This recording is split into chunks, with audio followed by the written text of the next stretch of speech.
Nama jembatan ini diambil dari satu legenda Minang, yakni Siti Nurbaya. Untuk jembatan Siti Nurbaya ramai dikunjungi saat sore hingga malam harinya. Di sisi kiri dan kanan jembatan Siti Nurbaya ada penjual jagung bakar dan pisang bakar. Dari jembatan Siti Nurbaya, pengunjung dapat melihat pemandangan ke arah Muaro Padang dan kapal-kapal nelayan yang berada di Batang Arau.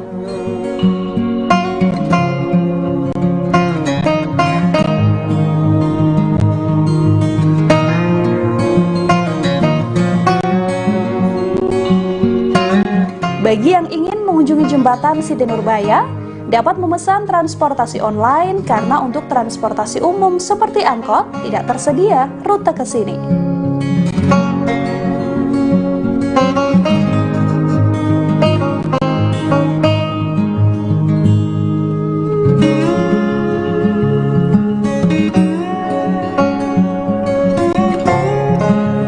Untuk jarak jembatan Siti Nurbaya dari Pantai Padang tidaklah jauh, hanya berkisar kurang lebih 1 km.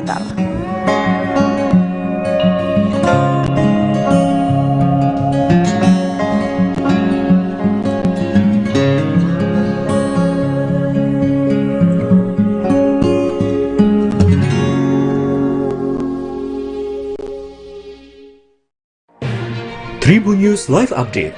Tanggal 21. Selamat siang Tribuners, selamat sore Tribuners, selamat petang Tribuners, Anda sedang menyaksikan live update.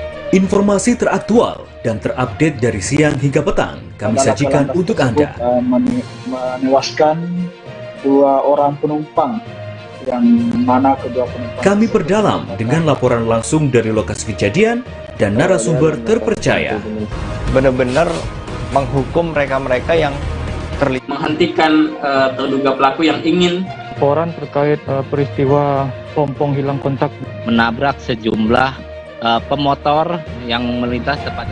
Saksikan live update siang, sore, dan petang hanya di channel YouTube Tribun News.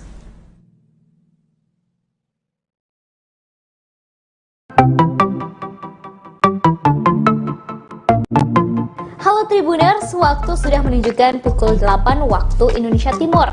Langit tampak mendung dan tak lama kemudian hujan pun turun. Satu persatu dari kami menaiki speedboat dari Pelabuhan Usaha Mina, Sorong, Papua Barat.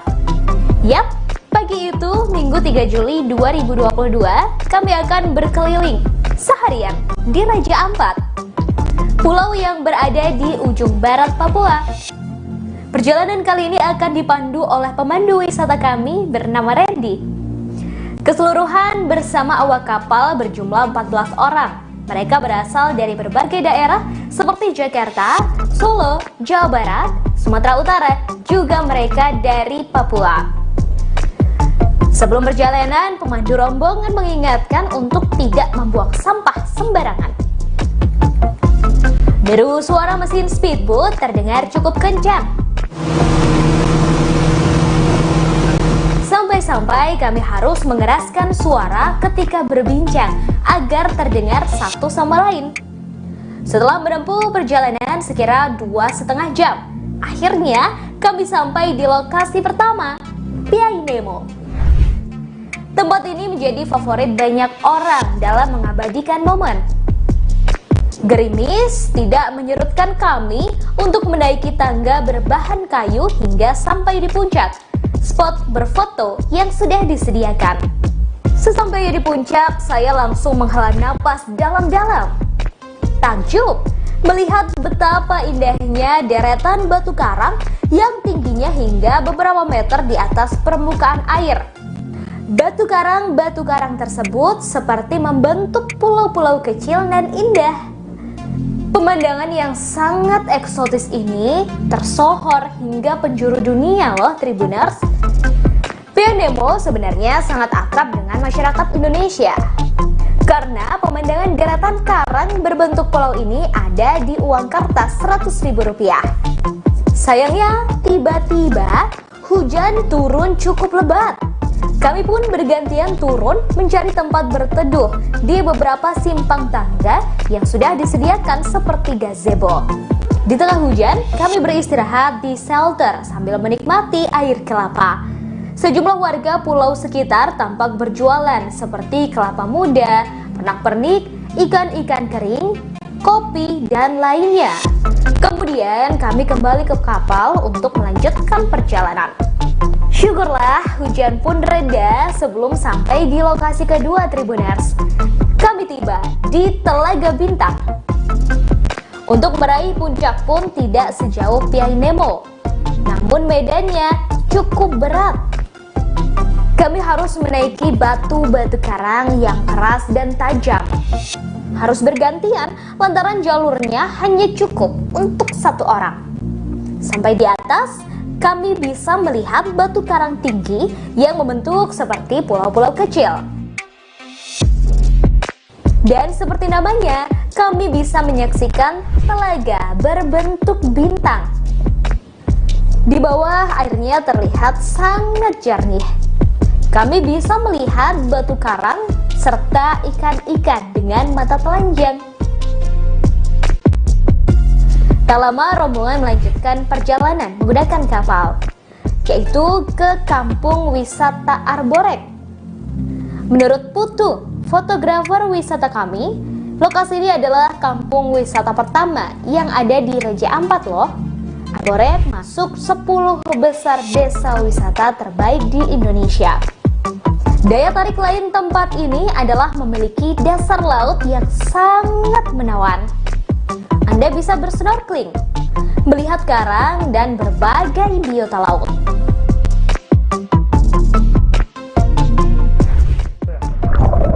Selamat datang di Akuarium Raja Ampat. Yap, inilah Pulau Sawandarek. Pemandu rombongan mengajak untuk langsung bersnorkeling. Peralatan sudah disiapkan, seperti kacamata hingga masker snorkeling. Para wisatawan langsung melompat dari kapal untuk bersnorkeling. Di bawah terlihat ikan-ikan berparas cantik, biota laut, dan berbagai rupa batu karang.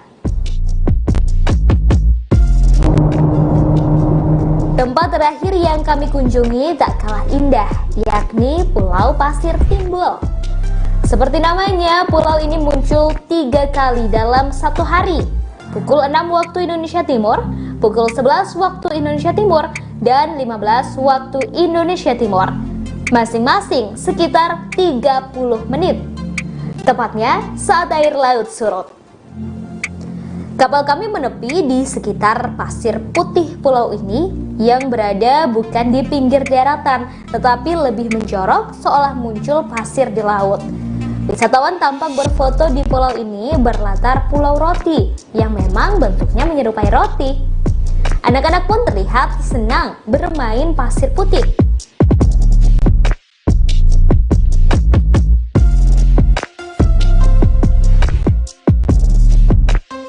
Sayangnya hari sudah semakin sore, air mulai pasang dan Pulau Pasir Timbul akan kembali hilang tertutup air. Kami bergegas naik ke kapal dan menuju arah pulang. Lokasi ini adalah destinasi terakhir kami di Raja Ampat.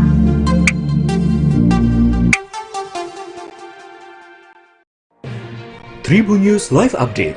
Tanggal 21. Selamat siang Tribuners, selamat sore Tribuners, selamat petang Tribuners, Anda sedang menyaksikan live update. Informasi teraktual dan terupdate dari siang hingga petang kami sajikan untuk Anda. Menewaskan 2 orang penumpang, yang mana kedua penumpang. Kami perdalam dengan laporan langsung dari lokasi kejadian dan narasumber terpercaya. Benar-benar menghukum mereka-mereka yang terlibat. Menghentikan terduga pelaku yang ingin Laporan terkait peristiwa pompong hilang kontak. Menabrak sejumlah pemotor yang melintas tepat. Saksikan live update siang, sore, dan petang hanya di channel YouTube Tribun News.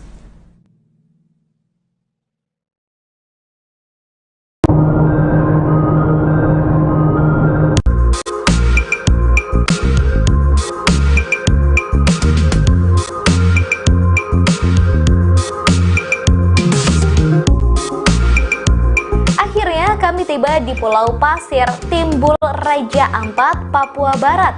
Hamparan pasir tersebut memang benar berada agak ke tengah lautan. Kami semua turun dan berlarian.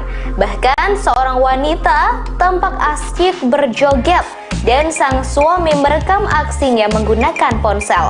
Semua wisatawan sibuk mengabadikan momen menggunakan ponsel, kamera, dan drone. Kami tiba sekira pukul 15 waktu Indonesia Timur, waktu di mana air surut dan pasir putih ini benar-benar seperti muncul. Menurut pemandu wisata kami, Randy, pulau pasir timbul muncul 3 kali dalam satu hari, yaitu pukul 6 waktu Indonesia Timur, 11 waktu Indonesia Timur, dan 15 waktu Indonesia Timur, masing-masing sekitar 30 menit, tepatnya saat air laut surut. Yang lebih menarik lagi, di ujung pulau pasir timbul ini terdapat pulau kecil menyerupai roti hingga disebut Pulau Roti. Sebelum ke pulau pasir timbul, kami sempat ke lokasi wisata lain di Raja Ampat yang juga tak kalah indah, yakni Pieng Nemo, Telaga Bintang, Arbore, dan Sawandareng. Kami memulai perjalanan dari kota Sorong menggunakan speedboat sejak pukul 8 waktu Indonesia Timur. Pulau Pasir Timbul menjadi destinasi terakhir kami dalam trip seharian di Pulau Raja Ampat.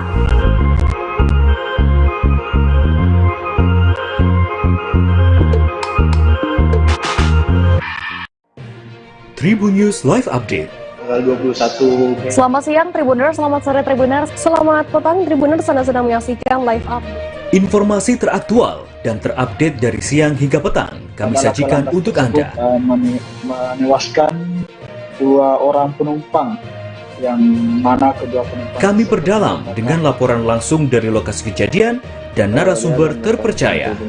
Benar-benar menghukum mereka-mereka yang terlibat. Menghentikan terduga pelaku yang ingin Laporan terkait peristiwa pompong hilang kontak.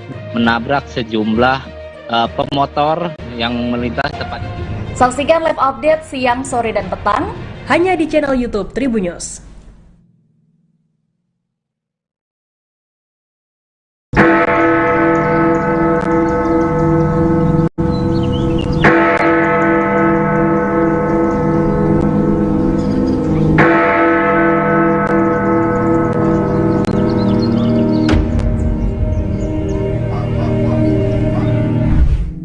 Berkunjung ke Jam Gadang di Kota Bukit Tinggi, Provinsi Sumatera Barat menjadi impian banyak orang.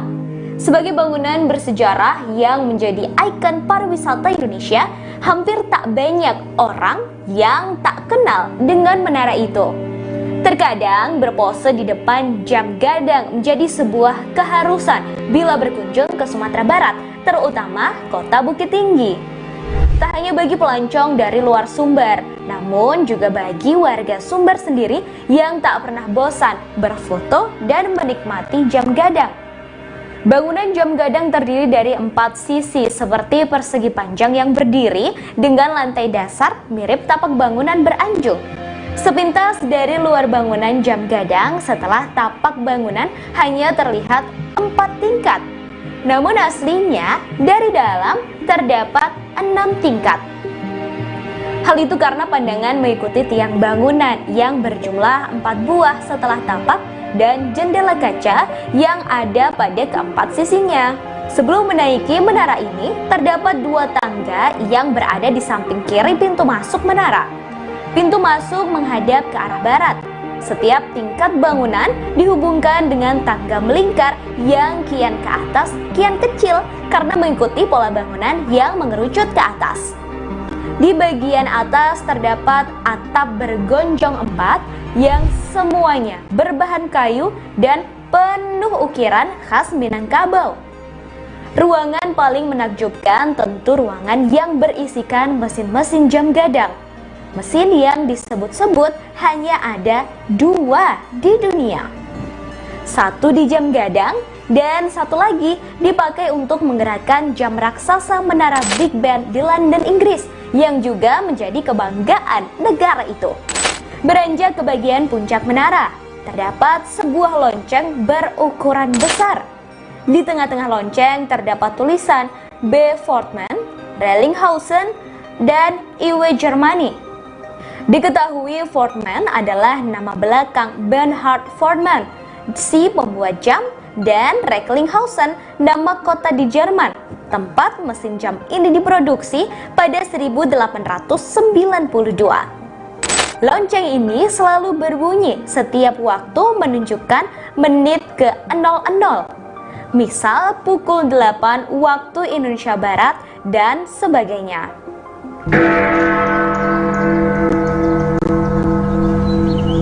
Tak hanya lonceng, di bagian puncak juga terdapat sebuah serambi melingkar yang bisa melihat kota Bukit Tinggi dari berbagai sisi. Dari puncak ini tentu bisa melihat bagaimana keramaian pengunjung di pelataran Jam Gadang serta padatnya rumah penduduk di kota Bukit Tinggi. Dari sini juga bisa melihat dengan jelas Gunung Marapi dan Singgalang yang mengapit kota Bukit Tinggi.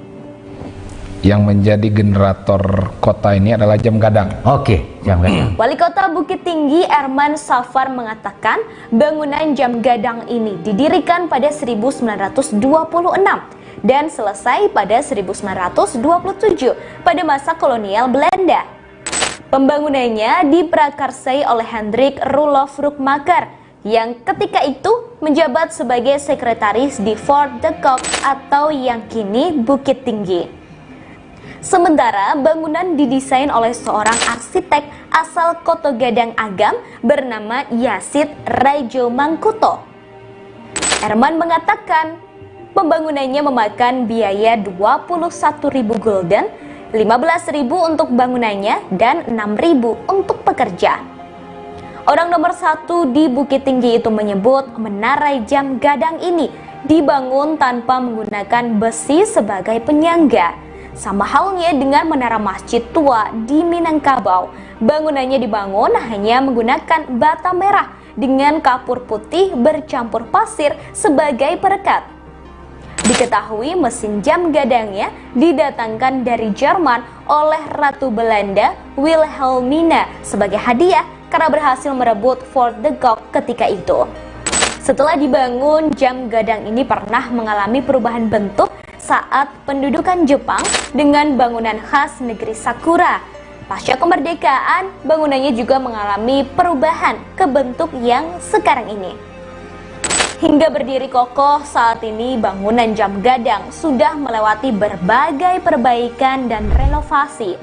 Berdasarkan catatan yang ada pada gempa darat 2007, bangunan jam gadang pernah mengalami kerusakan cukup parah. Bandul di dalam mesin raksasa patah yang membuat jam terhenti. Dampak gempa juga membuat bangunan miring 2 derajat dan retak kecil di beberapa bagian. Otoritas setempat melakukan perbaikan serius untuk menanganinya hingga pulih.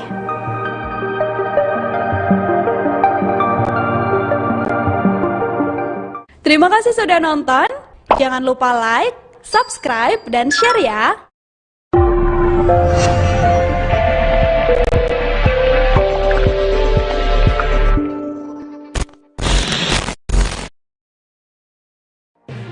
Tribun News Live Update.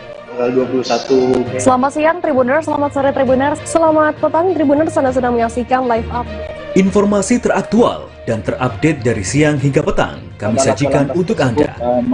Menewaskan 2 orang penumpang, yang mana kedua penumpang Kami perdalam dengan laporan langsung dari lokasi kejadian dan narasumber terpercaya. Benar-benar menghukum mereka-mereka yang terlibat, menghentikan terduga pelaku yang ingin Laporan terkait peristiwa pompong hilang kontak menabrak sejumlah pemotor yang melintas tepat. Saksikan live update siang, sore, dan petang hanya di channel YouTube Tribun News.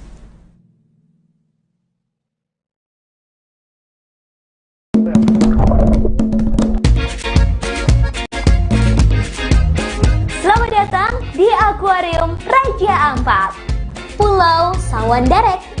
Begitu teriakan dokumentator wisata kami, Putu, saat speedboat tiba di Pulau Sawandarek, Raja Ampat, Papua Barat, Minggu 3 Juli 2022. Tanpa turun ke daratan, kami langsung bersiap dari dalam kapal untuk melakukan snorkeling. Bahkan seorang wisatawan bernama Edward sepertinya sudah tak tahan ingin melihat indahnya dalam laut. Ia pun langsung melompat. Sang pemandu menyiapkan peralatan snorkeling seperti jaket, masker, dan kacamata snorkeling. Sungguh indah melihat dalam laut pesisir Pulau Sawandarek. Yap, benar, seperti melihat akuarium.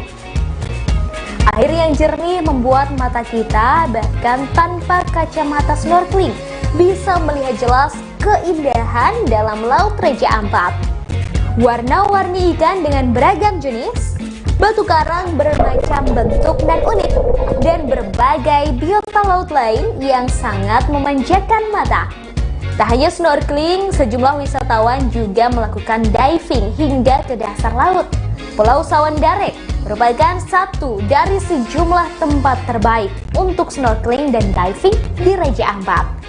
Keindahan Raja Ampat yang berlokasi di ujung barat Papua ini dikenal hingga berbagai pelosok dunia. Untuk bisa mencapai pulau ini, Anda harus menggunakan transportasi laut yang ditawarkan oleh sejumlah travel perjalanan wisata Raja Ampat di Kota Sorong. Jadi, bagi Anda yang ingin berwisata, cukup di Indonesia aja.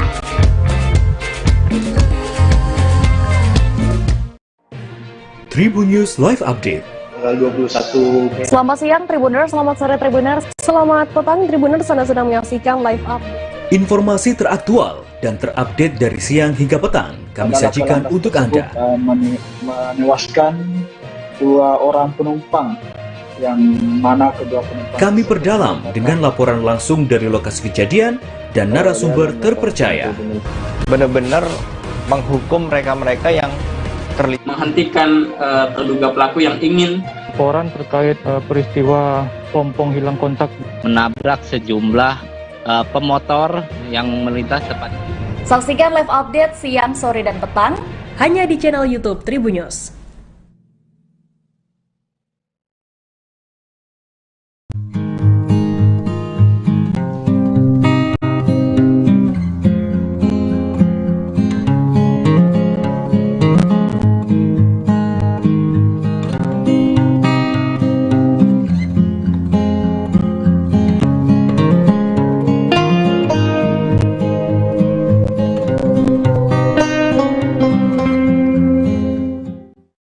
Padang memiliki destinasi wisata yang menarik untuk dijelajahi, dari wisata alam, budaya, hingga kuliner. Mengunjungi Kota Padang belum lengkap rasanya kalau belum datang ke Jembatan Siti Nurbaya.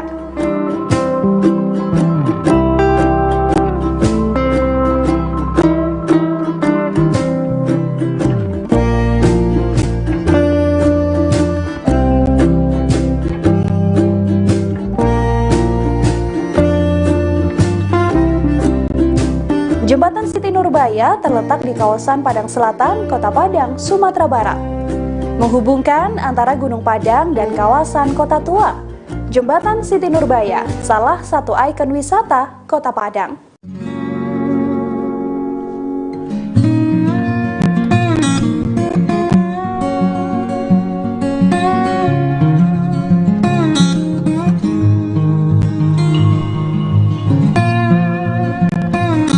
Nama jembatan ini diambil dari satu legenda Minang, yakni Siti Nurbaya. Untuk jembatan Siti Nurbaya ramai dikunjungi saat sore hingga malam harinya. Di sisi kiri dan kanan jembatan Siti Nurbaya ada penjual jagung bakar dan pisang bakar. Dari jembatan Siti Nurbaya, pengunjung dapat melihat pemandangan ke arah Muaro Padang dan kapal-kapal nelayan yang berada di Batang Arau.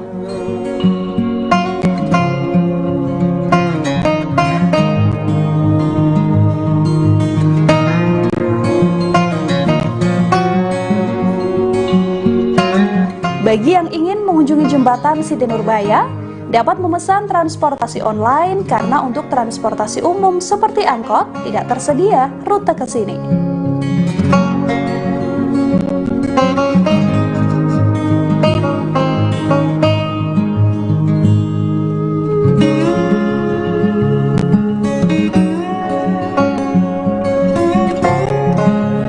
Untuk jarak jembatan Siti Nurbaya dari Pantai Padang tidaklah jauh, hanya berkisar kurang lebih 1 kilometer.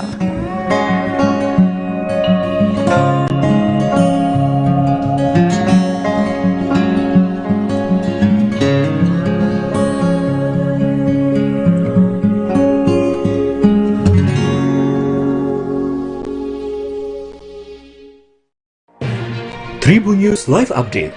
Tanggal 21 Mei. Selamat siang Tribuners, selamat sore Tribuners, selamat petang Tribuners, Anda sedang menyaksikan live update. Informasi teraktual dan terupdate dari siang hingga petang kami sajikan untuk Anda. Menewaskan 2 orang penumpang, yang mana kedua penumpang Kami perdalam dengan laporan langsung dari lokasi kejadian dan narasumber terpercaya. Benar-benar menghukum mereka-mereka yang terlibat. Menghentikan terduga pelaku yang ingin Laporan terkait peristiwa pompong hilang kontak. Menabrak sejumlah pemotor yang melintas tepat. Saksikan live update siang, sore, dan petang hanya di channel YouTube Tribun News.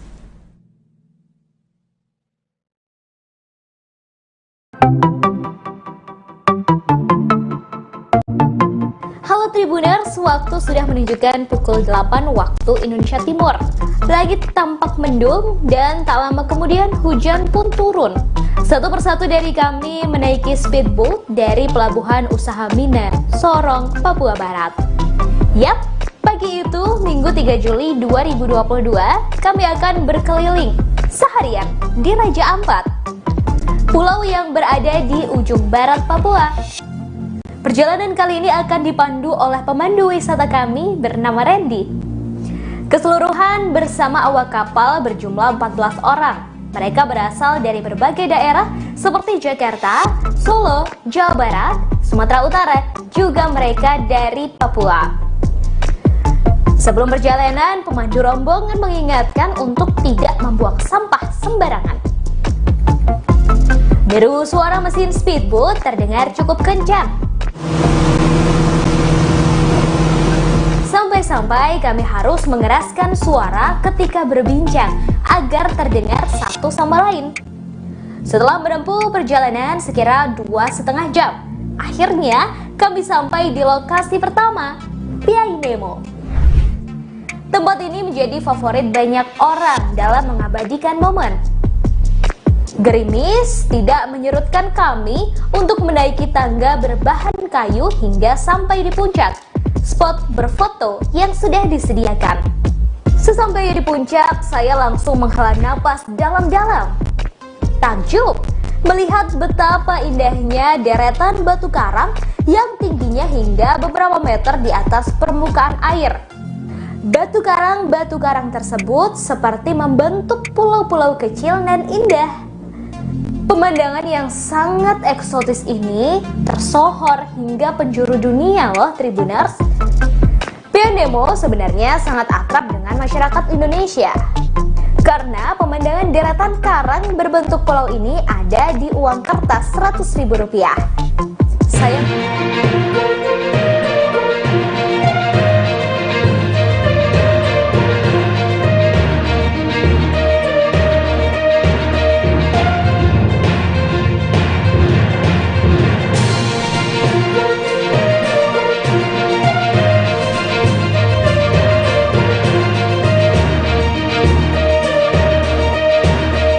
Hujan pun reda sebelum sampai di lokasi kedua Tribuners. Kami tiba di Telaga Bintang. Untuk meraih puncak pun tidak sejauh Piai Nemo, namun medannya cukup berat. Kami harus menaiki batu-batu karang yang keras dan tajam. Harus bergantian lantaran jalurnya hanya cukup untuk 1 orang. Sampai di atas, kami bisa melihat batu karang tinggi yang membentuk seperti pulau-pulau kecil.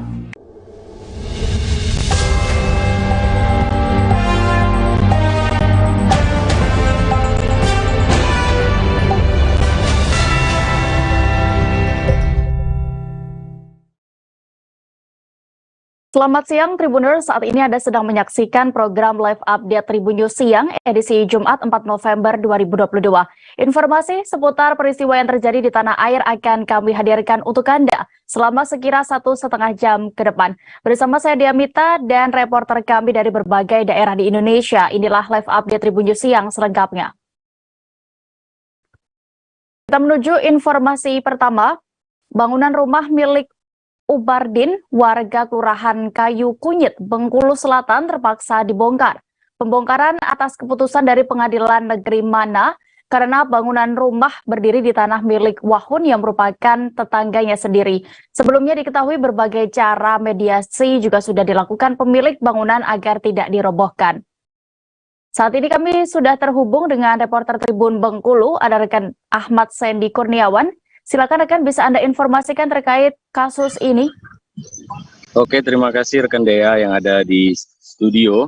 Oke, selamat siang Tribuners. Memang benar itu kejadian eksekusi yang dilakukan pihak Pengadilan Negeri Bengkulu Selatan atau maksud kami Mana, itu terjadi pada hari Rabu kemarin, di mana keputusan pengadilan menyatakan bahwa pihak dari Bapak Wahun memang benar memiliki sebidang tanah tersebut dan disertai pembuktian tersebut dilakukan berupa sertifikat, sahabat Tribuners. Jadi memang benar Bapak Wahun itu memenangkan, jadi rumah Bapak tersebut harus dilakukan pembongkaran secara paksa karena sudah dilakukan berapa kali itu akan dilakukan pengisian. Jadi ini akan di pihak Tribuners, mediasi juga sudah dilakukan beberapa kali dari pihak manapun itu, tapi tidak kunjung selesai. Mulai dari tingkat kelurahan maupun polsek sudah dilibatkan untuk melakukan mediasi, tetapi nyatanya tidak membuahkan hasil. Bahkan akhirnya berujung di mediasi di tingkat pengadilan, tetapi tidak juga mendapatkan hasil yang jelas. Dan akhirnya pihak pengadilan langsung melakukan memutuskan jika penggugat ini atau tergugat itu harus dilakukan eksekusi secara paksa. Dan untuk saat ini bangunan rumah tersebut sudah dilakukan pembongkaran, dari depan itu selebar 1 meter dan ke belakang itu 2 meter dengan panjang 34 meter. Mungkin itu saja rekan Dea yang ada di studio, laporan saya dari Bengkulu Selatan. Baik. Tribuners, berikut juga rekan kami sudah melakukan wawancara bersama dari anak penggugat bernama Wanto. Selengkapnya kami tampilkan. Pemilik yang mana, Pak? Pemilik tanah tetangga atau rumah yang dilakukan eksekusi ini? Pemilik yang bapak saya punya Bapak Wahun, sudah tanah ini udah masuk ke rumah bupati. Rumah kita ya, Pak? Iya. Oke. Pak, ini sudah berapa lama, Pak? Ini sebenarnya udah lama, udah hampir 20 tahun lebih. 20 tahun, iya. Tapi sengketa ini baru 4 tahun. 4 tahunan ya, Pak? Oke. Tahun. Ini siapa, Pak, pemilik rumah ini, Pak? Bapak Ubardin. Ubardin. Iya. Ini sudah dilakukan mediasi sebelumnya? Sebenarnya dari pihak ini dengan berusaha payah untuk mengadakan mediasi. Iya, mediasi atau musyawarah untuk jalan yang terbaik, tapi dari pihak Pak Ubardin tetap tidak mau dapat. Oke, ada informasinya juga, Pak. Ini pemilik rumah ini lebih rela rumahnya dihancurkan dibanding melakukan pembongkaran sendiri atau tukar dengan uang, Pak. Betul. Betul. Pasca tragedi Kanjuruhan, manajemen Arema FC berkomitmen untuk berbenah dan evaluasi secara menyeluruh. Manajemen pun segera membentuk tim pemulihan Arema FC yang bertugas secara khusus melakukan perombakan. Tim itu bertugas menata struktur organisasi klub Singoedan yang agar bisa menjadi lebih profesional ke depannya. Saat ini kami juga sudah terhubung dengan rekan Dia Ayu, reporter dari Surya Malang. Silakan dengan informasi Anda terkait tim ini. Oke, terima kasih rekan Dea. Saat ini memang Arema FC telah akan membentuk tim pemulihan Arema ini untuk menindaklanjuti terkait pasca tragedi Kanjuruhan yang menewaskan 135 orang. Nantinya tim itu akan dibentuk dari beberapa bidang, Namun hingga saat ini manajemen Arema masih belum menyebutkan nantinya siapa saja anggota pada tim itu. Namun tim dibentuk untuk selain juga melakukan perombakan pengelolaan Arema sendiri, juga akan menyiapkan healing untuk para pemain. Selain itu, kami juga mendapat kabar terbaru, nantinya Arema FC juga mengadakan pertemuan dengan konsultan 3 negara, yakni berasal dari Italia, Inggris, dan juga Turki. Demikian dia. Baik, terima kasih rekan Dia Ayu untuk informasi Anda langsung dari Jawa Timur. Selamat bertugas kembali. Kita beralih menuju kabar berikutnya. 2 wakil DPRD Sulawesi Selatan masuk ke dalam daftar 12 orang yang diperiksa Makosat Brimob Makassar. 2 wakil DPRD Sulsel ini yakni masing-masing atas nama Darmawang Syah Muin dan Muzain Arif. Pemeriksaan ini diketahui terkait perkara dugaan tindak pidana korupsi suap pemeriksaan laporan keuangan Pemprov Sulsel. Laporan selengkapnya terkait kasus ini dan penanganannya Tribuners, kami sudah terhubung dengan rekan Muh Sauki, reporter dari Tribun Timur. Silakan rekan dengan informasi Anda.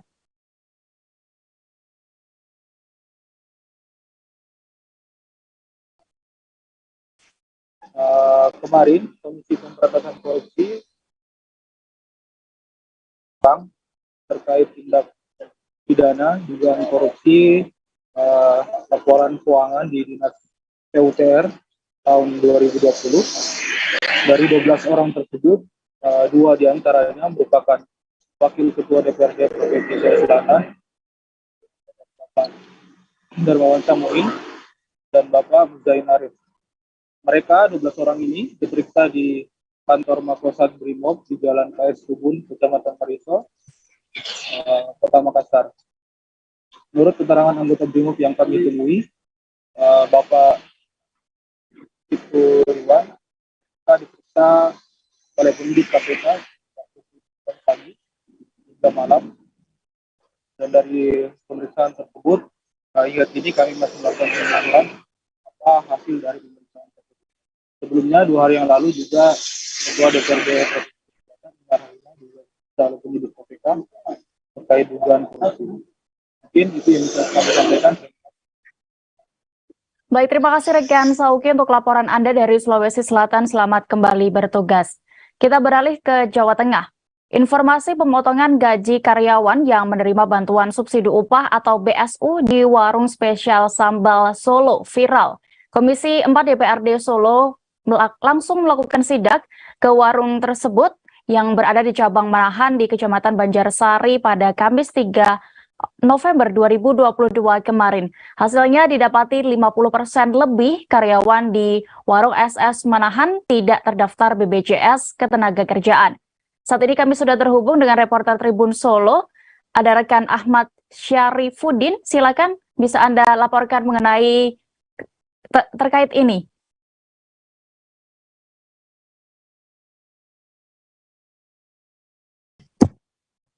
Ya, benar rekan Dea dan Tribuners bahwa kemarin sempat diadakan sidak oleh anggota DPRD Komisi 4 Ginda yang kemarin sempat mendatangi cabang SS di Manahan, dan di situ memang didapati 50% lebih karyawan di situ tidak terdaftar BPJS begitu, dan pihak SS yang kali ini diwakili oleh kepala cabangnya Muhammad Hafidz itu memang menyampaikan dari 50% lebih yang tidak terdaftar BPJS Ketenagakerjaan itu merupakan karyawan baru begitu. Dan kebijakan pemotongan gaji yang dilakukan kepada penerima BSU bahkan sudah dilakukan sejak tahun lalu.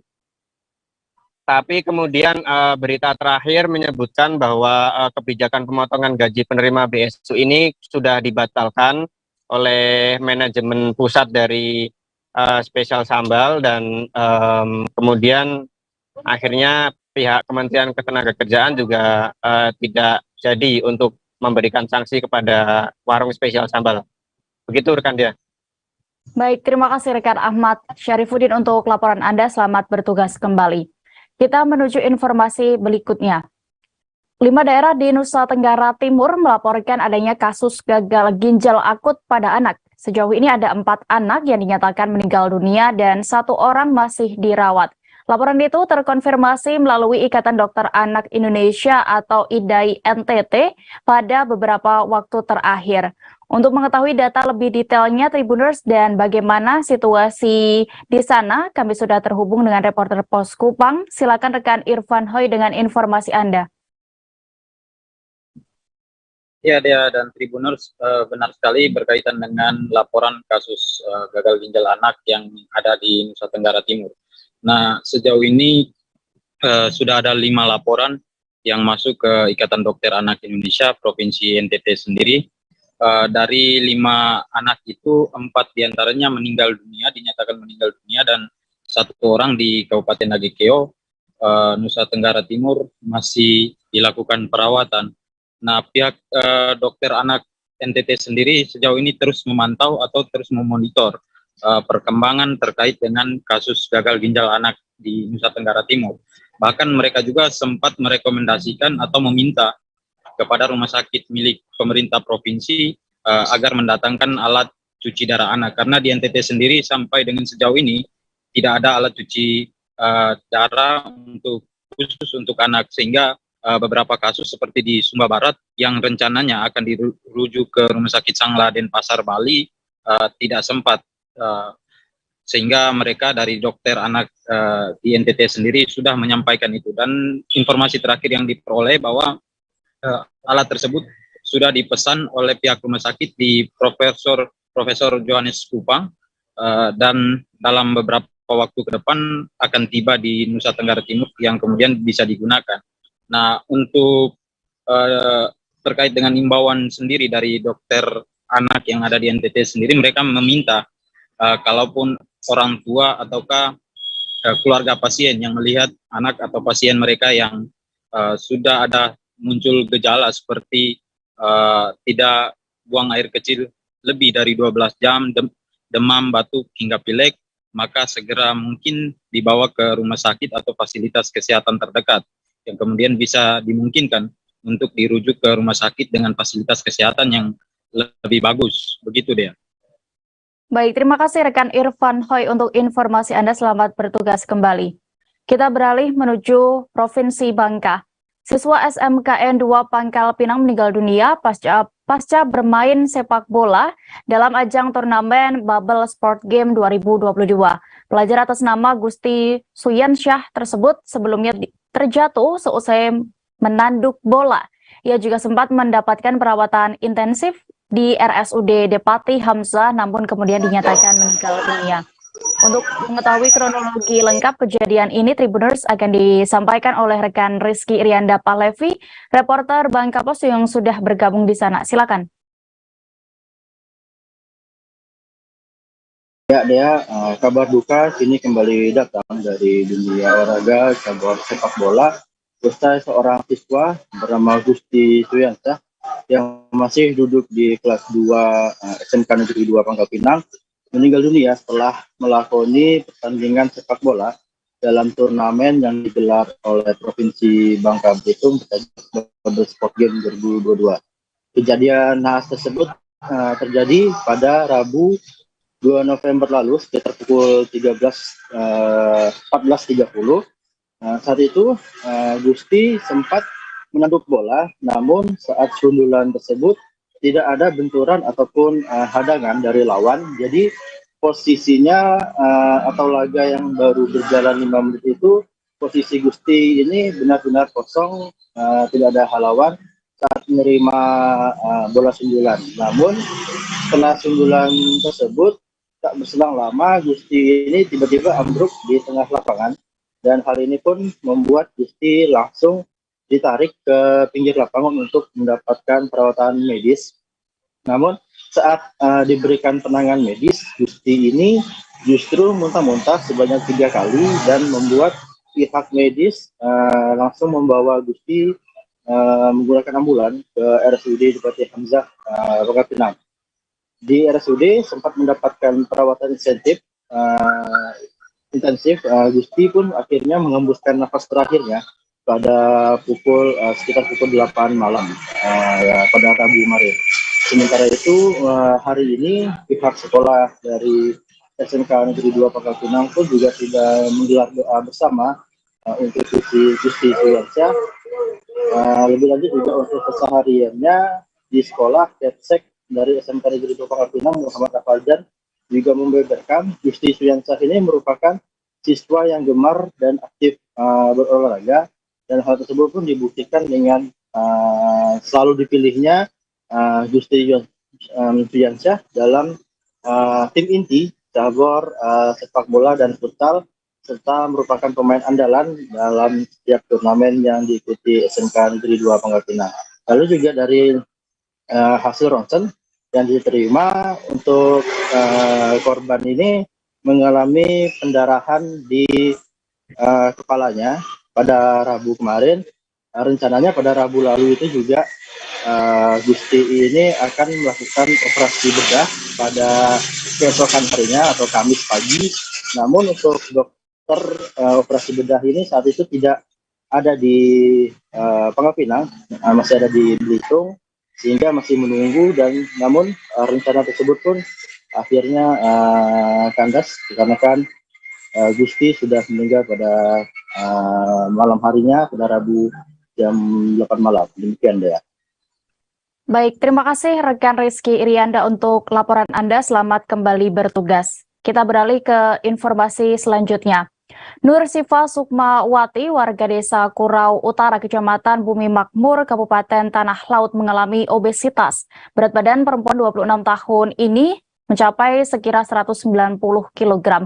Selain obesitas, ternyata ia juga mengalami disabilitas mental dan berasal dari keluarga kurang mampu. Guna mengetahui lebih jelas, saya telah terhubung dengan reporter Banjarmasin Post, ada rekan Roy di sana. Silakan dengan informasi Anda. Baik, terima kasih rekan Dea. Dapat saya laporkan bahwa di Desa Kurau Utara, Kecamatan Bumi Makmur, Kabupaten Tanah Laut, Provinsi Kalimantan Selatan, ada kasus obesitas. Ini merupakan kasus kedua sejak beberapa tahun terakhir. Penyandang obesitas tersebut bernama Nur Sifa Sukmawati, berusia 26 tahun, yang juga mengalami disabilitas mental. Dan selama ini yang bersangkutan secara rutin tiap bulan juga dibawa ke Rumah Sakit Jiwa Semanglium di Gambut, Kabupaten Banjar. Namun sejak sekitar sebulan yang lalu tidak bisa lagi lantaran bobot badan yang terus bertambah, sehingga yang bersangkutan menjadi kesulitan bergerak, sehingga orang tuanya pun juga tidak bisa lagi membawa sang anak sulung tersebut ke rumah sakit jiwa tersebut, berkaitan dengan bobot badan yang sekarang diperkirakan mencapai 190 kg. Meski begitu, sang ibu pada bulan lalu tetap mengambil obat untuk sang anak tersebut. Sekedar diketahui bahwa ibunda dari penyandang obesitas tersebut, Bu Samsiah, yang sekarang berusia 44 tahun, merupakan single parent sejak sekitar 20 tahun yang lalu dan menghidupi 3 orang anak, di mana 2 orang anak lainnya juga telah bekerja membantu sang ibu untuk mencukupi kebutuhan hidup sehari-hari. Dan kondisi rumah mereka yang mereka huni memang cukup memprihatinkan, karena lantai-lantai dari kayu biasa itu juga mulai banyak yang keropos. Begitu juga titian kayu untuk menuju rumah tersebut selain sempit juga mulai keropos. Dan ironisnya bahwa sejak seminggu yang lalu wilayah setempat dilanda banjir rob yang juga menyebabkan rumah penyandang obesitas itu terpapar banjir setinggi 1 kilan jari orang dewasa, dan masih juga berlangsung hingga dini hari malam tadi. Karena itu pula selama itu si Sukma ini juga terpaksa dia harus berbaring dalam kondisi basah karena lantai rumahnya juga kebanjiran setinggi 1 kilan jari orang dewasa. Namun pada hari Rabu kemarin pemerintah desa setempat membangunkan ranjang sederhana terbuat dari papan menyerupai meja seperti itu, meja kayu berukuran sekitar 1,5 kali 2 meter. Dan kemarin, Kamis siang kemarin, oleh aparatur desa diangkat beramai-ramai ke tempat tersebut agar ketika terjadi pasang naik yang terjadi setiap malam tidak lagi kebasahan. Tapi menurut penuturan si adik Sukma ini, penuturan Siti Mahfujah, bahwa kemarin sore sang kakak itu juga sempat gelisah karena tidak terbiasa tidur di tempat yang tinggi seperti itu dan sempat nekat untuk turun. Kemudian akhirnya dibantu oleh dia dan ibunya turun, dan kemudian menjelang tengah malam minta tolong bantuan keluarga untuk mengangkat kembali karena ketika tengah malam air akan kembali naik masuk ke dalam rumah. Dan juga telah ada bantuan dari beberapa pihak, baik bantuan pangan, termasuk dari Basnas Tanah Laut yang tahap pertama pada sore kemarin membantu uang tunai sebesar 5 juta, kemudian dana tersebut oleh pihak desa dirundingkan dengan BPD dan juga dari pihak kecamatan akan digunakan secepatnya untuk memperbaiki lantai bagian dapur, karena dalam kondisi yang telah cukup memprihatinkan, keropos, dan selanjutnya juga direncanakan akan diupayakan untuk membantu merenovasi rumah warga tersebut yang masuk dalam kategori warga miskin di Kecamatan Bumi Makmur. Sementara dari pihak puskesmas setempat juga telah memberikan pendampingan selama ini dan juga telah memberikan rekomendasi untuk dirujuk ke rumah sakit pemerintah daerah di Kota Pelihari.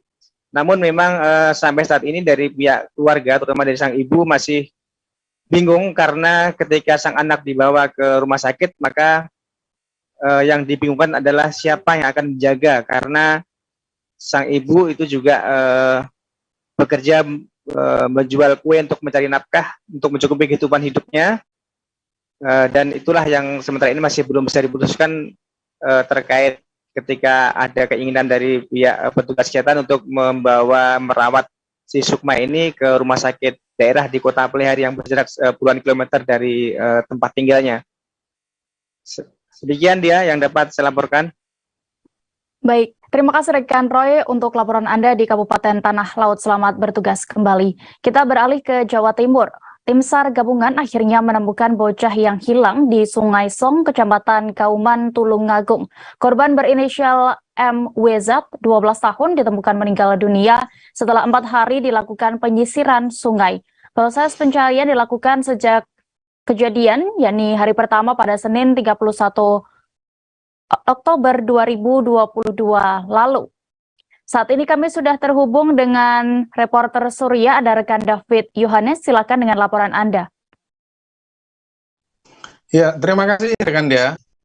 Jadi tim SAR gabungan berhasil menemukan jenazah MWZ, seorang anak berusia 12 tahun yang pada hari Senin kemarin itu hilang di sekitar Jembatan Mojosari, Kecamatan Kauman, Kabupaten Tulungagung, Jawa Timur. Sebelumnya korban ini bersama 3 orang temannya berenang di sekitar Jembatan Mojosari di sungai atau di Kali Song yang melintas di Kecamatan Kauman ini. Saat itu 4 korban sempat melepas pakaiannya lalu masuk ke aliran sungai. Namun saat mereka berenang inilah korban terlalu ke tengah sehingga terseret arus sungai sehingga hilang dan tenggelam. 4 hari tim SAR gabungan mengalami kesulitan karena medan dari Sungai Song yang banyak rumpun bambu yang jatuh ke aliran, dan di bawah rumpun bambu ini banyak terdapat lubang yang begitu dalam sehingga membutuhkan 4 penyelam. Namun upaya ini gagal sampai akhirnya pada hari keempat kemarin Basarnas membagi 2 tim, yaitu tim pertama melakukan pembersihan carang-carang yang menghalangi upaya pencarian, kemudian ada tim 2 yang menyusur sungai dengan menggunakan perahu fiber, dan akhirnya tim kedua yang menggunakan perahu fiber ini menemukan jenazah korban 5 km dari titik awal. Jadi ditemukan di sekitar Desa Panggungrejo, Kecamatan Kauman, Kabupaten Tulungagung, Jawa Timur. Nah, lokasi ini juga masih di aliran Kali Song dan medannya lebih landai. Dan saat ditemukan memang karena sudah 4 hari korban ditemukan dalam kondisi meninggal dunia. Dan jenazah korban lalu dibawa ke RSUD Dr. Iska untuk menjalani identifikasi, karena secara hukum memang harus ada identifikasi untuk memastikan ini adalah korban. Namun Basarnas menyatakan karena laporan bencana hanya satu kejadian yaitu atas nama MWZ ini, maka pihaknya meyakini bahwa ini korban adalah MWZ yang sudah hilang sejak hari Senin kemarin. Demikian yang bisa saya laporkan dari Kabupaten Tulungagung, Jawa Timur. Baik, terima kasih rekan David. Dan berikut Tribuners kami tampilkan keterangan dari Koordinator Basarnas Posar, Yoni Fariza selengkapnya. Hari ini saya bagi menjadi dua. Yang pertama, suruh pertama itu cleaning obstacle berupa bambu yang melintang di sungai. Yang kedua, suruh kedua ini menggunakan perahu fiber. Ini menyusuri aliran sungai. Alhamdulillah hari ini sekira pukul 11 korban berhasil kami temukan oleh tim kedua yang menggunakan perahu dalam kondisi meninggal dunia. Gempa radius berapa kilometer? Dari titik awal kejadian sekitar 5 km. Sekitar 5 km. Tersangkut apa gimana Mas ini Mas? Kalau tersangkut tidak, jadi terlihat kepalanya dulu. Terlihat kepalanya dulu mengapung, kemudian kami evakuasi. Jenazah dibawa kemana? Untuk jenazah saat ini dibawa ke instalasi kamar jenazah RSUD Dr. Rizka. Jadi masih teman di tepi? Di sekitaran masih di tengah, jadi posisinya masih terbawa arus sungai. Kedalaman berapa meter? Kalau kedalaman kemungkinan 2-3. Muhammad Suwardi Sembiring, warga Kecamatan Pontianak Timur, Kota Pontianak menjadi korban insiden maut pistol Polantas. Ia menjadi korban peluru nyasar dari anggota Satlantas Polresta Pontianak yang tengah membersihkan pistolnya pada 2 November 2022 lalu. Meninggalnya Suwardi menyisakan kesedihan mendalam bagi keluarga. Saat ini kami sudah terhubung dengan reporter Tribun Pontianak, ada rekan M. Lutfi di sana. Silakan rekan, bisa Anda informasikan terkait kronologi kejadian dan juga bagaimana apakah korban sudah dimakamkan. Silakan. Oke, terima kasih rekan Dea. Jadi almarhum M. Suwardi, jenazah almarhum M. Suwardi sudah dimakamkan di komplek pemakaman Masjid Baitul Makmur, Jalan Panglima M, Kota Pontianak ya. Saya dimakamkan, para pelayat keluarga dan beserta jajaran Polri itu kembali ke rumah duka. Nah, sesampainya di rumah duka itu ada ucapan bela sungkawa dari berbagai elemen masyarakat, dan salah satu yang mengucapkan bela sungkawa itu perwakilan dari keluarga pelaku Franky Marpaung yang diwakili oleh pamannya, yaitu Ramses Marpaung. Jadi mewakili Franky, Ramses meminta maaf kepada keluarga korban yang ditinggalkan, khususnya istri beserta anaknya, dan maafnya itu pun diterima oleh istri korban atas nama Nur Wahyuni Tamara. Akan tetapi pihak keluarga korban juga tetap mengatakan atau menekankan proses hukum tetap berjalan. Nah, sebelumnya akan diberitakan M. Suwardi itu terkena peluru nyasar di perempatan Jalan Tanjung Pura, Kota Pontianak, akibat dari kelalaian seorang anggota Polantas Polresta Kota Pontianak. Oke, sekian rekan Dea, laporan dari saya. Terima kasih. Baik, Tribuners, rekan Lutfi juga sudah melakukan wawancara bersama adik dari korban. Berikut liputan lengkapnya untuk Anda. Dan juga kemarin Pak Wakapolda juga sudah memastikan itu kepada kita pihak keluarga bahwa proses hukum tetap berjalan. Nanti kita tunggu aja hasilnya bagaimana. Intinya kita keluarga sudah mengikhlaskan kepergian ini, kan kita pun sadar juga bahwa ini memang tidak ada unsur kesengajaan, murni kecelakaan. Namun ya karena kelalaiannya yang bersangkutan juga harus mempertanggungjawabkan perbuatan itu secara hukum dan mungkin undang-undang yang berlaku di kepolisian. Kami rasa itu cukup. Polisi kembali menggerebek kawasan yang disinyalir menjadi sarang peredaran narkoba di wilayah Percut Setuan, Deli Serdang, Sumatera Utara. Dari kawasan Jalan Jermal polisi mengamankan sejumlah orang yang diduga sebagai pelaku dan sejumlah barang bukti. Petugas juga menghancurkan sebuah lapak yang diduga dipakai sebagai tempat para pelaku menikmati narkoba jenis sabu. Saat ini kami sudah terhubung dengan reporter Tribun Medan, ada rekan Fian di sana. Silakan dengan laporan Anda. Ya, baik rekan Dea dan juga Tribuners. Ya, kemarin sore memang Narkoba Polrestabes Medan dengan Polsek Setuan dan juga Sabara Polrestabes Medan mendatangi lokasi tempat yang disinyalir menjadi tempat peredaran narkoba di kawasan Kecamatan Percut Setuan, Deli Serdang, di mana saat itu polisi yang tiba di sana langsung melakukan penggerebekan di lapak-lapak yang diduga menjadi tempat para pelaku ini memakai ataupun mengedarkan narkoba di kawasan tersebut. Saat polisi tiba, polisi langsung menangkap. Awalnya itu polisi menangkap ada pelaku yang berjumlah 3 orang, yang duanya saat itu hendak melakukan transaksi narkoba, dan di lokasi yang berdekatan di situ polisi mengamankan 1 orang lagi pelaku yang merupakan pemakai.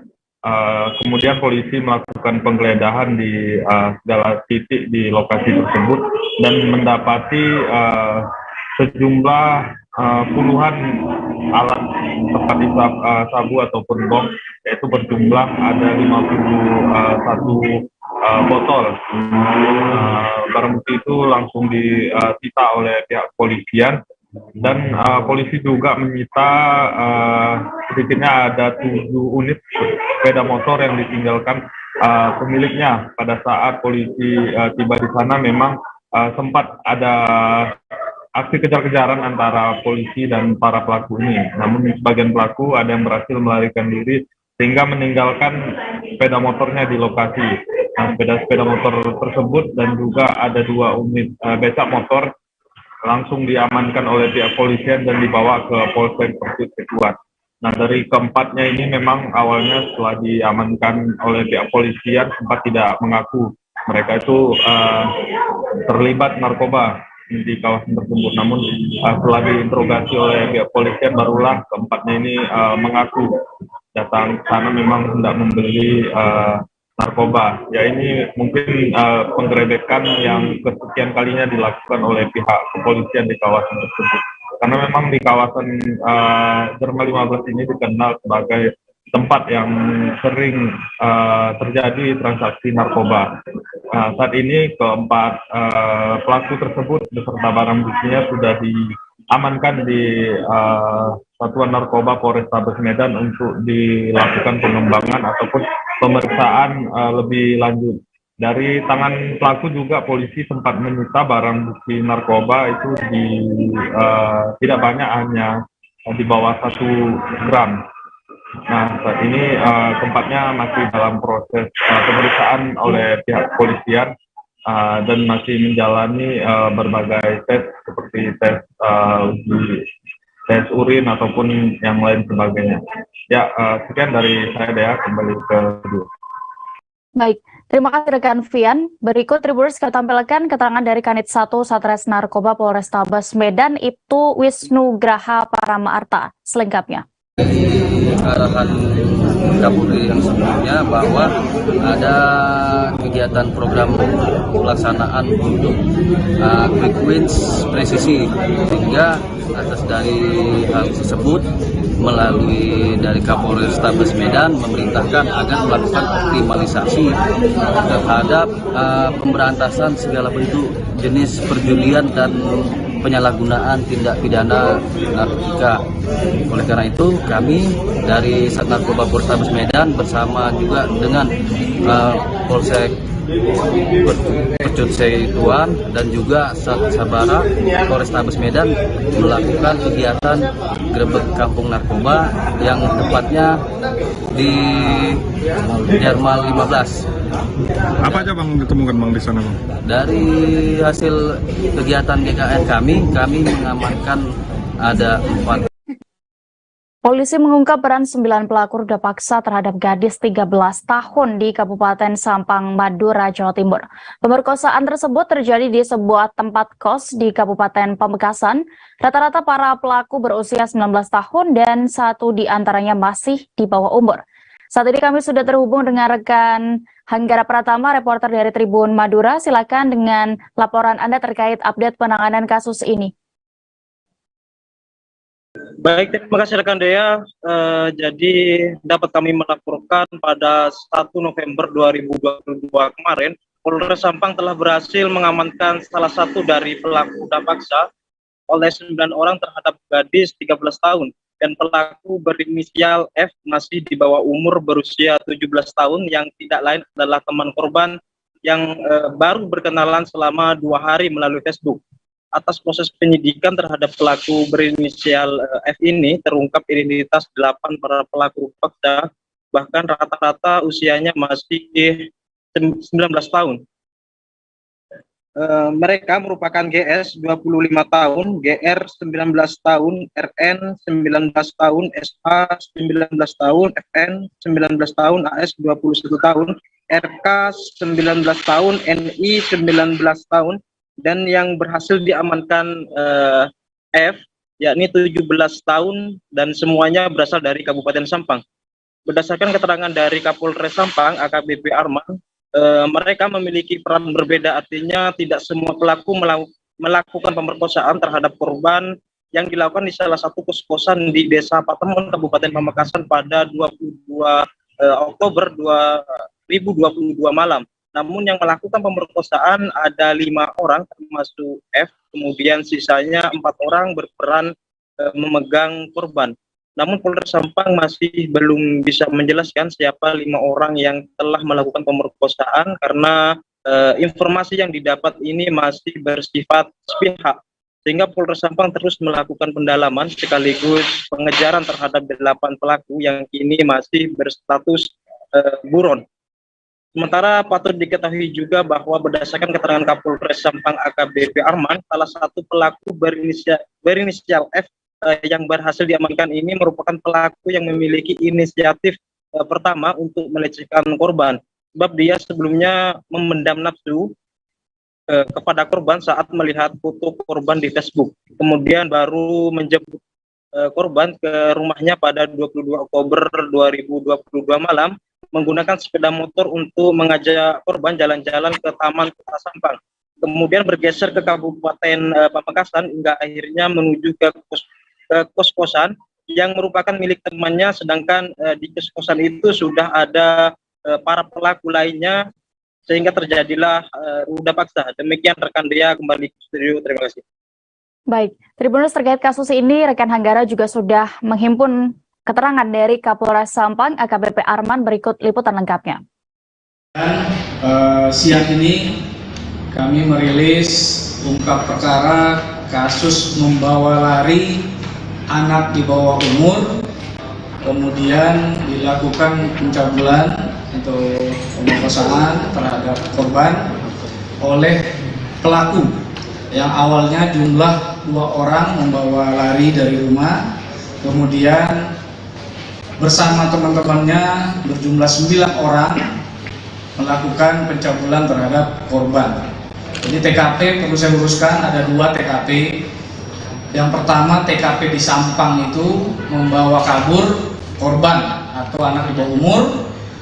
Kemudian pencabulannya TKP di Pamekasan. Jadi kronologisnya tersangka F ini juga di bawah umur 17 tahun bersama temannya G membawa korban yang berumur 13 tahun ke kos-kosan temannya di arah 2 gadis pelajar SMP di wilayah Kecamatan Kelapa Nunggal, Kabupaten Bogor, Jawa Barat menjadi korban ruda paksa. Korban masing-masing berinisial PLY 13 tahun dan TS 14 tahun dilecehkan oleh 5 orang pemuda. Bahkan 2 pelaku diantaranya juga masih di bawah umur. Saat ini kami sudah terhubung dengan rekan Naufal, reporter dari Tribun Bogor. Silakan dengan laporan Anda.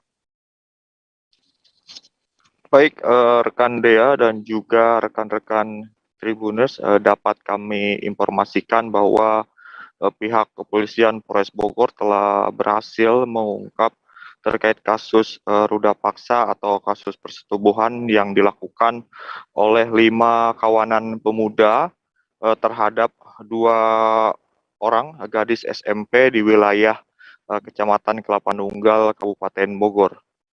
Jadi untuk kronologinya, para pelaku ini awalnya kenal dengan kedua korban yang masih di bawah umur ini berawal dari media sosial Facebook. Mereka berkenalan, kemudian akhirnya mengajak untuk melakukan pertemuan, dan akhirnya si kedua korban ini melakukan pertemuan, diajak jalan-jalan oleh para pelaku.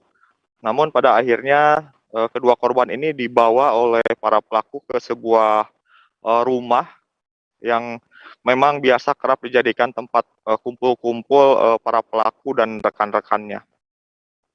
Dan di rumah di wilayah Kelapa Nunggal tersebut, si kedua korban ini diajak oleh para pelaku untuk meminum minuman keras. Setelah korban mabuk, akhirnya para pelaku melakukan aksinya, melakukan pencabulan dan juga persetubuhan kepada korban hingga secara bergiliran. Dan dari kelima pelaku yang terlibat kasus persetubuhan terhadap anak di bawah umur ini, 3 diantaranya sudah berhasil ditangkap oleh kepolisian Polres Bogor, lalu 2 pelaku lainnya sementara ini masih dalam pengejaran. Dan dari 5 pelaku ini, 1 diantaranya umurnya sudah berstatus dewasa, dan 4 pelaku lainnya berstatus masih di bawah umur. Dan terkait motif, berdasarkan keterangan dari Kapolres Bogor AKBP Iman Imanuddin, para pelaku ini memang kerap menonton video porno sehingga mereka terinspirasi untuk melakukan asusila yang mengakibatkan 2 gadis SMP ini menjadi korban. Demikian. Baik. Tribuners, Regan Naufal juga sudah mendapatkan keterangan dari Kapolres Bogor AKBP Iman Imanuddin. Berikut liputannya. Lagi masih dalam pencarian kami sudah terbitkan daftar pencarian orang terhadap 2 tersangka yang belum ditangkap. Untuk 1 orang tersangka itu masuk dalam kategori orang dewasa, kemudian untuk yang 4 orang tersangka lainnya masih dalam usia anak-anak, sehingga terhadap mereka kami menerapkan undang-undang sistem peradilan pidana. Untuk para korbannya sendiri, usianya juga masih di bawah umur atau usia anak-anak, sehingga terhadap para tersangka kami kenakan pasal 81 junto pasal 82 Undang-Undang Nomor 35 tahun 2014 sebagaimana dimaksud untuk perubahan atas Undang-Undang Nomor 23 tahun 2002 tentang perlindungan. 2 mahasiswa Fakultas Kedokteran Universitas Syekh Kuala atau USK dan 1 pelajar meninggal dunia dalam kecelakaan maut di Sare, Aceh Besar. Kecelakaan terjadi saat mobil yang ditumpangi dalam perjalanan untuk survei kegiatan bakti sosial. Kepolisian mengatakan kendaraan melaju dari arah Banda Aceh menuju arah Medan dengan kecepatan tinggi dan hilang kendali. Untuk mengetahui kronologi lengkapnya, Tribuners, kami sudah terhubung dengan rekan Indra Wijaya, reporter dari Serambi News. Silakan dengan informasi Anda.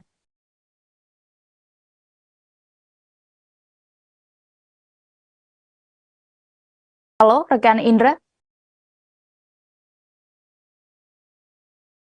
Ya, baik. Selamat siang, Tribuners.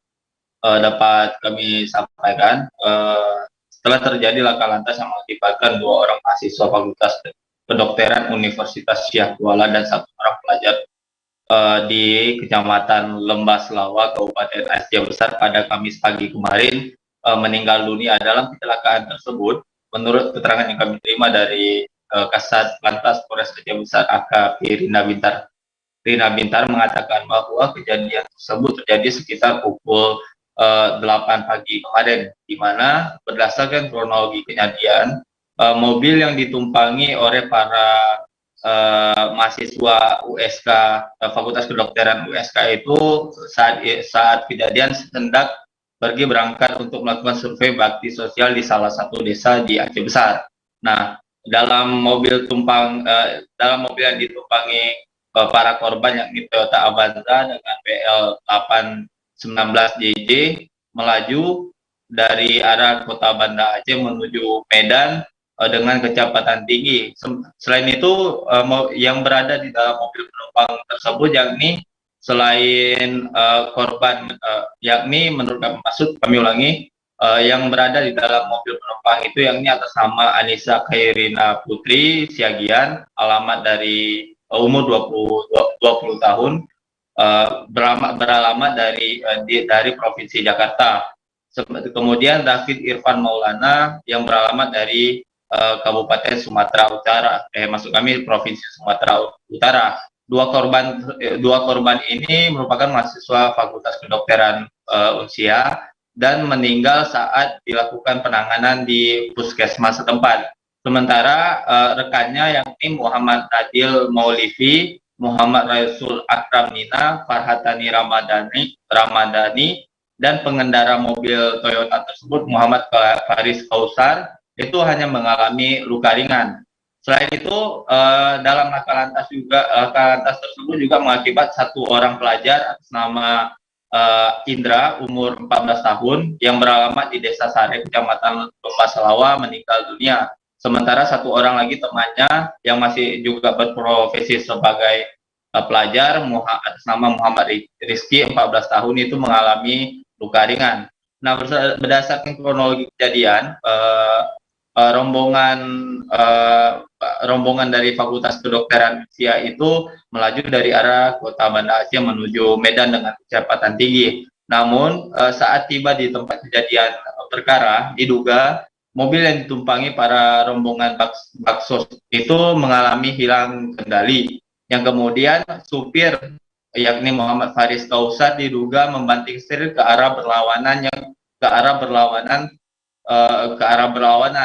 akibat membanting setir tersebut, mobil Avanza tersebut menabrak dua unit sepeda motor yakni sepeda motor Honda Supra X yang ditumpangi oleh Indra dan sepeda motor Suzuki Satria F yang ditumpangi oleh Muhammad Rizky. Nah, akibat kejadian tersebut, dua orang dari rombongan mahasiswa Fakultas Kedokteran meninggal dunia dan satu orang dari pelajar juga meninggal dunia, sementara korban lainnya mengalami luka ringan.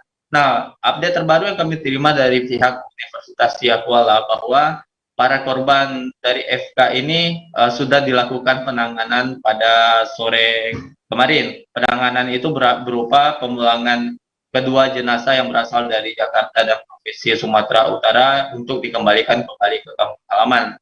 Sementara 4 korban lainnya itu saat ini sedang dilakukan penanganan di Rumah Sakit Umum Zainul Abidin.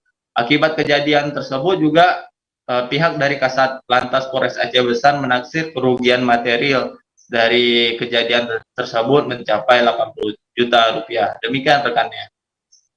Baik, terima kasih rekan Indra Wijaya untuk laporan Anda di Aceh. Selamat bertugas kembali. Kita menuju kabar berikutnya.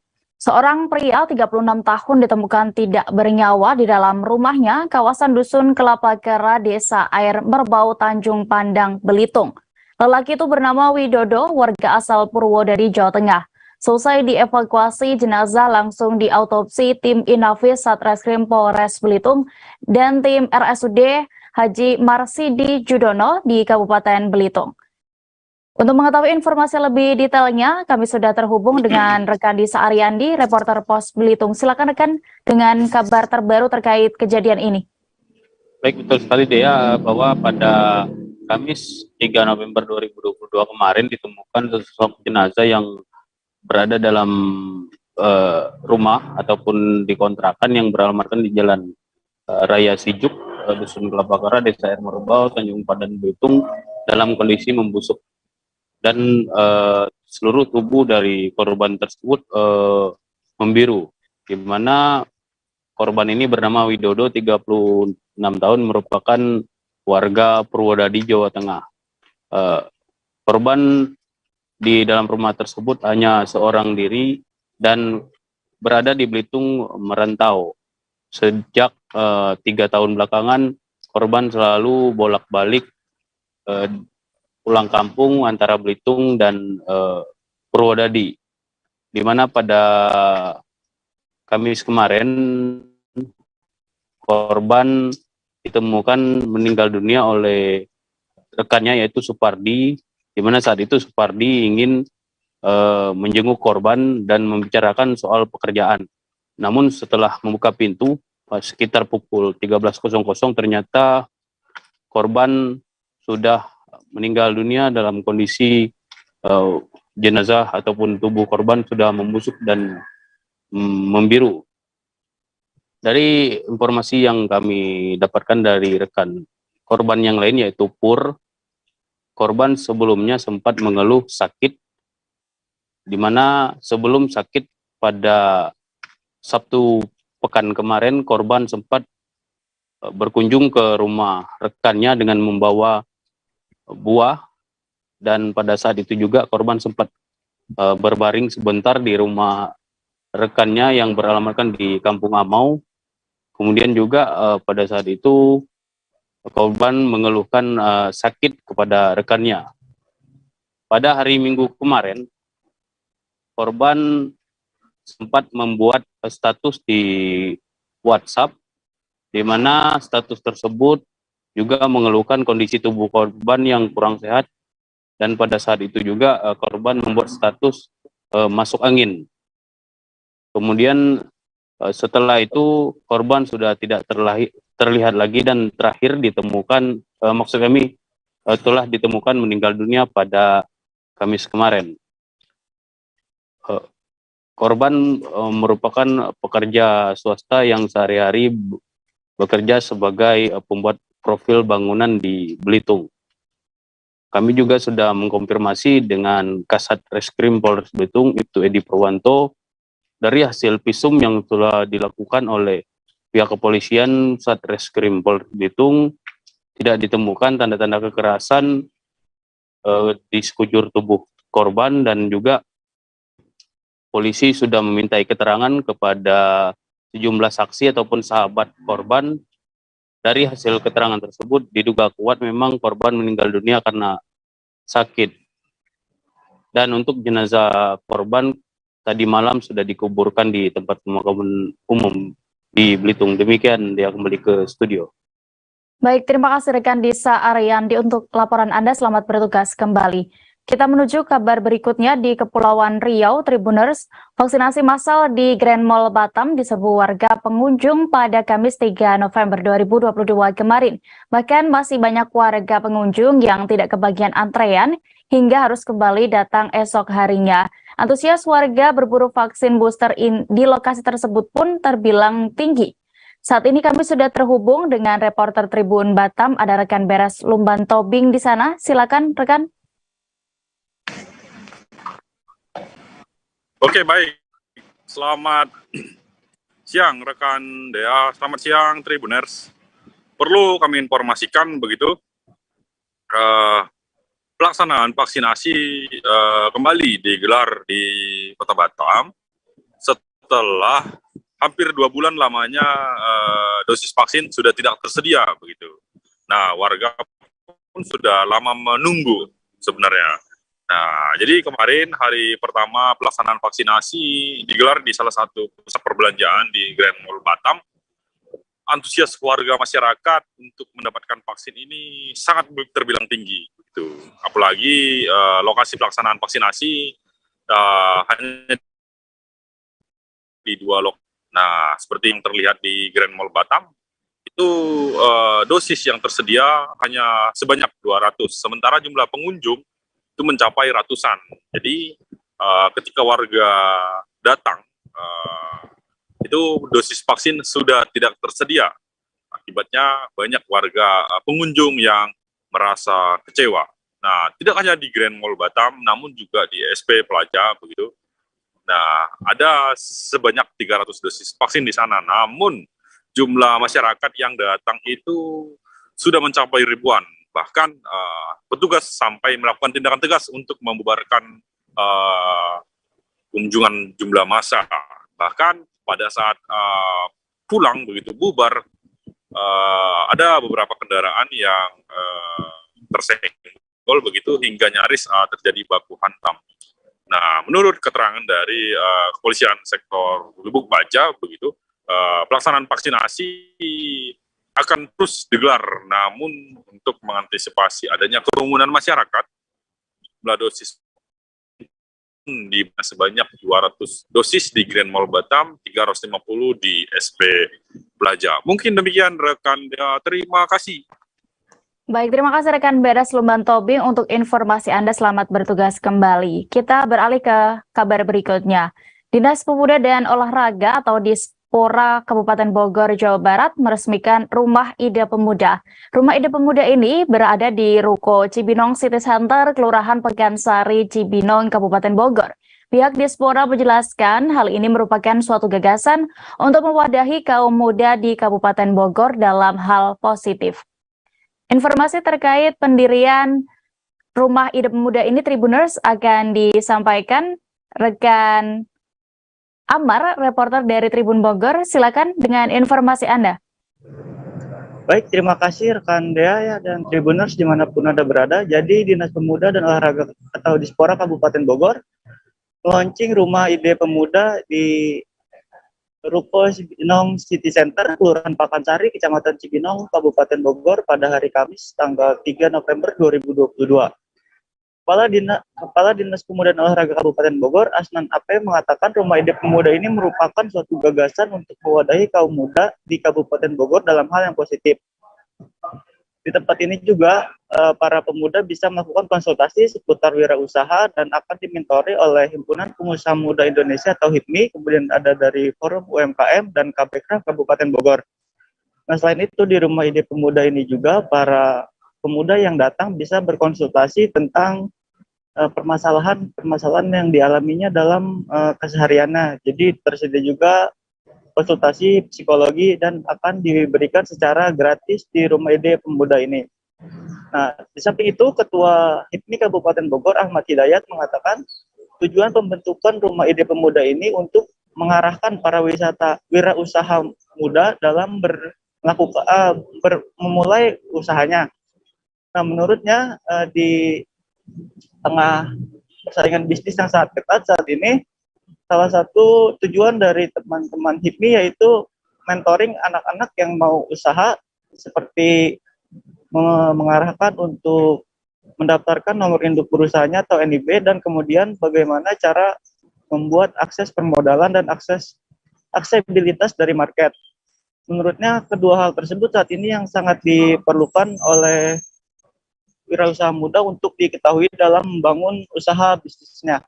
Begitu rekan yang dapat kami sampaikan dari Kabupaten Bogor. Baik, terima kasih rekan Amar untuk informasi Anda. Selamat kembali bertugas. Kita menuju informasi berikutnya. Sejumlah kendaraan berukuran besar terlihat nekat mencoba menerobos banjir yang menggenangi beberapa titik jalan lintas Sumatera di Kabupaten Aceh Tamiang. Kendaraan ini sebelumnya terjebak banjir sejak subuh. Akibatnya terjadi tumpukan kendaraan mengular mulai dari Kejuruan Muda hingga Karangbaru. Saat ini kami sudah terhubung dengan rekan Rahmat Wiguna, reporter dari Serambi News. Silakan rekan, bisa Anda laporkan situasi terkini di sana? Baik, terima kasih Dea. Bisa dilaporkan bahwa hari ini sudah memasuki hari kedua arus lalu lintas jalur utama Medan Banda Aceh lumpuh. Sebelumnya arus ini lumpuh pada Kamis dini hari akibat banjir yang semakin meluas melanda Aceh Tamiang akibat luapan sungai dan juga intensitas hujan yang masih tinggi.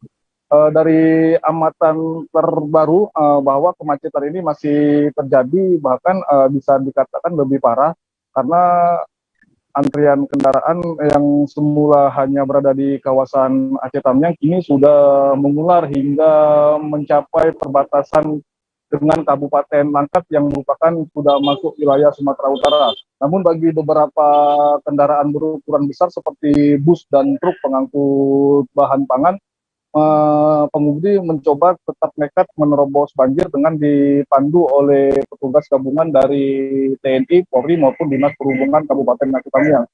Upaya ini membuahkan hasil baik bagi beberapa kendaraan, namun bagi kendaraan yang kurang beruntung justru malah memperkeruh suasana karena mogok di tengah badan jalan yang tergenang air.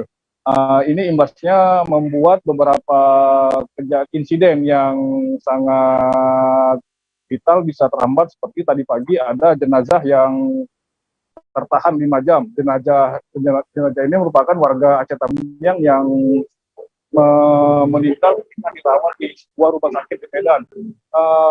Upaya evakuasi ini berlangsung cukup dramatis, di mana dan Ramil 07 kejuruan muda Kapten Infanteri Nunuk Rukmana harus meminjam truk milik perusahaan perkebunan kelapa sawit untuk menjemput ambulan yang tertahan di perbatasan Kabupaten Langkat, Sumatera Utara. Namun ketika jenazah sudah dipindahkan ke truk ini justru tidak bisa melaju karena tertahan oleh arus kemacetan yang disebabkan oleh kendaraan yang mogok akibat banjir, dan ini menyebabkan evakuasi harus dilakukan dengan menggunakan perahu karet. Sejauh ini kondisi belum normal, justru lebih bisa dikatakan lebih parah karena genangan air terus bertambah akibat kiriman arus air dari wilayah hulu. Demikian ya. Baik, terima kasih rekan Rahmat Wiguna untuk informasi Anda dari Aceh. Selamat bertugas kembali. Kita menuju kabar berikutnya. Daerah Pariwisata Super Prioritas atau DPSP Likupang, Minahasa Utara, Sulawesi Utara tidak hanya mengandalkan pantai pasir putihnya saja. Diketahui keindahan alam bawah lautnya pun juga tidak kalah memesona, bahkan bila dibandingkan dengan Taman Laut Bunaken. Wisatawan pun kini juga segera bisa menelusuri bawah laut Likupang menggunakan kapal selam wisata Golden Manta. Untuk mengetahui lebih detailnya Tribuners dan juga bagaimana pengalaman menggunakan kapal selam ini, kami sudah terhubung dengan rekan Rio Nur, reporter dari Tribun Manado. Silakan rekan. Iya, terima kasih rekan Dea. Jadi PT Bhinneka Manca Wisata yang sedang membangun Hotel Marriott, hotel 15 lantai di Desa Paputungan, Likupang, Minahasa Utara, juga menyediakan layanan kapal selam wisata untuk para turis nanti bisa melihat pemandangan bawah laut di wilayah perairan Likupang, di mana kapal selam ini sedang dalam upaya uji coba dan pelatihan kru untuk mengoperasikan kapal selam ini. Jadi Tribuners kemudian berkesempatan, maksud kami Tribun Manado berkesempatan untuk menjajah langsung kapal selam wisata yang bernama Golden Manta. Jadi kapal selam ini berisi bisa menampung 30 penumpang termasuk dengan 4 kru di dalam kapal selam tersebut.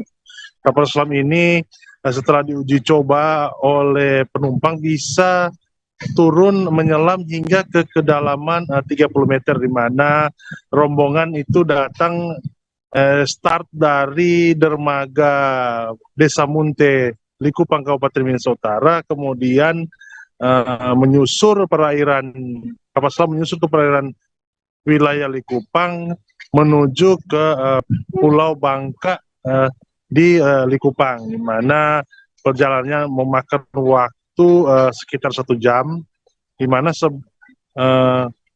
kapal selam ini bisa menyelam dan tidak ada masalah yang dialami oleh selama perjalanan. Justru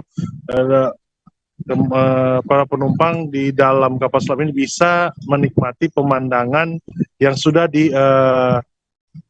yang bisa dinikmati dari jendela kapal selam ini. Sejumlah penumpang memang cukup antusias untuk menikmati.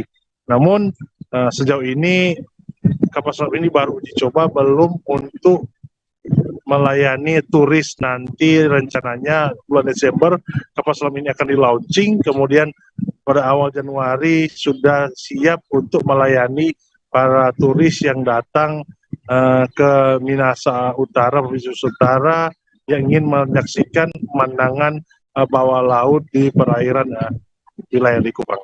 Demikian rekan dia. Baik, terima kasih rekan Rio Nur untuk informasi Anda. Selamat kembali bertugas. Kita menuju kabar berikutnya. Sesuai arahan Kapolri Jenderal Listio Sigit Prabowo, saat ini Polri terus melakukan langkah untuk mengembalikan kepercayaan publik. Tidak terkecuali Polda Maluku Utara dan jajarannya terus melaksanakan berbagai upaya dan langkah nyata. Upaya itu juga dapat mendapatkan dukungan moral dari Persatuan Purnawirawan atau PP Polri wilayah Maluku Utara. Dukungan itu ditandai dengan adanya pertemuan silaturahmi antara Kapolda Maluku Utara, Irjen Pol Midi Siswoko, dan PP Polri. Dalam menerima kunjungan PP Polri ini juga, Kapolda didampingi oleh Wakapolda dan PJU Polda Maluku Utara. Kapolda Maluku Utara Irjen Pol Midi Siswoko menyebut, kunjungan ini merupakan silaturahmi hingga membantu tugas-tugas Polri ke depan. Tentunya menurut Kapolda, kedepannya Polda Maluku Utara akan terus berkolaborasi dengan PP Polri.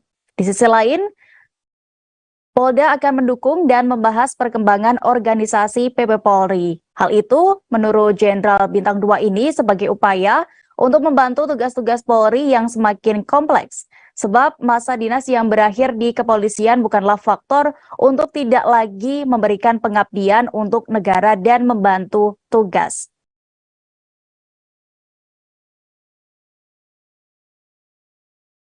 Menurut Kapolda, kolaborasi ini harus terus terjaga dan saling mendukung.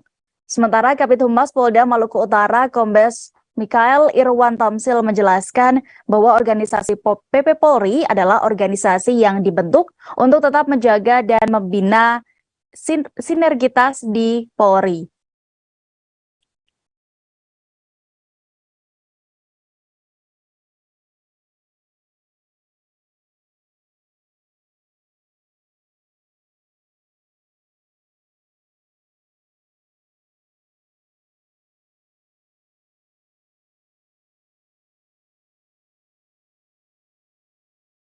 Pemkab Halmahera Selatan melakukan penandatanganan kerjasama dengan UGM Yogyakarta. Kerjasama yang dilakukan kali ini dalam bidang pendidikan, pengajaran, penelitian, dan juga pengabdian.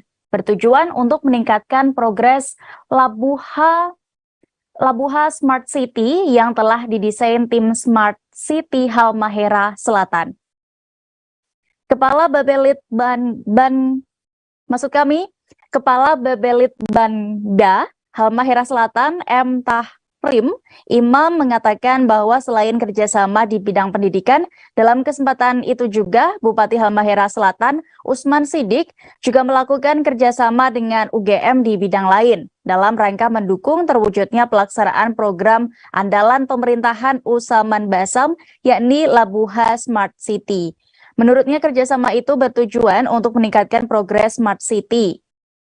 Untuk progres Smart City, menurut Tahrim, sejauh ini sudah ada pembangunan intranet fiber optik ke semua OPD.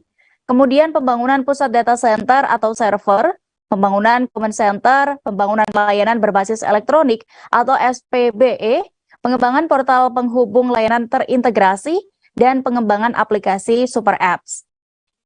Tahrim juga menyebut dalam rangka mempercepat layanan dan promosi sumber daya alam di bidang pertanian, pertambangan, perikanan, dan pariwisata di era digital sekarang.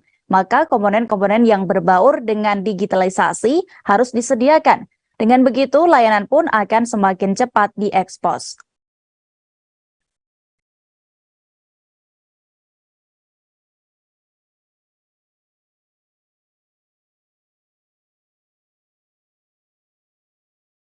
Tribuners, informasi tadi sekaligus menutup perjumpaan kita dalam live update Tribun News siang hari ini. Jangan kemana-mana karena sesaat lagi rekan kami Saradita Okta akan menghadirkan informasi-informasi seputar dunia olahraga hanya di live update sport.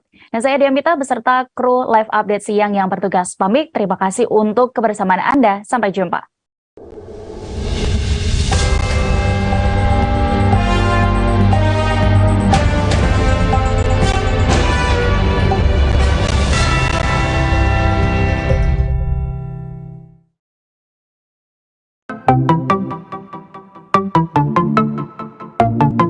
Halo Tribuners, waktu sudah menunjukkan pukul 8 waktu Indonesia Timur. Langit tampak mendung dan tak lama kemudian hujan pun turun. Satu persatu dari kami menaiki speedboat dari Pelabuhan Usaha Mina, Sorong, Papua Barat.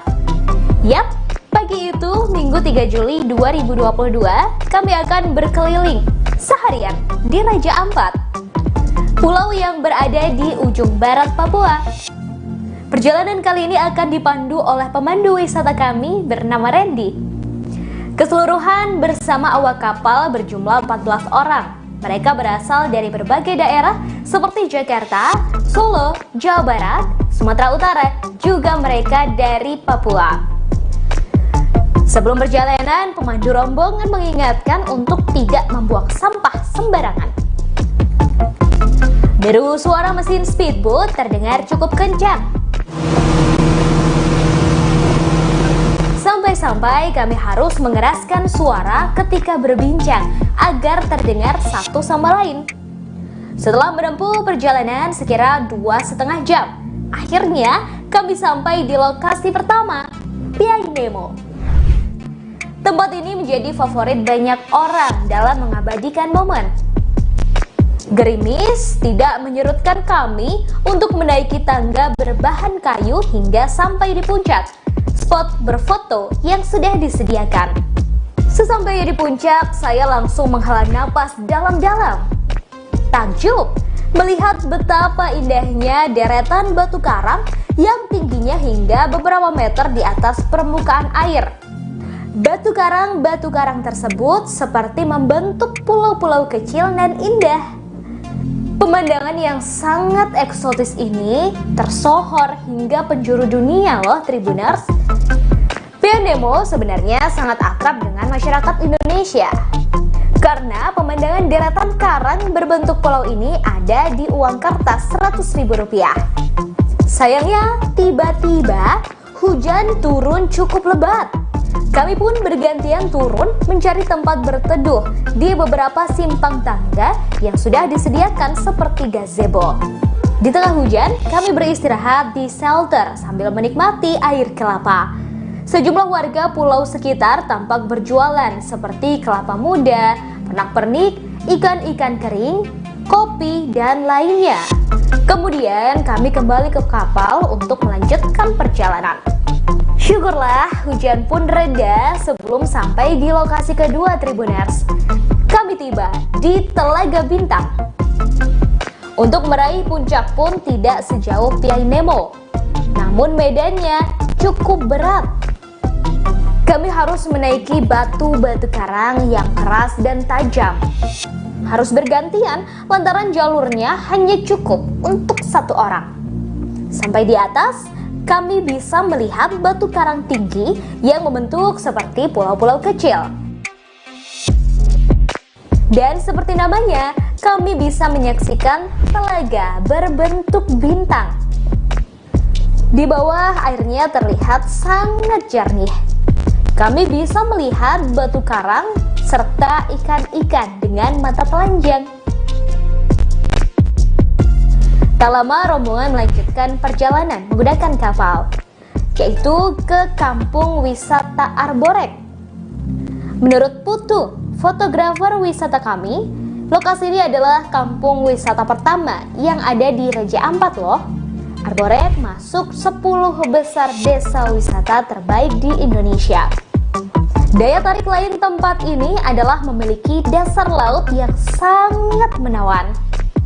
Anda bisa bersnorkeling, melihat karang dan berbagai biota laut.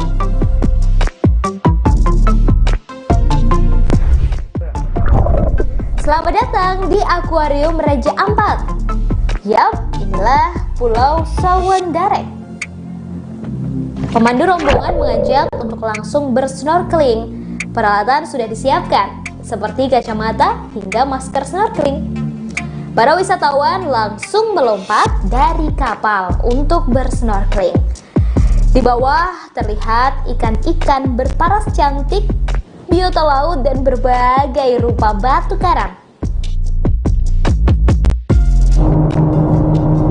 Tempat terakhir yang kami kunjungi tak kalah indah, yakni Pulau Pasir Timbul. Seperti namanya, pulau ini muncul 3 kali dalam satu hari. Pukul 6 waktu Indonesia Timur, pukul 11 waktu Indonesia Timur, dan 15 waktu Indonesia Timur. Masing-masing sekitar 30 menit.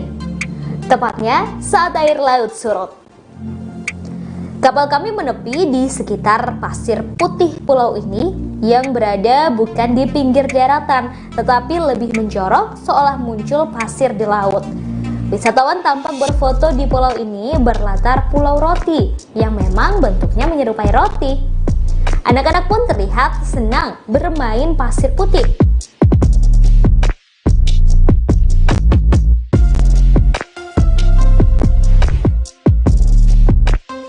Sayangnya hari sudah semakin sore, air mulai pasang dan Pulau Pasir Timbul akan kembali hilang tertutup air.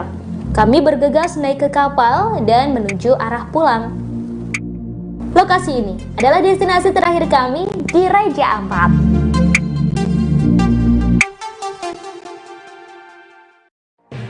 Tribun News Live Update. Tanggal 21. Selamat siang Tribuners, selamat sore Tribuners, selamat petang Tribuners, Anda sedang menyaksikan Live Update. Informasi teraktual dan terupdate dari siang hingga petang kami sajikan untuk Anda. Menewaskan 2 orang penumpang, yang mana kedua penumpang kami perdalam dengan laporan langsung dari lokasi kejadian dan narasumber terpercaya.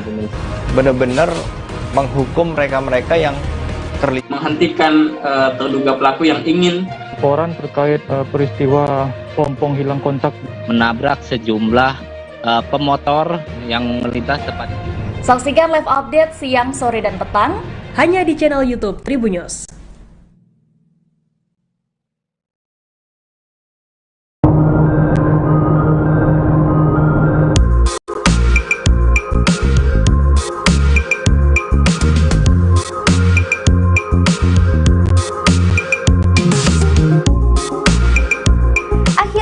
Tiba di Pulau Pasir Timbul Raja Ampat, Papua Barat.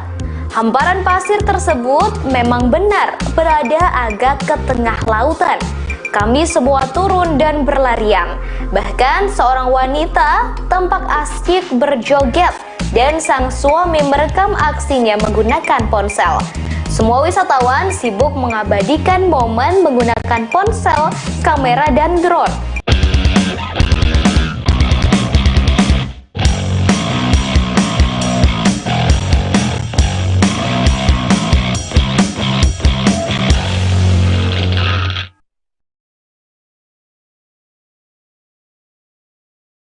Selamat siang Tribuners, apa kabar Anda hari ini?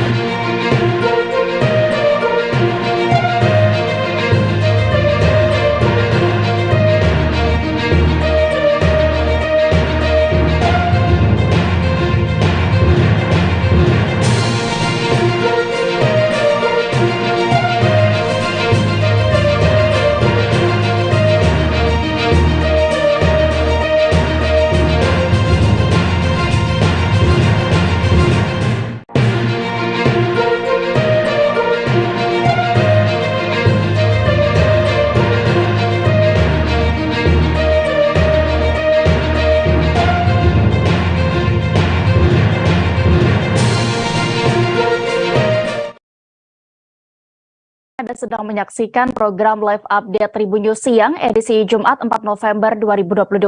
Informasi seputar peristiwa yang terjadi di tanah air akan kami hadirkan untuk Anda selama sekira 1,5 jam ke depan. Bersama saya Diamita dan reporter kami dari berbagai daerah di Indonesia. Inilah live update Tribun News Siang selengkapnya. Kita menuju informasi pertama. Bangunan rumah milik Ubardin, warga Kelurahan Kayu Kunyit, Bengkulu Selatan terpaksa dibongkar. Pembongkaran atas keputusan dari Pengadilan Negeri Mana karena bangunan rumah berdiri di tanah milik Wahun yang merupakan tetangganya sendiri. Sebelumnya diketahui berbagai cara mediasi juga sudah dilakukan pemilik bangunan agar tidak dirobohkan. Saat ini kami sudah terhubung dengan reporter Tribun Bengkulu, ada rekan Ahmad Sandy Kurniawan. Silakan rekan, bisa Anda informasikan terkait kasus ini? Oke, terima kasih rekan Dea yang ada di studio. Oke, selamat siang Tribuners. Memang benar itu kejadian eksekusi yang dilakukan pihak Pengadilan Negeri Bengkulu Selatan atau maksud kami Mana. Itu terjadi pada hari Rabu kemarin, di mana keputusan pengadilan menyatakan bahwa pihak dari Bapak Wahun memang benar memiliki sebidang tanah tersebut dan disertai pembuktian tersebut dilakukan berupa sertifikat, sahabat Tribuners. Jadi memang benar Bapak Wahun itu memenangkan, jadi rumah Bapak tersebut harus dilakukan pembongkaran secara paksa karena sudah dilakukan berapa kali itu akan dilakukan pengisian. Jadi ini akan di pihak Tribuners, mediasi juga sudah dilakukan beberapa kali dari pihak manapun itu, tapi tidak kunjung selesai. Mulai dari tingkat kelurahan maupun polsek sudah dilibatkan untuk melakukan mediasi, tetapi nyatanya tidak membuahkan hasil. Bahkan akhirnya berujung di mediasi di tingkat pengadilan, tetapi tidak juga mendapatkan hasil yang jelas. Dan akhirnya pihak pengadilan langsung melakukan memutuskan jika penggugat ini atau tergugat itu harus dilakukan eksekusi secara paksa. Dan untuk saat ini bangunan rumah tersebut sudah dilakukan pembongkaran, dari depan itu selebar 1 meter dan ke belakang itu 2 meter dengan panjang 34 meter. Mungkin itu saja rekan Dea yang ada di studio, laporan saya dari Bengkulu Selatan. Baik, Tribuners, berikut juga rekan kami sudah melakukan wawancara bersama dari anak penggugat bernama Wanto. Selengkapnya kami tampilkan. Pemilik yang mana, Pak? Pemilik tanah tetangga atau rumah yang dilakukan eksekusi ini? Pemilik yang bapak saya punya, Bapak Wahun. Tanah ini udah masuk ke rumah bupati. Rumah kita ya, Pak? Iya. Oh, oke. Pak, ini sudah berapa lama, Pak? Ini sebenarnya udah lama, udah hampir 20 tahun lebih. 20 tahun, ya. Tapi sengketa ini baru 4 tahun. 4 tahunan ya, Pak? Oke. Tahun. Ini siapa, Pak, pemilik rumah ini, Pak? Bapak Ubardin. Ubardin. Ya. Ini sudah dilakukan mediasi sebelumnya? Sebenarnya dari pihak kami dengan berusaha payah untuk mengadakan mediasi. Iya, mediasi atau musyawarah untuk jalan yang terbaik. Tapi dari pihak Pak Ubardin tetap tidak mau dapat. Oke, ada informasinya juga, Pak. Ini pemilik rumah ini lebih rela rumahnya dihancurkan dibanding melakukan pembongkaran sendiri atau tukar dengan uang, Pak. Betul. Betul. Pasca tragedi Kanjuruhan, manajemen Arema FC berkomitmen untuk berbenah dan evaluasi secara menyeluruh. Manajemen pun segera membentuk tim pemulihan Arema FC yang bertugas secara khusus melakukan perombakan. Tim itu bertugas menata struktur organisasi klub Singoedan yang agar bisa menjadi lebih profesional ke depannya. Saat ini kami juga sudah terhubung dengan rekan Dia Ayu, reporter dari Surya Malang. Silakan dengan informasi Anda terkait tim ini.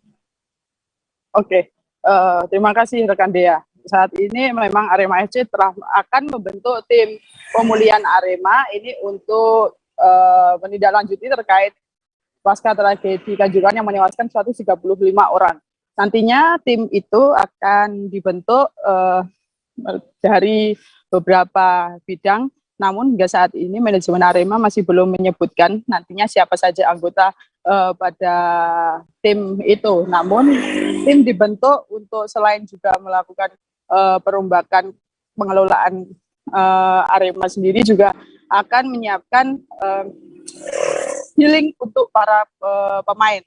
Selain itu, kami juga mendapat kabar terbaru, nantinya Arema FC juga mengadakan pertemuan dengan konsultan 3 negara, yakni berasal dari Italia, Inggris, dan juga Turki. Demikian, Tia. Baik, terima kasih rekan Dia Ayu untuk informasi Anda langsung dari Jawa Timur. Selamat bertugas kembali. Kita beralih menuju kabar berikutnya. 2 wakil DPRD Sulawesi Selatan masuk ke dalam daftar 12 orang yang diperiksa Makosat Brimob Makassar.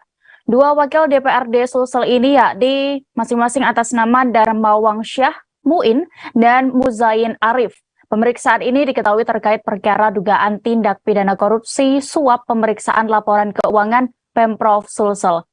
Laporan selengkapnya terkait kasus ini dan penanganannya Tribuners, kami sudah terhubung dengan rekan Sauki, reporter dari Tribun Timur. Silakan rekan dengan informasi Anda.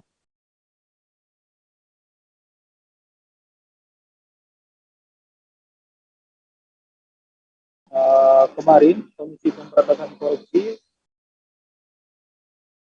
orang terkait tindak pidana dugaan korupsi laporan keuangan di Dinas PUTR tahun 2020. Dari 12 orang tersebut, 2 diantaranya merupakan Wakil Ketua DPRD Provinsi Sulawesi Selatan, Bapak Darmawan Syah Muin, dan Bapak Muzain Arif.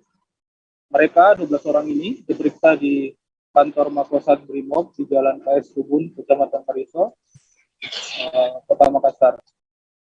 Menurut keterangan anggota Brimob yang kami temui, Bapak Itu Riwan diperiksa oleh penyidik KPK pagi hingga malam, dan dari pemeriksaan tersebut hingga kini kami masih melakukan penelitian apa hasil dari pemeriksaan tersebut.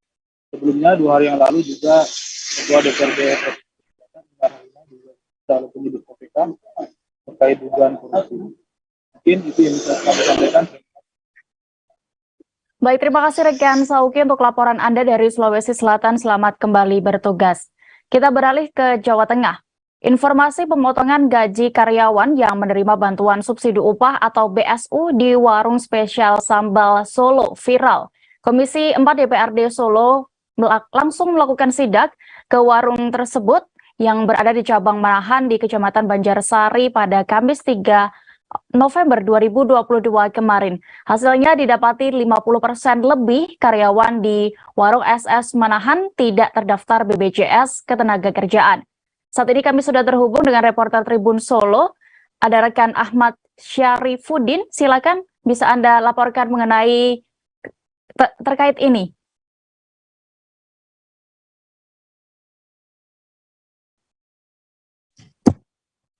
Ya, benar rekan Dea dan Tribuners bahwa kemarin sempat diadakan sidak oleh anggota DPRD Komisi 4 Ginda yang kemarin sempat mendatangi cabang SS di Manahan, dan di situ memang didapati 50% lebih karyawan di situ tidak terdaftar BPJS begitu, dan pihak SS yang kali ini diwakili oleh kepala cabangnya Muhammad Hafidz itu memang menyampaikan dari 50% lebih yang tidak terdaftar BPJS Ketenagakerjaan itu merupakan karyawan baru begitu, dan kebijakan pemotongan gaji yang dilakukan kepada penerima BSU bahkan sudah dilakukan sejak tahun lalu.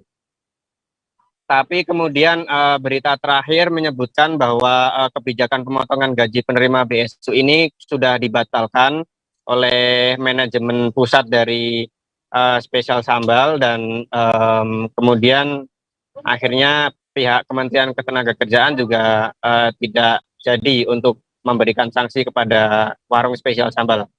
Begitu rekan Dia.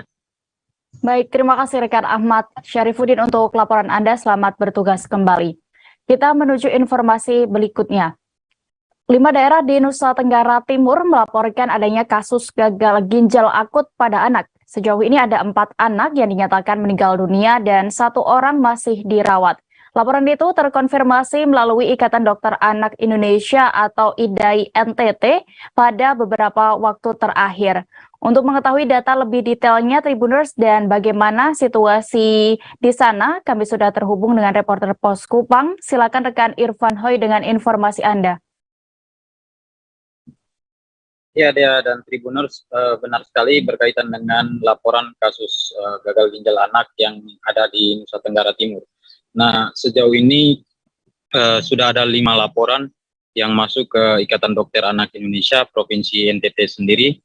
Dari 5 anak itu 4 diantaranya meninggal dunia, dinyatakan meninggal dunia, dan 1 orang di Kabupaten Nagekeo, Nusa Tenggara Timur masih dilakukan perawatan. Nah, pihak dokter anak NTT sendiri sejauh ini terus memantau atau terus memonitor perkembangan terkait dengan kasus gagal ginjal anak di Nusa Tenggara Timur. Bahkan mereka juga sempat merekomendasikan atau meminta kepada rumah sakit milik pemerintah provinsi agar mendatangkan alat cuci darah anak, karena di NTT sendiri sampai dengan sejauh ini tidak ada alat cuci darah khusus untuk anak, sehingga beberapa kasus seperti di Sumba Barat yang rencananya akan dirujuk ke Rumah Sakit Sangla Denpasar Bali tidak sempat, sehingga mereka dari dokter anak di NTT sendiri sudah menyampaikan itu. Dan informasi terakhir yang diperoleh bahwa alat tersebut sudah dipesan oleh pihak rumah sakit di Profesor Johannes Kupang, dan dalam beberapa waktu ke depan akan tiba di Nusa Tenggara Timur yang kemudian bisa digunakan. Nah, untuk terkait dengan imbauan sendiri dari dokter anak yang ada di NTT sendiri, mereka meminta kalaupun orang tua ataukah keluarga pasien yang melihat anak atau pasien mereka yang sudah ada muncul gejala seperti tidak buang air kecil lebih dari 12 jam, demam, batuk, hingga pilek, maka segera mungkin dibawa ke rumah sakit atau fasilitas kesehatan terdekat, yang kemudian bisa dimungkinkan untuk dirujuk ke rumah sakit dengan fasilitas kesehatan yang lebih bagus. Begitu dia. Baik, terima kasih rekan Irfan Hoy untuk informasi Anda. Selamat bertugas kembali. Kita beralih menuju Provinsi Bangka. Siswa SMKN 2 Pangkal Pinang meninggal dunia pasca bermain sepak bola dalam ajang turnamen Bubble Sport Game 2022. Pelajar atas nama Gusti Suyansyah tersebut sebelumnya terjatuh seusai menanduk bola. Ia juga sempat mendapatkan perawatan intensif di RSUD Depati Hamzah, namun kemudian dinyatakan meninggal dunia. Untuk mengetahui kronologi lengkap kejadian ini, Tribuners akan disampaikan oleh rekan Rizky Irianda Palevi, reporter Bangka Pos yang sudah bergabung di sana. Silakan. Ya, Dea, kabar duka kini kembali datang dari dunia olahraga cabur sepak bola. Usai seorang siswa bernama Gusti Suyansyah yang masih duduk di kelas 2 SMK Negeri 2 Pangkal Pinang meninggal dunia setelah melakoni pertandingan sepak bola dalam turnamen yang digelar oleh Provinsi Bangka Belitung Bubble Sport Game 2022. Kejadian naas tersebut terjadi pada Rabu 2 November lalu sekitar pukul 14.30. Saat itu Gusti sempat menanduk bola, namun saat sundulan tersebut tidak ada benturan ataupun hadangan dari lawan. Jadi posisinya atau laga yang baru berjalan 5 menit itu, posisi Gusti ini benar-benar kosong, tidak ada halangan saat menerima bola sundulan. Namun setelah sundulan tersebut tak berselang lama, Gusti ini tiba-tiba ambruk di tengah lapangan, dan hal ini pun membuat Gusti langsung ditarik ke pinggir lapangan untuk mendapatkan perawatan medis. Namun saat diberikan penanganan medis, Gusti ini justru muntah-muntah sebanyak 3 kali dan membuat pihak medis langsung membawa Gusti menggunakan ambulan ke RSUD Depati Hamzah Bangka Pinang. Di RSUD sempat mendapatkan perawatan intensif. Gusti pun akhirnya mengembuskan nafas terakhirnya pada sekitar pukul 8 malam pada Rabu kemarin. Sementara itu hari ini pihak sekolah dari SMK Negeri 2 Pangkal Pinang pun juga sudah menggelar doa bersama untuk Gusti Suyansyah. Lebih lanjut juga untuk kesehariannya di sekolah, Kepsek dari SMK Negeri 2 Pangkal Pinang, Muhammad Afaljan, juga membeberkan Gusti Suyansyah ini merupakan siswa yang gemar dan aktif berolahraga, dan hal tersebut pun dibuktikan dengan selalu dipilihnya Gusti Suyansyah dalam tim inti cabur sepak bola dan futsal, serta merupakan pemain andalan dalam setiap turnamen yang diikuti SMK Negeri 2 Pangkal Pinang. Lalu juga dari hasil ronsen yang diterima untuk korban ini mengalami pendarahan di kepalanya pada Rabu kemarin. Rencananya pada Rabu lalu itu juga Gusti ini akan melakukan operasi bedah pada keesokan harinya atau Kamis pagi. Namun untuk dokter operasi bedah ini saat itu tidak ada di Pangkal Pinang, masih ada di Belitung, sehingga masih menunggu, dan namun rencana tersebut pun akhirnya kandas dikarenakan Gusti sudah meninggal pada malam harinya pada Rabu jam 8 malam. Demikian ya.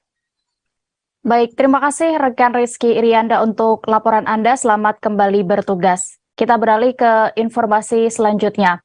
Nur Sifa Sukmawati, warga desa Kurau Utara, Kecamatan Bumi Makmur, Kabupaten Tanah Laut, mengalami obesitas. Berat badan perempuan 26 tahun ini mencapai sekira 190 kg. Selain obesitas, ternyata ia juga mengalami disabilitas mental dan berasal dari keluarga kurang mampu. Guna mengetahui lebih jelas, saya telah terhubung dengan reporter Banjarmasin Post, ada rekan Roy di sana. Silakan dengan informasi Anda. Baik, terima kasih rekan Dia. Dapat saya laporkan bahwa di Desa Kurau Utara, Kecamatan Bumi Makmur, Kabupaten Tanah Laut, Provinsi Kalimantan Selatan, ada kasus obesitas. Ini merupakan kasus kedua sejak beberapa tahun terakhir. Penyandang obesitas tersebut bernama Nur Sifa Sukmawati, berusia 26 tahun, yang juga mengalami disabilitas mental, dan selama ini yang bersangkutan secara rutin tiap bulan juga dibawa ke Rumah Sakit Jiwa Semanglium di Gambut, Kabupaten Banjar. Namun sejak sekitar sebulan yang lalu tidak bisa lagi lantaran bobot badan yang terus bertambah, sehingga yang bersangkutan menjadi kesulitan bergerak, sehingga orang tuanya pun juga tidak bisa lagi membawa sang anak sulung tersebut ke rumah sakit jiwa tersebut, berkaitan dengan bobot badan yang sekarang diperkirakan mencapai 190 kg. Meski begitu, sang ibu pada bulan lalu tetap mengambil obat untuk sang anak tersebut. Sekedar diketahui bahwa ibunda dari penyandang obesitas tersebut, Bu Samsiah, yang sekarang berusia 44 tahun, merupakan single parent sejak sekitar 20 tahun yang lalu, dan menghidupi 3 orang anak, di mana 2 orang anak lainnya juga telah bekerja membantu sang ibu untuk mencukupi kebutuhan hidup sehari-hari. Dan kondisi rumah mereka yang mereka huni memang cukup memprihatinkan, karena lantai-lantai dari kayu biasa itu juga mulai banyak yang keropos. Begitu juga titian kayu untuk menuju rumah tersebut selain sempit juga mulai keropos. Dan ironisnya bahwa sejak seminggu yang lalu wilayah setempat dilanda banjir rob yang juga menyebabkan rumah penyandang obesitas itu terpapar banjir setinggi 1 kilan jari orang dewasa, dan masih juga berlangsung hingga dini hari malam tadi. Karena itu pula selama itu si Sukma ini juga terpaksa dia harus berbaring dalam kondisi basah karena lantai rumahnya juga kebanjiran setinggi 1 kilan jari orang dewasa. Namun pada hari Rabu kemarin pemerintah desa setempat membangunkan ranjang sederhana terbuat dari papan menyerupai meja seperti itu, meja kayu berukuran sekitar 1,5 kali 2 meter. Dan kemarin, Kamis yang kemarin, oleh aparatur desa diangkat beramai-ramai ke tempat tersebut agar ketika terjadi pasang naik yang terjadi setiap malam tidak lagi kebasahan. Tapi menurut penuturan si adik Sukma ini, penuturan Siti Mahfujah, bahwa kemarin sore sang kakak itu juga sempat gelisah karena tidak terbiasa tidur di tempat yang tinggi seperti itu, dan sempat nekat untuk turun. Kemudian akhirnya dibantu oleh dia dan ibunya turun, dan kemudian menjelang tengah malam minta tolong bantuan keluarga untuk mengangkat kembali karena ketika tengah malam air akan kembali naik masuk ke dalam rumah. Dan juga telah ada bantuan dari beberapa pihak, baik bantuan pangan, termasuk dari Basnas Tanah Laut yang tahap pertama pada sore kemarin membantu uang tunai sebesar 5 juta, kemudian dana tersebut oleh pihak desa dirundingkan dengan BPD dan juga dari pihak kecamatan akan digunakan secepatnya untuk memperbaiki lantai bagian dapur, karena dalam kondisi yang setelah cukup memprihatinkan, keropos, dan selanjutnya juga direncanakan akan diupayakan untuk membantu merenovasi rumah warga tersebut yang masuk dalam kategori warga miskin di Kecamatan Bumi Makmur. Sementara dari pihak Puskesmas setempat juga telah memberikan pendampingan selama ini dan juga telah memberikan rekomendasi untuk dirujuk ke rumah sakit pemerintah daerah di Kota Pelihari. Namun memang sampai saat ini dari pihak keluarga, terutama dari sang ibu, masih bingung karena ketika sang anak dibawa ke rumah sakit, maka yang dibingungkan adalah siapa yang akan menjaga, karena sang ibu itu juga bekerja menjual kue untuk mencari nafkah, untuk mencukupi kehidupan hidupnya, dan itulah yang sementara ini masih belum bisa diputuskan terkait ketika ada keinginan dari pihak petugas kesehatan untuk merawat si Sukma ini ke rumah sakit daerah di Kota Pelihari yang berjarak puluhan kilometer dari tempat tinggalnya. Demikian dia yang dapat saya laporkan. Baik, terima kasih rekan Roy untuk laporan Anda di Kabupaten Tanah Laut. Selamat bertugas kembali. Kita beralih ke Jawa Timur. Tim SAR gabungan akhirnya menemukan bocah yang hilang di Sungai Song, Kecamatan Kauman, Tulungagung. Korban berinisial MWZ, 12 tahun, ditemukan meninggal dunia setelah 4 hari dilakukan penyisiran sungai. Proses pencarian dilakukan sejak kejadian, yakni hari pertama pada Senin 31 Oktober 2022 lalu. Saat ini kami sudah terhubung dengan reporter Surya, ada rekan David Yohanes. Silakan dengan laporan Anda. Ya, terima kasih rekan Dea. Jadi tim SAR gabungan berhasil menemukan jenazah MWZ, seorang anak berusia 12 tahun yang pada hari Senin kemarin itu hilang di sekitar Jembatan Mojosari, Kecamatan Kauman, Kabupaten Tulungagung, Jawa Timur. Sebelumnya korban ini bersama 3 orang temannya berenang di sekitar Jembatan Mojosari di sungai atau di Kali Song yang melintas di Kecamatan Kauman ini. Saat itu 4 korban sempat melepas pakaiannya lalu masuk ke aliran sungai. Namun saat mereka berenang inilah korban terlalu ke tengah sehingga terseret arus sungai sehingga hilang dan tenggelam. 4 hari tim SAR gabungan mengalami kesulitan karena medan dari Sungai Song yang banyak rumpun bambu yang jatuh ke aliran, dan di bawah rumpun bambu ini banyak terdapat lubang yang begitu dalam sehingga membutuhkan 4 penyelam. Namun upaya ini gagal sampai akhirnya pada hari keempat kemarin Basarnas membagi 2 tim, yaitu tim pertama melakukan pembersihan carang-carang yang menghalangi upaya pencarian, kemudian ada tim 2 yang menyusur sungai dengan menggunakan perahu fiber. Dan akhirnya tim kedua yang menggunakan perahu fiber ini menemukan jenazah korban 5 km dari titik awal. Jadi ditemukan di sekitar Desa Panggungrejo, Kecamatan Kauman, Kabupaten Tulungagung, Jawa Timur. Nah, lokasi ini juga masih di aliran Kali Song dan medannya lebih landai. Dan saat ditemukan memang karena sudah 4 hari korban ditemukan dalam kondisi meninggal dunia. Dan jenazah korban lalu dibawa ke RSUD Dr. Iska untuk menjalani identifikasi, karena secara hukum memang harus ada identifikasi untuk memastikan ini adalah korban. Namun Basarnas menyatakan karena laporan bencana hanya 1 kejadian, yaitu atas nama MWZ ini, maka pihaknya meyakini bahwa ini korban adalah MWZ yang sudah hilang sejak hari Senin kemarin. Demikian yang bisa saya laporkan dari Kabupaten Tulungagung, Jawa Timur. Baik, terima kasih rekan David. Dan berikut Tribuners kami tampilkan keterangan dari Koordinator Basarnas Posar, Yoni Fariza selengkapnya. Hari ini tim saya bagi menjadi dua. Yang pertama, suruh pertama itu cleaning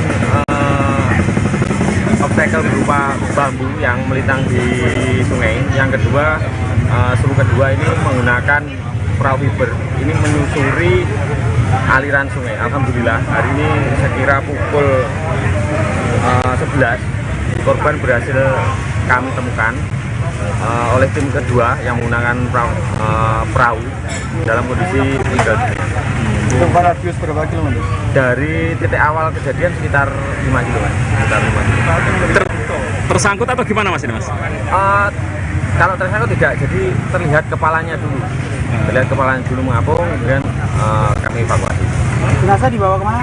Untuk jenazah saat ini dibawa ke instalasi kamar jenazah RSUD Dr. Rizka. Jadi masih teman di tepi? Di sekitaran masih di tengah, jadi posisinya masih terbawa arus. Kedalaman berapa meter? Kalau kedalaman kemungkinan 2 sampai 3. Muhammad Suwardi Sembiring, warga Kecamatan Pontianak Timur, Kota Pontianak menjadi korban insiden maut pistol Polantas. Ia menjadi korban peluru nyasar dari anggota Satlantas Polresta Pontianak yang tengah membersihkan pistolnya pada 2 November 2022 lalu. Meninggalnya Suwardi menyisakan kesedihan mendalam bagi keluarga. Saat ini kami sudah terhubung dengan reporter Tribun Pontianak, ada rekan M. Lutfi di sana. Silakan rekan, bisa Anda informasikan terkait kronologi kejadian dan juga bagaimana apakah korban sudah dimakamkan. Silakan. Oke, terima kasih rekan Dea. Jadi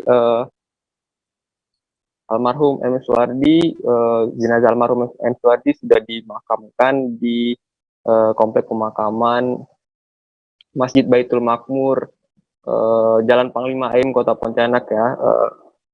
Saya dimakamkan, para pelayat keluarga dan beserta jajaran Polri itu kembali ke rumah duka.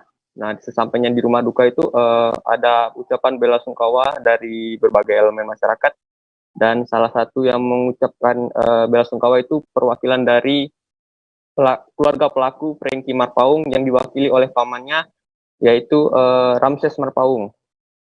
Jadi mewakili Franky, Ramses meminta maaf kepada keluarga korban yang ditinggalkan, khususnya istri beserta anaknya, dan maafnya itu pun diterima oleh istri korban atas nama Nur Wahyuni Tamara. Akan tetapi pihak keluarga korban juga tetap mengatakan atau menekankan proses hukum tetap berjalan. Nah, sebelumnya akan diberitakan M. Suwardi itu terkena peluru nyasar di perempatan Jalan Tanjung Pura, Kota Pontianak, akibat dari kelalaian seorang anggota Polantas Polresta Kota Pontianak. Oke, sekian rekan Dea, laporan dari saya. Terima kasih. Baik, Tribuners rekan Lutfi juga sudah melakukan wawancara bersama adik dari korban. Berikut liputan lengkapnya untuk Anda. Dan juga kemarin Pak Wakapolda juga sudah memastikan itu kepada kita pihak keluarga bahwa proses hukum tetap berjalan. Nanti kita tunggu aja hasilnya bagaimana. Intinya kita keluarga sudah mengikhlaskan kepergian abang ini, kan kita pun sadar juga bahwa ini memang tidak ada unsur kesengajaan, murni kecelakaan. Namun ya karena kelalaiannya yang bersangkutan juga harus mempertanggungjawabkan perbuatan secara hukum dan mungkin undang-undang yang berlaku di kepolisian. Kami rasa itu cukup. Polisi kembali menggerebek kawasan yang disinyalir menjadi sarang peredaran narkoba di wilayah Percut Setuan, Deli Serdang, Sumatera Utara. Dari kawasan Jalan Jermal 15, polisi mengamankan sejumlah orang yang diduga sebagai pelaku dan sejumlah barang bukti. Petugas juga menghancurkan sebuah lapak yang diduga dipakai sebagai tempat para pelaku menikmati narkoba jenis sabu. Saat ini kami sudah terhubung dengan reporter Tribun Medan, ada rekan Fian di sana. Silakan dengan laporan Anda. Ya, baik rekan Dea dan juga Tribuners. Ya, kemarin sore memang Narkoba Polrestabes Medan dengan Polsek Setuan dan juga Sabara Polrestabes Medan mendatangi lokasi tempat yang disinyalir menjadi tempat peredaran narkoba di kawasan Kecamatan Percut Setuan, Deli Serdang, di mana saat itu polisi yang tiba di sana langsung melakukan penggerebekan di lapak-lapak yang diduga menjadi tempat para pelaku ini memakai ataupun mengedarkan narkoba di kawasan tersebut. Saat polisi tiba, polisi langsung menangkap. Awalnya itu polisi menangkap ada pelaku yang berjumlah 3 orang, yang duanya saat itu hendak melakukan transaksi narkoba, dan di lokasi yang berdekatan di situ polisi mengamankan 1 orang lagi pelaku yang merupakan pemakai. Kemudian polisi melakukan penggeledahan di segala titik di lokasi tersebut dan mendapati sejumlah puluhan alat tempat isap sabu ataupun bom, yaitu berjumlah ada 51 botol. Barang bukti itu langsung disita oleh pihak kepolisian, dan polisi juga menyita sedikitnya ada 7 unit sepeda motor yang ditinggalkan pemiliknya. Pada saat polisi tiba di sana memang sempat ada aksi kejar-kejaran antara polisi dan para pelaku ini. Namun sebagian pelaku ada yang berhasil melarikan diri sehingga meninggalkan sepeda motornya di lokasi. Nah, sepeda motor tersebut dan juga ada 2 unit becak motor langsung diamankan oleh pihak polisian dan dibawa ke Polsek Percut Setuan. Nah, dari keempatnya ini memang awalnya setelah diamankan oleh pihak polisian sempat tidak mengaku mereka itu terlibat narkoba di kawasan tersebut. Namun setelah diinterogasi oleh pihak polisian barulah keempatnya ini mengaku datang ke sana memang hendak membeli narkoba. Ya, ini mungkin penggerebekan yang kesekian kalinya dilakukan oleh pihak kepolisian di kawasan tersebut. Karena memang di kawasan Derma 15 ini dikenal sebagai tempat yang sering terjadi transaksi narkoba.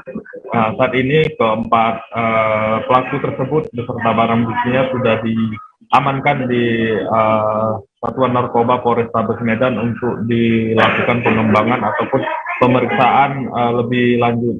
Dari tangan pelaku juga polisi sempat menyita barang bukti narkoba itu tidak banyak, hanya di bawah 1 gram.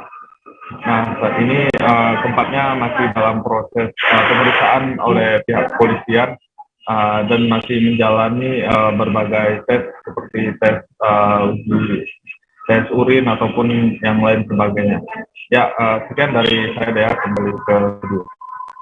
Baik, terima kasih rekan Vian. Berikut Tribuners kami tampilkan keterangan dari Kanit 1 Satres Narkoba Polrestabes Medan, Ibtu Wisnu Graha Paramaarta. Selengkapnya.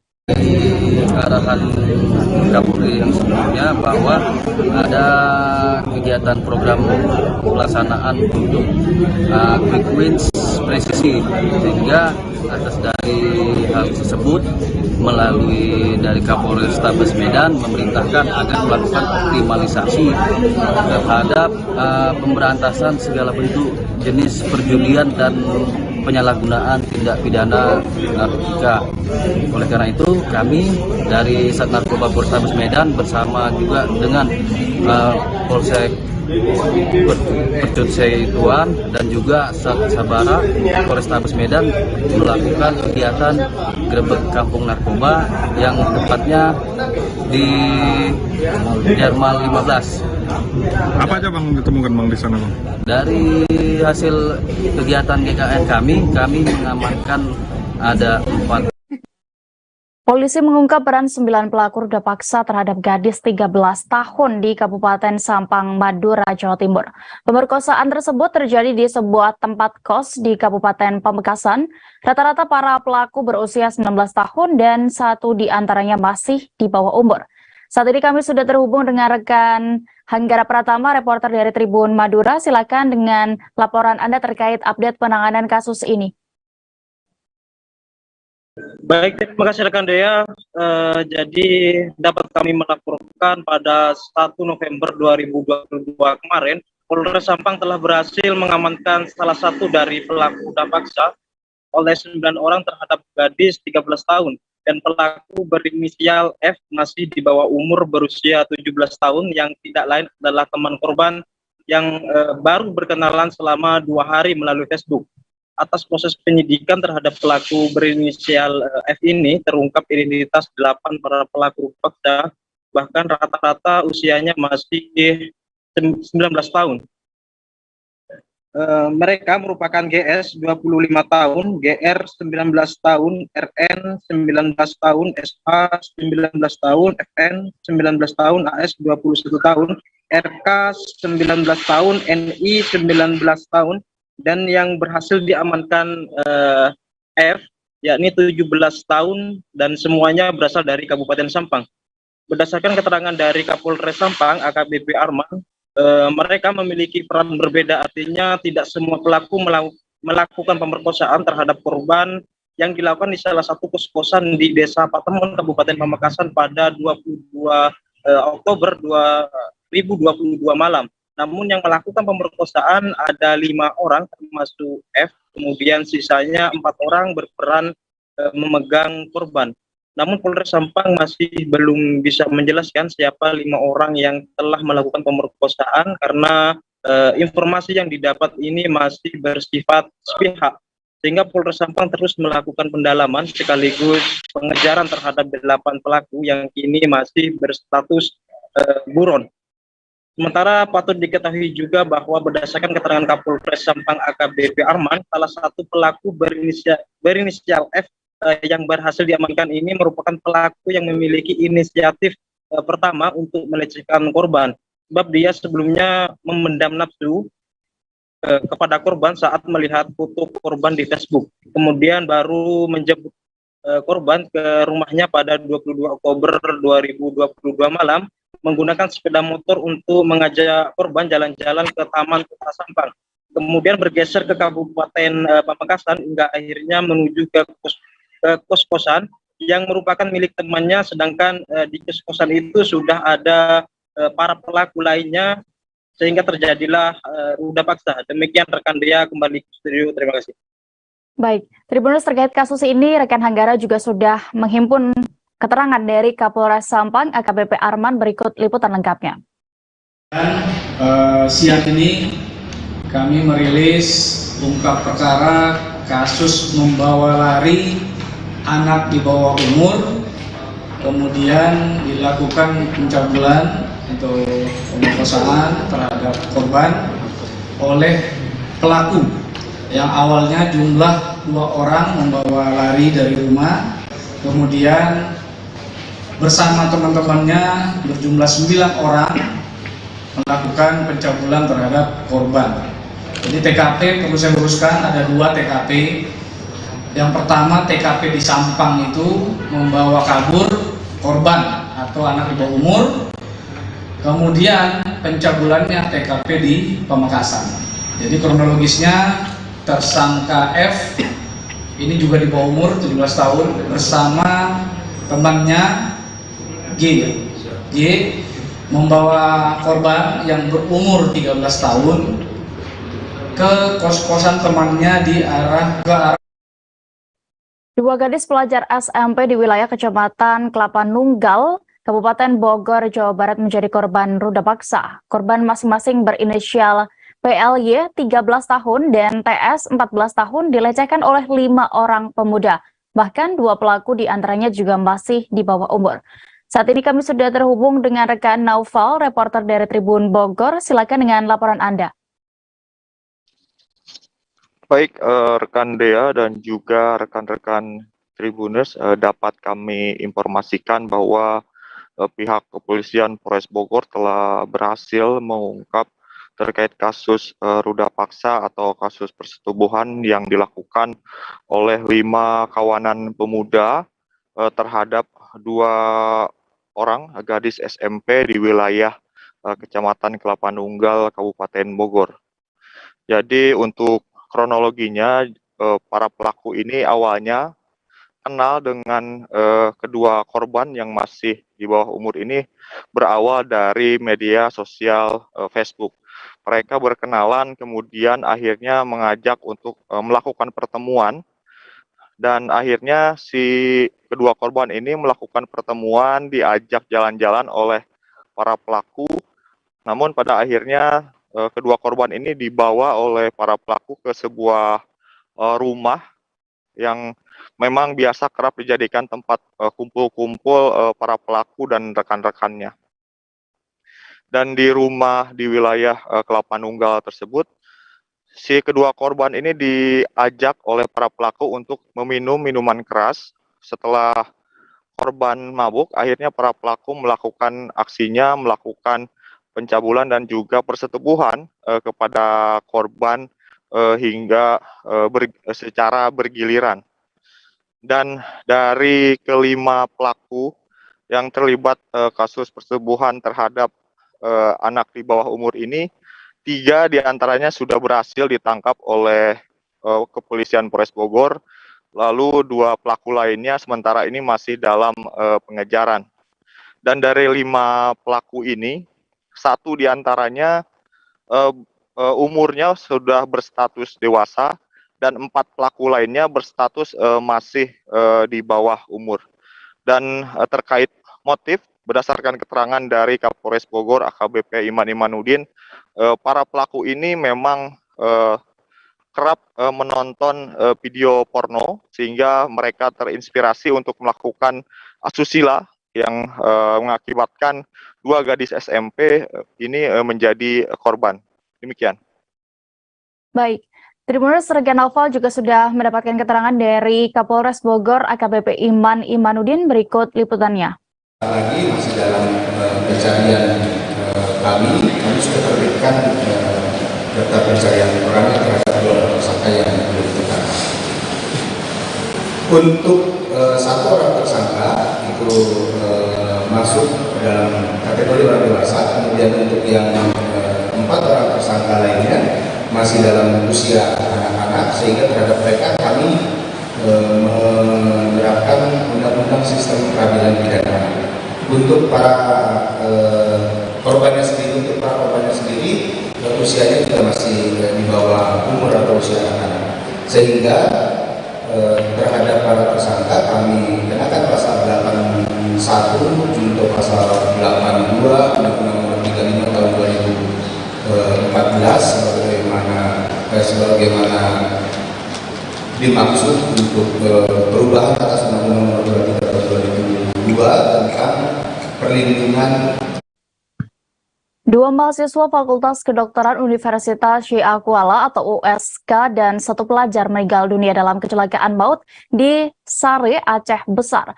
Kecelakaan terjadi saat mobil yang ditumpangi dalam perjalanan untuk survei kegiatan bakti sosial. Kepolisian mengatakan kendaraan melaju dari arah Banda Aceh menuju arah Medan dengan kecepatan tinggi dan hilang kendali. Untuk mengetahui kronologi lengkapnya, Tribuners, kami sudah terhubung dengan rekan Indra Wijaya, reporter dari Serambi News. Silakan dengan informasi Anda.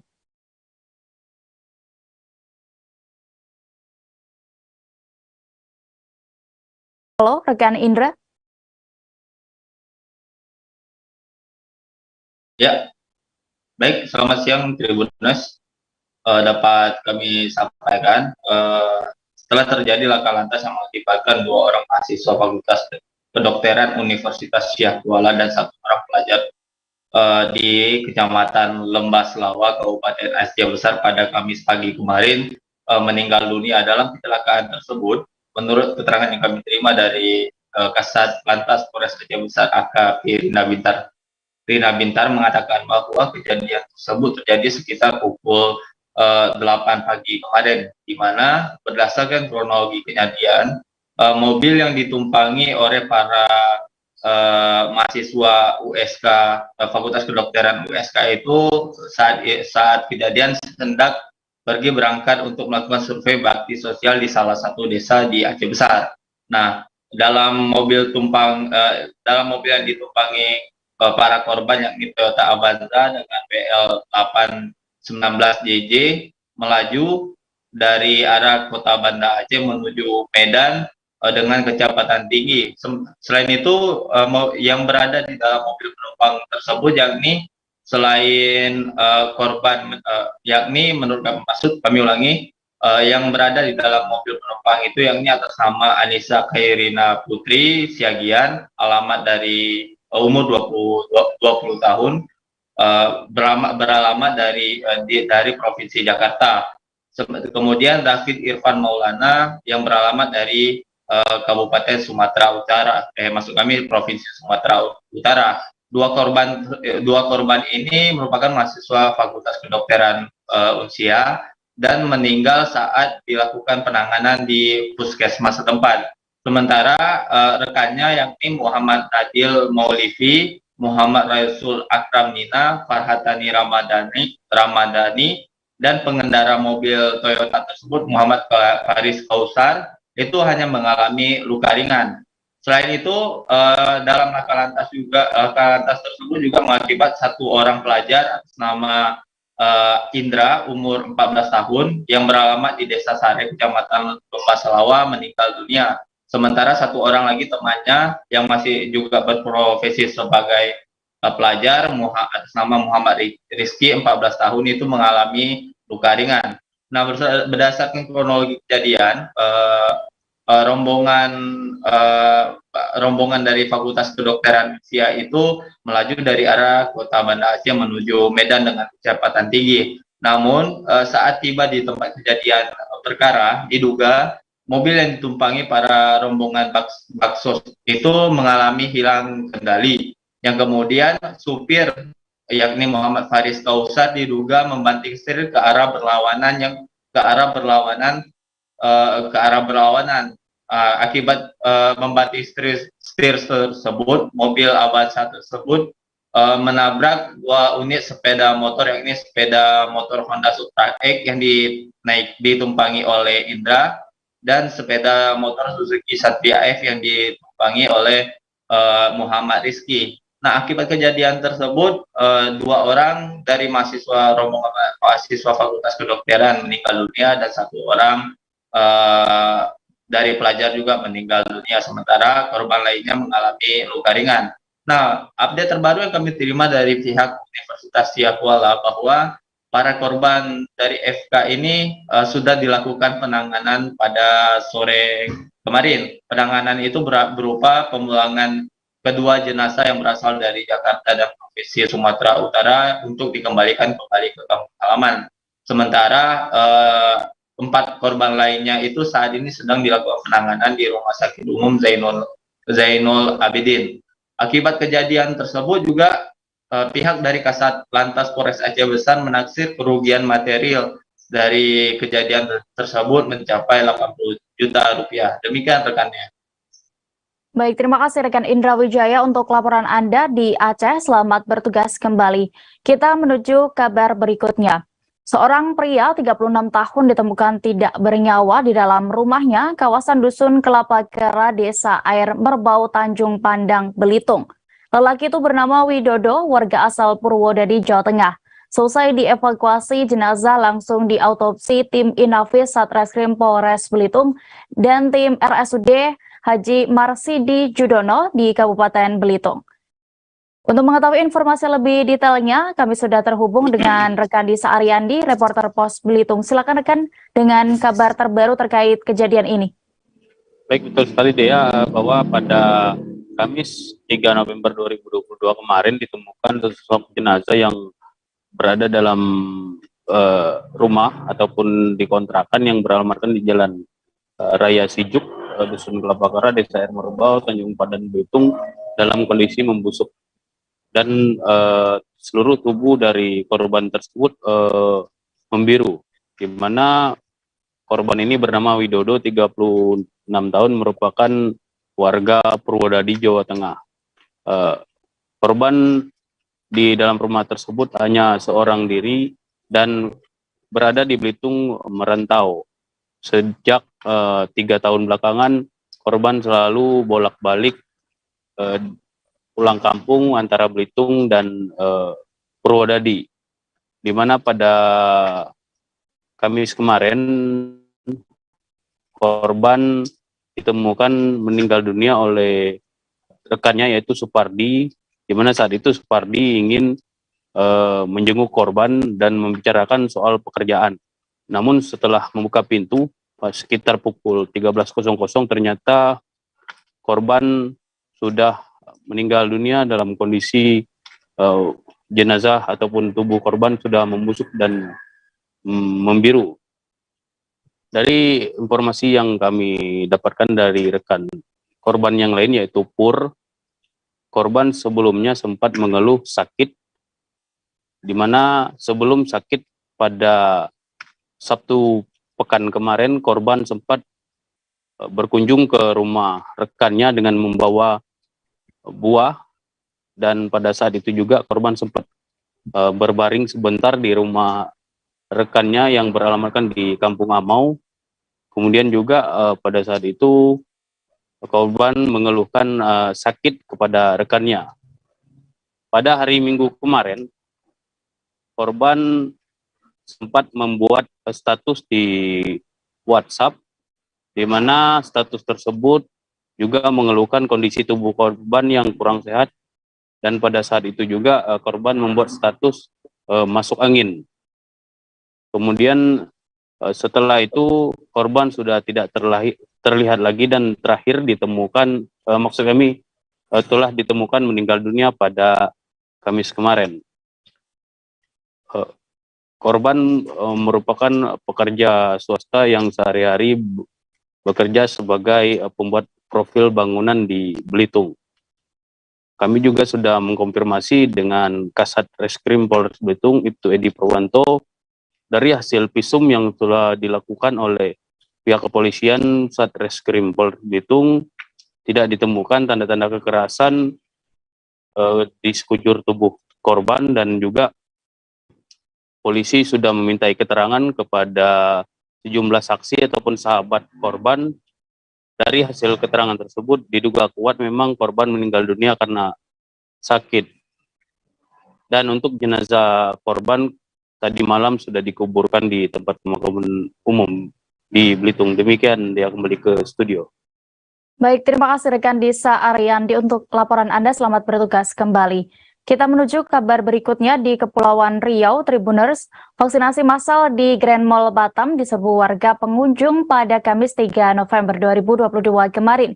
Bahkan masih banyak warga pengunjung yang tidak kebagian antrean hingga harus kembali datang esok harinya.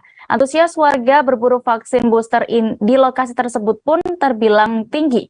Saat ini kami sudah terhubung dengan reporter Tribun Batam, ada rekan Beras Lumban Tobing di sana. Silakan rekan. Oke, baik. Selamat siang rekan Dea, selamat siang Tribuners. Perlu kami informasikan begitu, pelaksanaan vaksinasi kembali digelar di Kota Batam setelah hampir 2 bulan lamanya dosis vaksin sudah tidak tersedia begitu. Nah, warga pun sudah lama menunggu sebenarnya. Nah, jadi kemarin hari pertama pelaksanaan vaksinasi digelar di salah satu pusat perbelanjaan di Grand Mall Batam.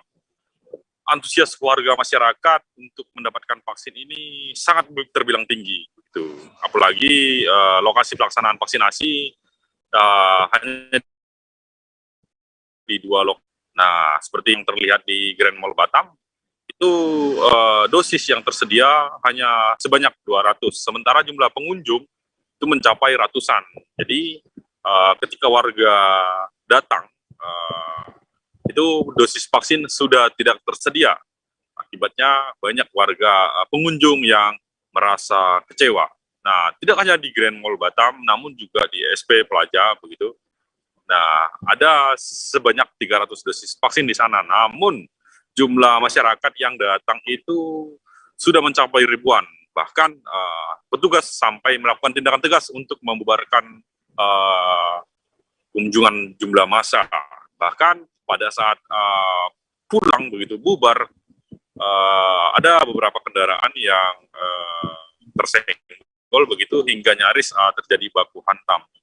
Nah, menurut keterangan dari kepolisian sektor Lubuk Baja, begitu, pelaksanaan vaksinasi akan terus digelar, namun untuk mengantisipasi adanya kerumunan masyarakat, jumlah dosis di sebanyak 200 dosis di Grand Mall Batam, 350 di SP Plaza. Mungkin demikian rekan Dea, terima kasih. Baik, terima kasih rekan Bedas Lumban Tobing untuk informasi Anda. Selamat bertugas kembali. Kita beralih ke kabar berikutnya. Dinas Pemuda dan Olahraga atau Dispora Kabupaten Bogor, Jawa Barat meresmikan Rumah Ide Pemuda. Rumah Ide Pemuda ini berada di Ruko Cibinong City Center, Kelurahan Pekansari, Cibinong, Kabupaten Bogor. Pihak Dispora menjelaskan hal ini merupakan suatu gagasan untuk mewadahi kaum muda di Kabupaten Bogor dalam hal positif. Informasi terkait pendirian Rumah Ide Pemuda ini Tribuners akan disampaikan rekan Amar, reporter dari Tribun Bogor. Silakan dengan informasi Anda. Baik, terima kasih rekan Dea dan Tribuners dimanapun Anda berada. Jadi Dinas Pemuda dan Olahraga atau Dispora Kabupaten Bogor launching Rumah Ide Pemuda di Ruko Cibinong City Center, Kelurahan Pakansari, Kecamatan Cibinong, Kabupaten Bogor pada hari Kamis, tanggal 3 November 2022. Kepala Dinas Pemuda dan Olahraga Kabupaten Bogor, Asnan Ape, mengatakan Rumah Ide Pemuda ini merupakan suatu gagasan untuk mewadahi kaum muda di Kabupaten Bogor dalam hal yang positif. Di tempat ini juga para pemuda bisa melakukan konsultasi seputar wirausaha dan akan dimentori oleh Himpunan Pengusaha Muda Indonesia atau HIPMI, kemudian ada dari Forum UMKM dan KPK Kabupaten Bogor. Nah, selain itu di Rumah Ide Pemuda ini juga para pemuda yang datang bisa berkonsultasi tentang permasalahan yang dialaminya dalam kesehariannya. Jadi tersedia juga konsultasi psikologi dan akan diberikan secara gratis di Rumah Ide Pemuda ini. Nah, di samping itu Ketua HIPMI Kabupaten Bogor Ahmad Hidayat mengatakan tujuan pembentukan Rumah Ide Pemuda ini untuk mengarahkan para wirausaha muda dalam memulai usahanya. Nah, menurutnya di tengah persaingan bisnis yang sangat ketat saat ini, salah satu tujuan dari teman-teman HIPMI yaitu mentoring anak-anak yang mau usaha, seperti mengarahkan untuk mendaftarkan nomor induk perusahaannya atau NIB, dan kemudian bagaimana cara membuat akses permodalan dan aksesibilitas dari market. Menurutnya kedua hal tersebut saat ini yang sangat diperlukan oleh wirausaha muda untuk diketahui dalam membangun usaha bisnisnya. Begitu rekan yang dapat kami sampaikan dari Kabupaten Bogor. Baik, terima kasih rekan Amar untuk informasi Anda. Selamat kembali bertugas. Kita menuju informasi berikutnya. Sejumlah kendaraan berukuran besar terlihat nekat mencoba menerobos banjir yang menggenangi beberapa titik jalan lintas Sumatera di Kabupaten Aceh Tamiang. Kendaraan ini sebelumnya terjebak banjir sejak subuh. Akibatnya terjadi tumpukan kendaraan mengular.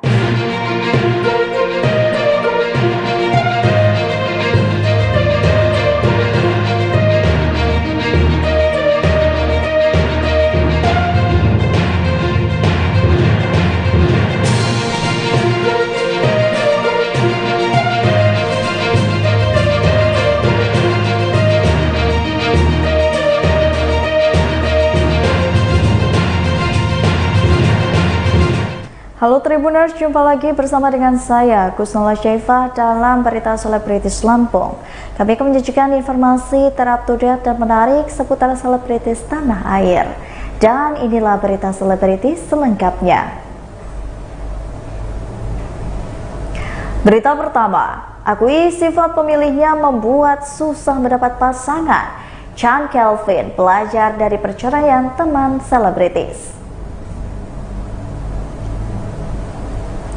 Di usia 36 tahun, Chand Kelvin belum mendapatkan tambatan hati yang akan dipersunding.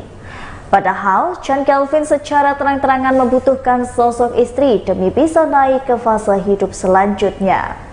Diakui Chand Kelvin selama ini ia sangat selektif dalam memilih pasangan. Hal itu lantaran berkaca dari pengalaman teman-teman sesama selebritis yang gagal membina rumah tangga. Berikut wawancara dengan Chand Kelvin.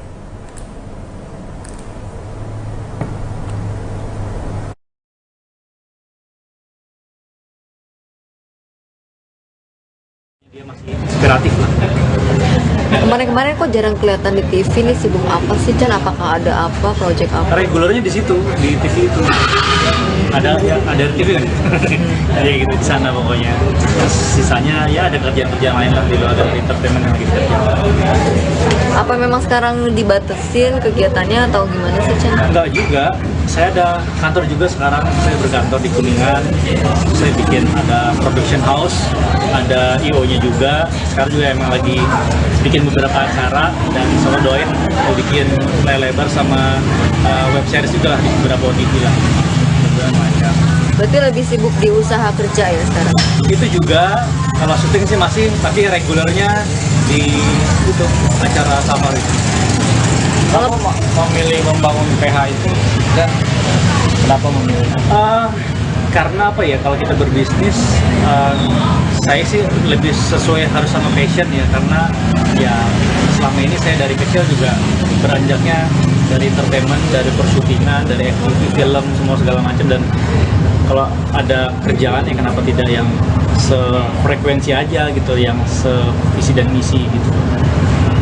Sudah berapa lama mungkin di kalau yang PH ini termasuk dibilang baru ya. Kemarin saya sempat bikin film, cuma belum tayang. Doain mudah-mudahan di tahun depan ini bisa tayang. Nah, sekaligus nanti akan ada produksi baru lagi deh di tahun depan dengan adanya PH saya ini. Tantangannya menjadi di balik belakang layar seperti apa sih? Wah, ternyata cukup riuh ya. Selama ini kalau kita dicari-cari orang nih untuk masuk ke dalam filmnya ataupun programnya, ternyata saya sekarang harus berjuang untuk cari-cari talentnya gitu loh. Oh, ternyata susah juga jadi orang belakang layar ya. Siapa sih pemain utamanya, siapa sih peran pendukungnya, atau nyari sutradaranya, kru-krunya yang cukup klik sama si program yang akan kita bikin. Itu cukup sulit sih sebenarnya, tapi itu menjadi suatu tantangan tersendiri, dan pastinya kita kerja sesuai passion sih. Saya suka di bidang entertainment, jadi saya tahu sendiri dan bikin PH maksudnya mau jadi ke belakang layar atau gimana? Selama ini sih nikmatin aja Mbak ya, entah jadi di depan layar atau di belakang layar, semuanya saya nikmatin. Cuma ya tadi pertama kalinya jadi di belakang layar cukup riuh ternyata untuk nyari-nyari talent, nyari-nyari kru yang harus ikutan di dalam program kita itu. Jadi seneng, tapi kita nikmatin aja.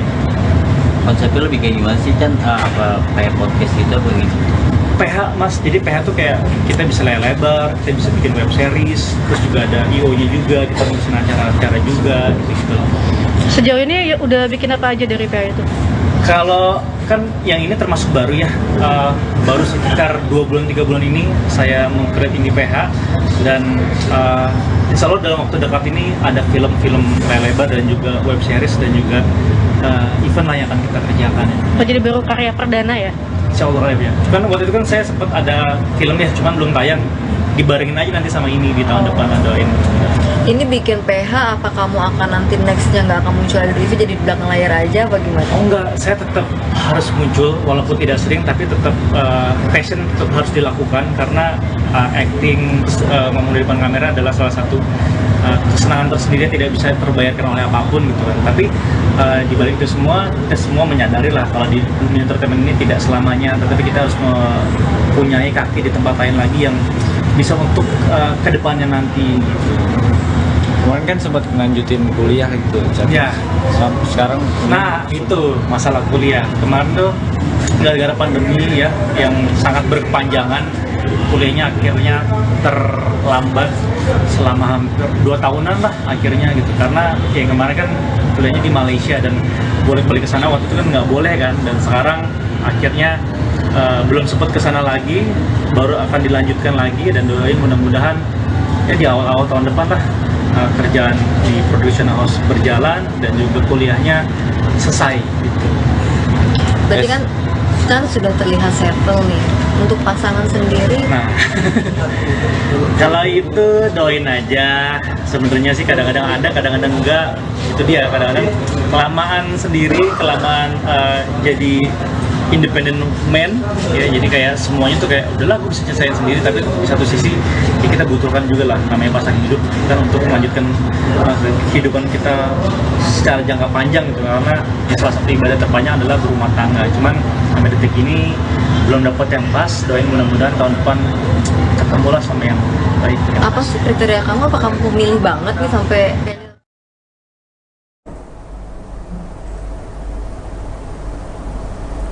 Berita selanjutnya, Evi Masamba bertekad beri ASI eksklusif untuk anak kedua.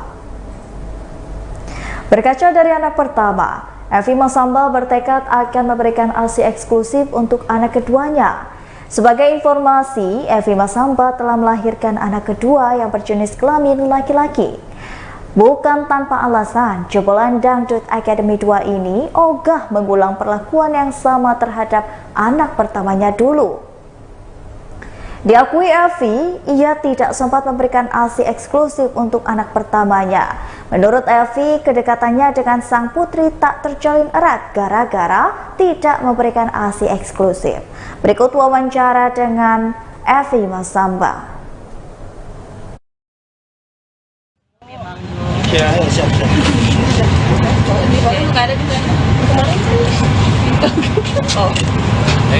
Ya, aman. Udah ya tante, gimana nih pasca melahirkan, mungkin ada sesuatu yang berubah ya setelah menjadi ibu dari 2 orang anak? Oh, luar biasa ya, tentunya bangga banget. Alhamdulillah udah dikasih anak cewek dan cowok, sekarang udah sepasang anaknya Evi. Itu sungguh kebahagiaan yang luar biasa banget sih buat Evi, dan tentunya semakin lebih terasa keibuannya untuk anak-anak ini.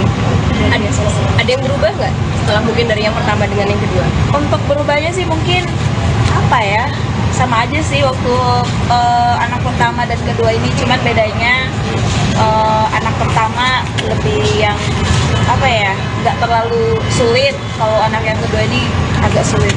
Lahirannya kapan dan namanya siapa ya? Lahirannya kemarin alhamdulillah tanggal 23 hari Sabtu. Sabtu Minggu lupa gue. Hari Minggu ya guys ya, hari Minggu tanggal 23, berat badannya itu 3,1 dan alhamdulillah lahirannya normal dan jenis kelamin cowok, dan itu udah sepasang anak Evi. Mengalami baby blues? Ya, kok bisa tahu sih? Aku baby blues loh guys. Ini baby blues yang perbedaan antara anak pertama dan kedua itu adalah Evi yang kedua ini mengalami baby blues.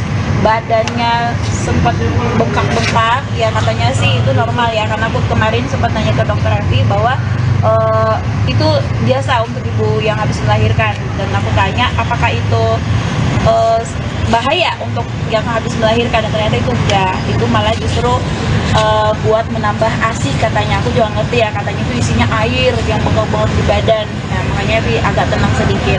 Dan baby bluesnya itu lebih kayak takut anaknya diambil orang, jadi kayak Evi tuh nggak mau anak Evi tuh diambil ke orang siapapun gitu kan, dan sempat nangis tiba-tiba nangis kayak yang nggak tahu nangis kenapa, padahal nggak ada masalah loh guys ya, padahal aku bahagia sekali.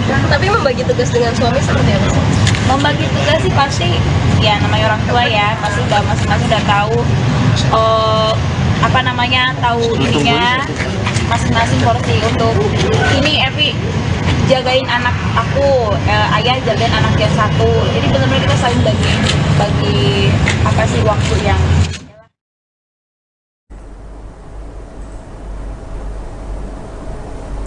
Berita selanjutnya, belak-belakan zaman dulu jor-joran kerja sampai tak bisa memikirkan kesehatan. Virnie Ismail kini lebih mengutamakan kesehatan. Nyaris tak lagi sering muncul di televisi. Saat ini Virnie Ismail mengaku lebih mengutamakan kesehatan. Pasalnya, menurut Virnie Ismail, bekerja di industri hiburan seringkali menyita waktu berlebih. Waktu yang dihabiskan Virnie Ismail untuk bekerja di dunia hiburan itu pula yang akhirnya berdampak pada kondisi kesehatan. Bertahun-tahun eksis di dunia hiburan, pola pikir wanita yang terkenal lewat acara ekstravaganza itu berubah. Salah satunya yakni lebih sadar dan menghargai tubuhnya. Walaupun demikian, wanita ke-43 tahun ini tak menampik bahwa masih ingin dan merasa rindu dengan kiprah di dunia hiburan. Alhasil, ia pun menjadi sangat selektif dalam menerima tawaran pekerjaan yang berkaitan dengan dunia hiburan. Berikut wawancara dengan Virni Ismail. 5-10 tahun yang lalu kayaknya nggak mikirin sehat ya. Syuting tuh yang sampai 5 lokasi sehari masih ada tawaran pagi lagi. Bisa yang jam 4 naik jam 2, selesainya yang jam 4 mulai mundur jam 6 masukin lagi gitu kan. Semua dipadetin. Kalau sekarang udah mulai mikir tangan diajak ngomong, kaki diajak ngomong. Bilang makasih ya telah menopang hidup saya atau apapun gitu. Jadi ya itu ya banyak bersyukur. Tapi setelah kejadian kemarin saya tidak kuliah lagi, saya ambil lagi ilmu komunikasi politik, sama satu lagi neuroscience, ilmu masa, bisa praktek rencananya insya Allah. Jadi bukan hanya psikolog, konseling, tapi lebih ke coaching, motivator, dan parenting. Coaching kalau di dunia entertainnya lagi kangen, udah kasih dari 16 tahun syuting, tapi akhirnya sekarang lebih memikirkan kesehatan nomor satu. Kalau jam kerjanya masih wajar, masih normal, karena mikirnya investasi jangka panjang banyak anak-anak sampai besar, menikah, punya anak, dia ketemu cucunya, gitu, semua anak-anaknya gitu. Udah 2 kali jatuh, maksudnya ada trauma juga nggak sih main sepeda jauh-jauh gitu? Ya, sebenarnya nggak masalah jauh ya, itu sih dekat rumah loh sebenarnya, tapi ternyata traumanya bukan trauma sih. Itu tadi kembali orang lain, kita udah hati-hati, orang lain belum tentu. Jadi sekarang itu dimanapun, kapanpun, kalau yang masih sepedahan itu mereka di jalan raya umum ya. Nah, kayaknya lebih baik loading aja deh, naikin sepeda agak lebih dikit, tapi benar-benar yang areanya karena kalau misalnya di jalan raya pengemudi lain kan macam-macam ya, kita nggak bisa menyalahkan juga gitu. Dan akhirnya dua-duanya pun mereka nggak ada, pada saat aku di rumah sakit masuk UGD sampai dirawat ada juga gitu, dan aku nggak menyalahkan ya, karena setiap orang kita nggak punya ekspektasi, mereka harus bertanggung jawab, mereka Kekhawatiran suami seperti apa Kak waktu jatuh kedua kali nih maksudnya? Kalau suami memang udah mengingatkan, memang kayaknya ini masih goyang sepedaan. Jadi ya kalau buat saya ini pembelajaran. Jadi setelah 2 kali ini kalau juga balik ya ada yang gede ya gitu. Jadi sekarang sepedanya saya gantung, saya diemin dulu. Kalaupun tinggi banget, saya loading ke Bandung, daerah-daerah atas yang memang kalau biasanya di depan rumah, di pasar, di Taro, karena di Indus itu kan emang area sepedaan, tapi ternyata itu tadi orang lainnya yang belum juga hati-hati. Ada keinginan tempat yang pengen di main sepeda di mana gitu Pak? Ada nggak?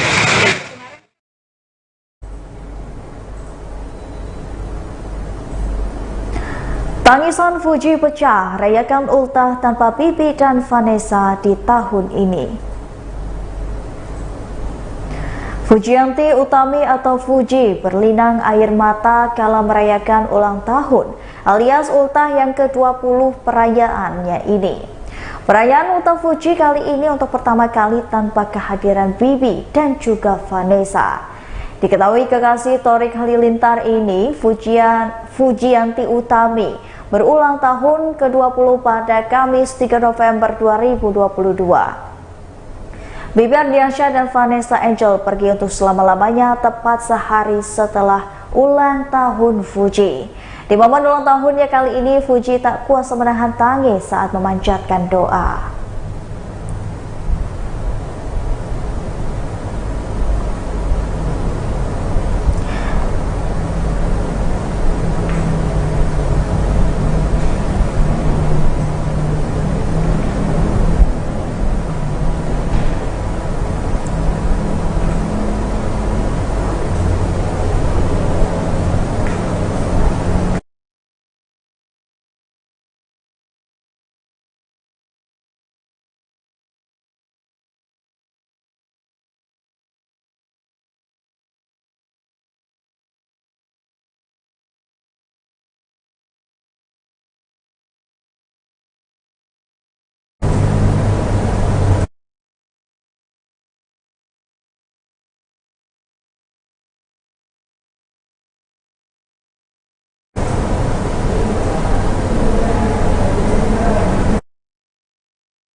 maju. Itu sih. Nah, kalau di tradisi Pak Isnya di Padang itu gimana Pak? Kalau ada 1 tahun, apakah ada doa khusus atau gimana? Sebenarnya bukan masalah tradisi ya. Kita selalu kan sering mengirimkan doa. Bahkan saya sehabis sholat dengan mamanya itu mengirimkan doa terus kepada anak. Ya bagaimana seperti itu. Ya, ditempatkan di tempat yang terbaik, selalu mengirim doa. Nah, ini karena banyak masukan, saya ikut juga ingin mendoakan dia. Nah, banyak yang ikut memberikan doa. Ya oke, kalau begitu kita adakanlah di satu tempat dengan tepatnya di setahun. Nah, itulah dari situlah maka munculnya keinginan mengadakan seperti itu. Nah, sebelum itu mungkin ada keinginan mengajak gala ke makam. Oh ya, rencana besok mau kemana? Besok mau ziarah Pak? Jam 7 pagi. Jam 7 pagi Pak. Ya kalau galanya kalau galanya sifatnya bangun dia pagi-pagi. Saya bawa. Kalau nggak bangun dia pagi, kalau dia masih tidur, sayang untuk dibangunkan. Ataupun kalau hari hujan. Kalau hujan saya nggak jadi pergi. Kalau nggak. Pak Haji, setahun meninggalnya Kak Vanes dan Uda Bibi nih, apa sih yang masih membekas bagi keluarga? Iya. Kalau berbicara masalah apa yang membekas, semuanya membekas. Karena kehilangan mereka itu suatu ya katakan musibah besar, ya bolehlah dibilang. Karena 2 orang anak dan menantu sekaligus hilang, orang-orang yang sangat kami sayangi ya, yang sangat kami kasih. Ya, kembali lihat perjalanannya, saya selalu memperjuangkan dia, selalu mengangkat, selalu bagaimana agar dia bisa lebih maju. Nah, namun dalam waktu sekejap, sedang lagi sayang-sayangnya, sedang lagi kami suka-sukanya ya, berkumpul bersama-sama, pergi dalam keadaan sehat, pulang dalam keadaan sehat. Ya, siapa sih yang tidak sedih ya? Jadi duka itu sangat berkesan. Dan saya sendiri sampai sekarang sulit untuk melupakan. Karena anak saya ini adalah tempat bagi saya untuk berbagi, bercerita, bertukar pikiran. Jadi hilang begitu saja, saya kehilangan teman, jadi anak sekalian teman untuk saya sendiri. Soalnya setiap hari kami bermusyawarah di sini, masalah urusan dagang. Kalau nggak pagi, sore kami bercerita setiap hari. Nah begitu dalam sekejap hilang, itu sangat menyedihkan dan sangat berkesan dan saya. Betul. Gala sendiri Mas. Kepergian Vanessa dan Bibi, melihat Gala kan Pak Haji yang mengurus ya tiap hari melihat gitu.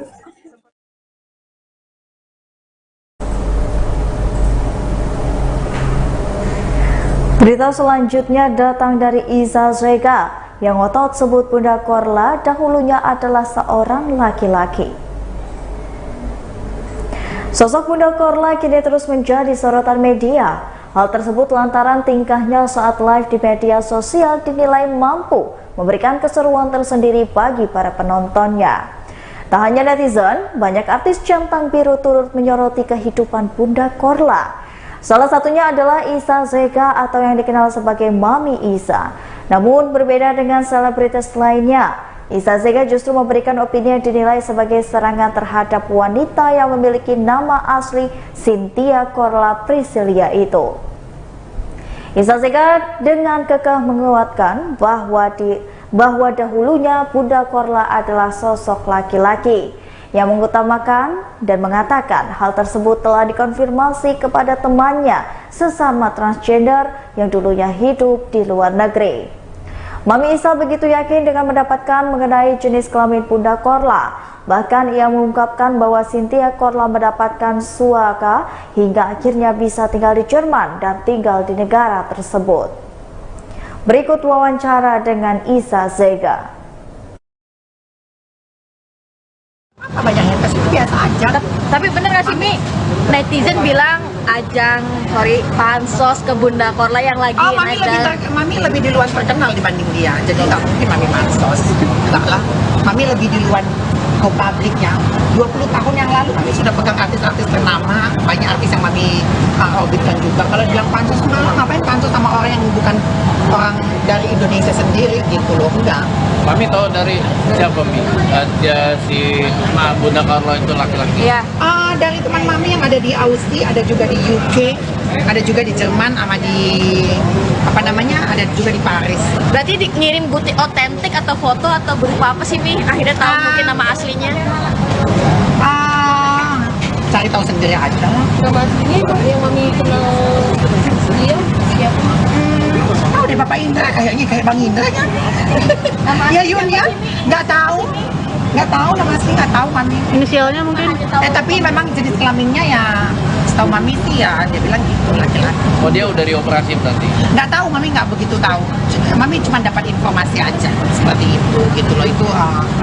Karena Mami sebenarnya nggak mau nyenggol kalau nggak disenggol duluan, karena jejak digitalnya ada ya. Jadi Mami itu memang disenggol duluan sama dia gitu loh. Kalian bisa searching di internet. Awalnya disenggol tentang apa nih? Awalnya disenggol itu Mami berseteru sama kaumnya dia, ya kaumnya dia itu udah berseteru terus dia ikut campur gitu loh. Itu sih awalnya. Jadi Mami nggak menyangka gitu kalau seandainya ini orang kenapa ikut campur, sedangkan Mami nggak kenal dia. Gitu. Kalian bisa searching lah di YouTube, masih banyak mereka. Bang, artinya kan ini kan kabar mau datang ke Indonesia kan, sempat kalau tidak salah sudah korban agak menantang ya, walaupun ada masalah, mendingan langsung aja. Oh iya betul. Sebenarnya kalau mau ada masalah itu memang harusnya dia bertabayun dulu sama Mami dulu. Ini kenapa nih Mami sampai berantem ribut sama kaumnya dia gitu. Jadi harusnya bertabayun dulu, itu sangat bagus. Kalau menantang adu jotos Mami ladenin. Iya, 10 lawan 1 juga Mami ladenin. Berarti siap bertemu? Oh sangat siap dong. Kenapa harus mundur?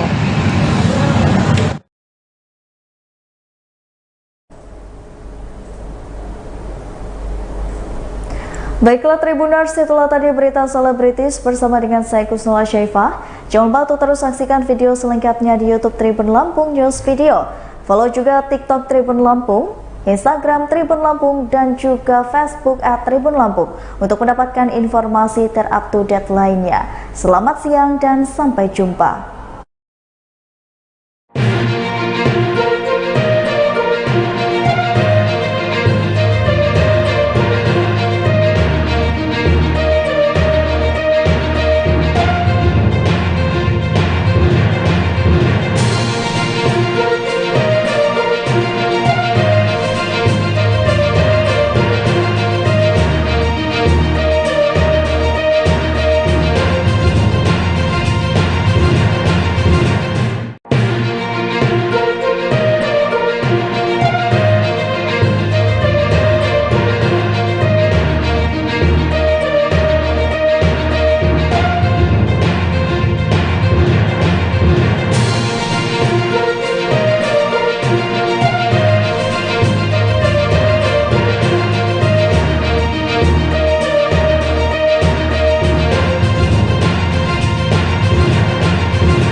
Selamat sore Tribuners, hari ini Ariska kembali hadir menemani Anda dalam live update travel edisi Jumat 4 November 2022. Seperti biasa, Ariska akan memberikan informasi terkait sejumlah wisata dan kuliner untuk Anda. Tentunya akan disampaikan secara langsung bersama sejumlah reporter kami yang ada di berbagai daerah. Inilah live update travel selengkapnya. Tribuners, di Tanjung Pandan Belitung terdapat tempat wisata khas pedesaan yang instagramable, yakni agrowisata Sawah Iding-Iding Bahagia di Jalan Johan atau yang banyak dikenal sebagai Jalan Sawah Tribuners. Tepatnya agrowisata Iding-Iding Bahagia ini berlokasi di Jalan Sawah, Dusun Air Serkuk, Desa Air Sangga, Tanjung Pandan. Pasalnya, nama agrowisata Sawah Iding-Iding Bahagia diambil dari nama kelompok tani yang memiliki lahan sawah tersebut Tribuners. Saat mengunjungi tempat ini, Anda akan dimanjakan dengan pemandangan sawah dan pondok-pondok petani serta sejumlah spot foto ciamik. Apabila berkunjung di saat cuaca cerah, Anda bisa berteduh di pondokan yang ada di sekitar area wisata. Mulai dari spot foto berupa ayunan, latar belakang berbentuk hati, kayu-kayu yang dihiasi bunga artificial Tribuners. Jika tertarik untuk melihat pemandangan sawah dari ketinggian, Anda pun bisa menyaksikannya dari pondok 2 lantai yang kayunya telah dicat kuning tersebut. Setelah menapaki anak tangga, tatapan Anda pasti akan tertuju pada pemandangan sawah yang menenangkan mata. Juga spot foto yang baru rampung digarap mahasiswa dari Politeknik Belitung. Keindahan ini semakin lengkap dengan semilir angin sepoi-sepoi yang terasa menyejukkan di tengah teriknya sinar matahari. Menariknya, untuk masuk ke tempat ini tidak dikenakan biaya sepeser pun alias gratis Tribuners. Sebab tempat ini masih dalam proses penggarapan dan masih terus dikembangkan. Bahkan rencananya tempat wisata ini akan menyediakan makanan dengan tradisi makan bedulang dan menyajikan kuliner khas Belitung. Sehingga pengunjung dapat menikmati makan siang sembari bersantai di pondok dengan pemandangan sawah hijau.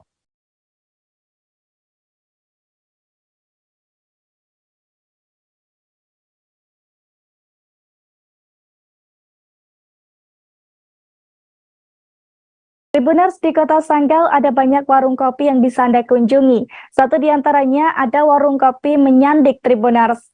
Di warung kopi yang satu ini, Anda bisa mencicipi aneka jenis minuman panas dan dingin. Selain itu, Anda ada pula beragam jenis kue, nasi kuning, nasi goreng, dan nasi uduk. Tak ketinggalan pula, ada bubur Jakarta dan juga soto ayam yang siap memanjakan lidah Anda. Dan seperti apa cita rasa aneka kuliner di tempat ini akan disampaikan oleh rekan Henry dari Tribun Pontianak. Silakan rekan Henry.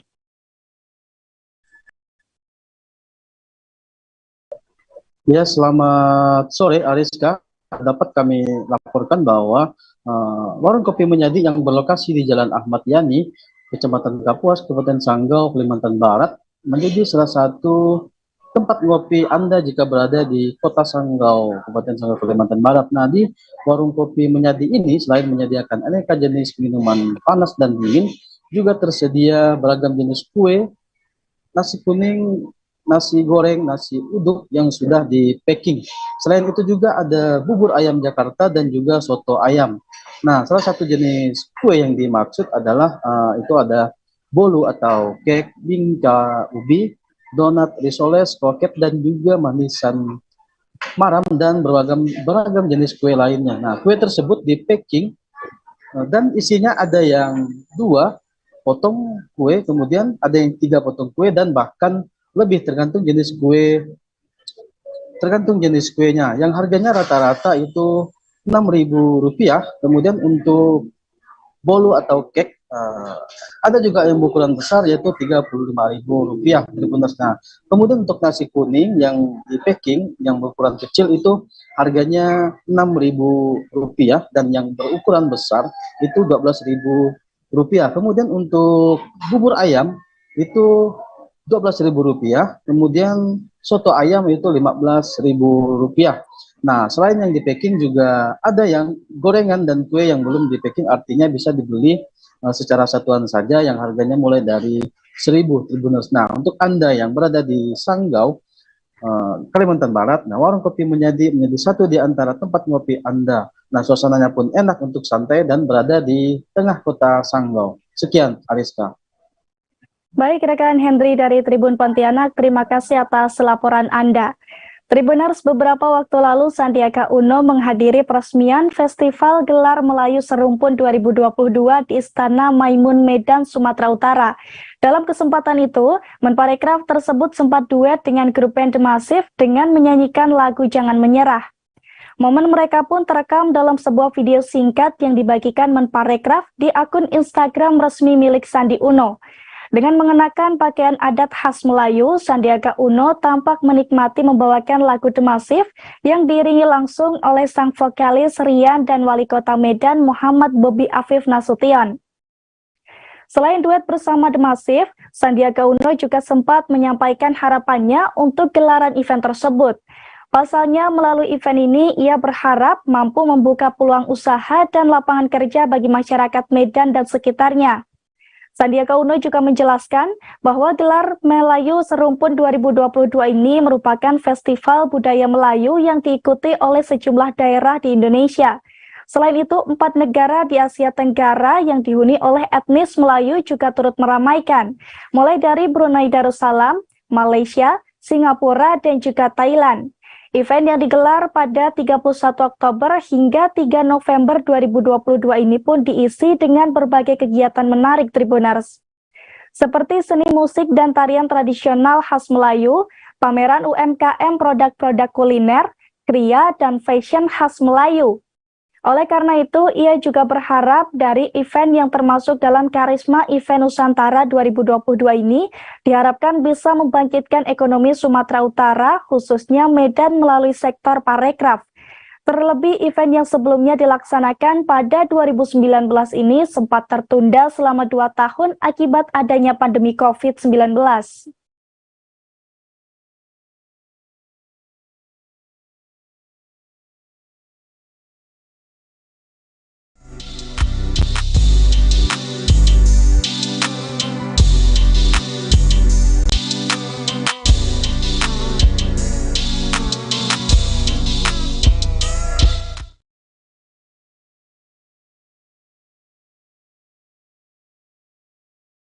Tribuners, sebanyak 790 rumah di Kota Tidore bakal disiapkan untuk menampung tamu saat event Sail Tidore 2022.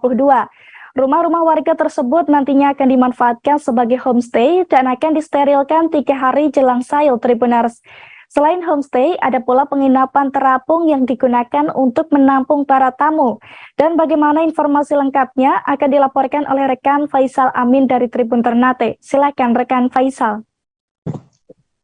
Ya, baik Ariska, dilaporkan dari Kota Tidore Kepulauan Provinsi Maluku Utara bahwa pada bulan November ini akan diadakan salah satu event yang internasional, yaitu Sail Tidore.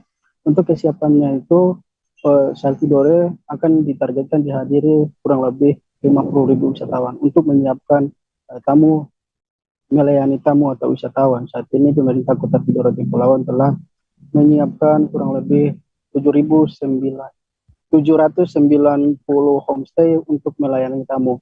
Nah, dari 790 homestay ini itu akan dipatok tarif dengan bervariasi tergantung dari fasilitas yang ada pada homestay tersebut. Nah, selain homestay, pemerintah Kota Tidore Kepulauan juga telah menyiapkan 1 buah kapal pelni atau KM Tatamelau yang dijadikan sebagai penginapan terapung. Selain itu, untuk membackup tamu atau penumpukan tamu yang datang di Kota Tidore Kepulauan saat Sail, pemerintah juga telah menyiapkan atau menambahkan beberapa kelurahan, 3 kelurahan serta gedung LPMP untuk dijadikan sebagai homestay untuk mengantisipasi kelebihan tamu yang datang pada saat Sail Tidore. Nah, untuk Sail Tidore sendiri akan dilaksanakan pada bulan November ini, tepatnya tanggal 24 hingga tanggal 29 November mendatang. Saat ini pemerintah Kota Tidore telah menyiapkan beberapa tempat yang nantinya akan menjadi pusat-pusat pelaksanaan Sail, seperti di kawasan Pantai Tupulufa yang nantinya dijadikan sebagai sentral atau venue utama pelaksanaan Sail Tidore. Nah, selain itu ada juga pembersihan areal-areal seperti di pasar maupun pembersihan di setiap kelurahan yang nantinya dijadikan sebagai sambutan saat Sail Tidore. Demikian Ariska dari Kota Tidore Kepulauan yang dapat kami melaporkan. Kembali ke studio. Baik, terima kasih rekan Faisal Amin dari Tribun Ternate. Dan Tribuners, ada pula wawancara dengan Muslihin, Kepala Dinas Perumahan Permukiman dan Pertanahan Kota Tidore Kepulauan. Berikut liputannya untuk Anda. Terkait dengan kesiapan Sail ini, memang kita harus menyiapkannya secara maksimal ya, terkait dengan akomodasi. Jadi kami di sini tidak memiliki hotel yang memadai ataupun penginapan yang memang memadai. Makanya solusinya adalah kita harus mencari solusi alternatif, yaitu homestay. Saya informasikan bahwa sampai saat ini seluruh penginapan sudah full semua, kecuali visa yang masih ada bookingan. Tapi untuk yang lainnya semua sudah full. Makanya sesuai dengan arahan Pak Wali Kota, kita memberdayakan rumah-rumah milik masyarakat yang bisa di homestaykan. Artinya kamarnya kita pakai. Kalau ada masyarakat punya kamar yang masih kosong, yang layak kita pakai, terpakai. Namun demikian tetap dibayar juga, jasanya harus dibayar sama dengan penginapan yang ada di tempat-tempat lain. Oleh karena itu maka kami sudah menginventarisir seluruh kelurahan-kelurahan yang terdekat dengan Sail, dari Dowora sampai di Seli. sudah ada 790 kamar yang sudah kita inventarisir, bahkan nanti akan diperluas lagi sampai di Tongwai, Perbati, dan juga di Tombolong. Ini masih wacana, tapi yang sudah pasti sudah tadi ini dari Doras sampai Kelurahan Seli sebanyak 790 kamar yang sudah tersiapkan. 790 kamar yang sudah tersiapkan. Targetnya itu berapa? Dengan rincian tarifnya itu 400.000, 300 sampai 200.000 tarifnya. Kalau dia lengkap, kalau misalkan kamar itu lengkap dengan AC dan kamar dalam, itu 400.000. Kalau untuk hanya AC tambah dengan kamar di luar, itu 300.000. Sama dengan kipas angin tambah dengan misalkan dalam, itu sama dengan 300.000. Tapi kalau untuk kipas angin misalnya tambah dengan MCK-nya di luar, itu 250.000 per kamar per hari. Ya, soalnya per kamar per hari. Nah, sejauh ini memang kami sudah menyiapkan itu, tambah lagi dengan Tribuners Konferensi Tingkat Tinggi atau KTT G20 akan dilaksanakan pada tanggal 15 hingga 16 November 2022 mendatang. Untuk menyambut para delegasi KTT G20 di Pulau Dewata, rencananya di sepanjang jalan ruas tertentu akan dipasangi sebanyak 2.500 pencor. Di Bali, pencor ini sudah umum ditemukan, Tribuners. Saat dilihat sepintas, pencor ini sangat mirip dengan umbul-umbul yang biasanya dipasang di pinggir jalan. Dilansir dari kompas.com, simbol pencor ini sebenarnya berarti persembahan dan ucapan syukur mampu menjadi salah satu tanda pengingat kepada peserta maupun delegasi KTT G20. Hal ini diungkapkan oleh Ketua Paruman Walaika Parisada Hindu Dharma Indonesia Bali, Profesor Dr. I Gusti Ngurah Sudina. Menurut Sudiana, ada dua jenis pencor di Bali, yakni pencor yang dipasang saat upacara adat dan pencor pepenjoran, Tribuners. Untuk menyambut para delegasi KTT G20 ini, pencor yang digunakan adalah pencor pepenjoran, sebab jenis tersebut dapat digunakan kapan saja tanpa harus dikaitkan dengan upacara adat atau hari raya. Rencananya, pencor akan dipasang mulai dari Bandara Internasional I Gusti Ngurah Rai hingga lokasi pertemuan dan hotel untuk KTT G20. Pencor yang dipasang pun terbagi menjadi dua jenis, Tribuners, yakni jenis madya atau menengah yang dipasang di sepanjang jalan raya, serta jenis utama yang dipasang di lokasi utama G20, yaitu Hotel The Apurva Kempinski yang menjadi lokasi pertemuan dan kawasan Tahura Mangrove yang menjadi lokasi perjamuan. Diketahui sebelumnya, pencor ini merupakan batang bambu yang dihiasi janur dengan tinggi 10 meter serta melambangkan gunung tertinggi. Di lontar Usana Bali yang dikutip dari Nilai Filosofi Pencor Gulungan dan Kuningan oleh Imade Nada Atmaja, pencor merupakan persembahan kepada Hyang Batara Gunung Agung. Biasanya umat Hindu Bali percaya bahwa Gunung Agung adalah tempat Hyang Batara Putrajaya beserta dewa dan para leluhur. Gunung dipercayai sebagai istana Tuhan dengan berbagai manifestasinya, sehingga pencor menyimbolkan rasa syukur dan ucapan terima kasih atas hasil bumi yang dianugerahkan Tuhan, sedangkan Gunung Agung merupakan pemberian kemakmuran itu.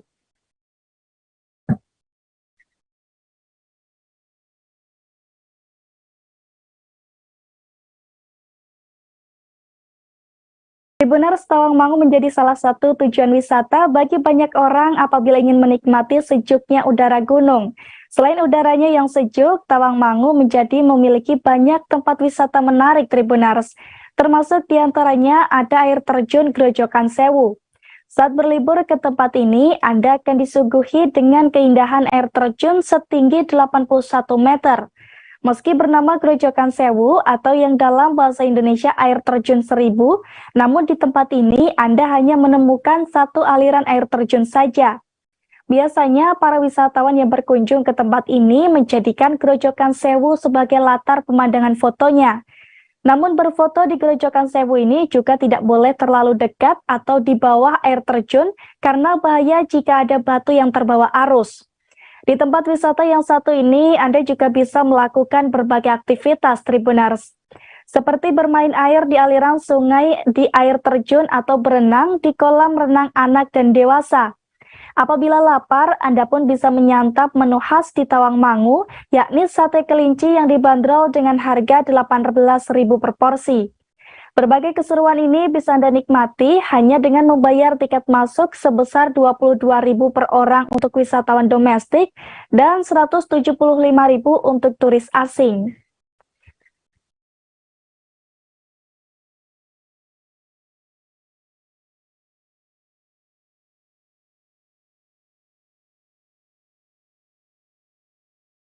Tribuners, kabar gembira untuk Anda yang telah rindu berwisata ke Taman Mini Indonesia Indah atau TMII.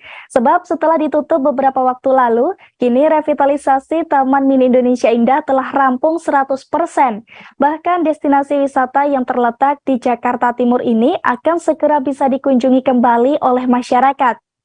Rampungnya revitalisasi pada tempat wisata ini ditandai dengan adanya berita acara serah terima dari Kementerian Pekerjaan Umum dan Perumahan Rakyat kepada PT Taman Wisata Candi. Hal ini diungkapkan oleh Eksekutif Taman Mini Indonesia Indah atau TMII, Emilia Nur Utari beberapa waktu lalu, Tribuners. Meski telah rampung 100%, namun pihaknya masih akan melakukan uji coba operasional sebelum membuka sepenuhnya untuk publik. Hanya saja, hingga saat ini Emilia belum bisa memastikan terkait jadwal uji coba tersebut. Diketahui sebelumnya, pengerjaan Taman Mini Indonesia Indah ini ditargetkan dapat menyambut konferensi tingkat tinggi atau KTT G20 yang rencananya bakal digelar pada tanggal 15 hingga 16 November 2022 mendatang. Dikutip dari situs Kementerian Pekerjaan Umum dan Perumahan Rakyat atau PUPR, Taman Mini Indonesia Indah menjadi salah satu tempat yang direnovasi jelang KTT G20. Pasalnya hal ini merupakan wujud sarana representatif keragaman sekaligus kekayaan potensi budaya. Adapun representasi ragam budaya Indonesia di Taman Mini Indonesia Indah sendiri ditampilkan pada anjungan-anjungan dan arsitektur destinasi tersebut. Dilansir dari Kompas.com, Menteri PUPR Basuki Hadi Muljono menjelaskan renovasi yang telah rampung meliputi penataan area gerbang utama, renovasi koridor utama Sasono Utomo, Sasono Langgeng Budoyo, dan juga Sasono Adiguno. Kemudian penataan Museum Indonesia, penataan landscape anjungan dan pedestrian, penataan outer ring atau halte, area parkir, gedung pengelola, dan juga landscape pulau-pulau di Danau Archipelago.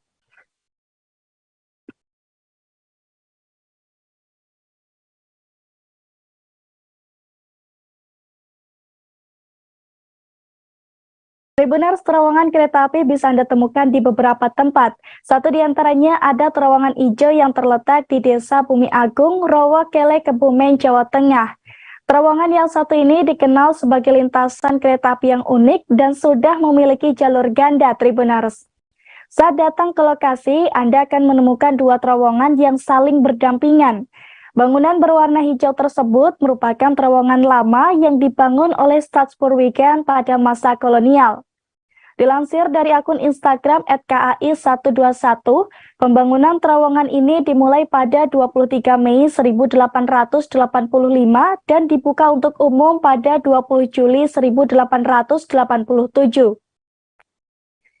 Selesai beroperasi sekitar 130 tahun, terowongan hijau lama akhirnya purna tugas. Peran terowongan hijau ini kemudian diganti dengan terowongan baru yang sangat unik, sebab terowongan ini dibangun oleh anak bangsa di bawah naungan Dirjen Perkeretaapian dengan menggunakan New Austrian Tunneling Method, Tribuners.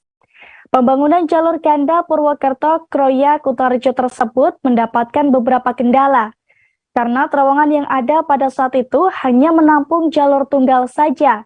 Padahal di jalur ini terkenal dengan lalu lintas kereta api yang tinggi dan padat persilangan, Tribuners.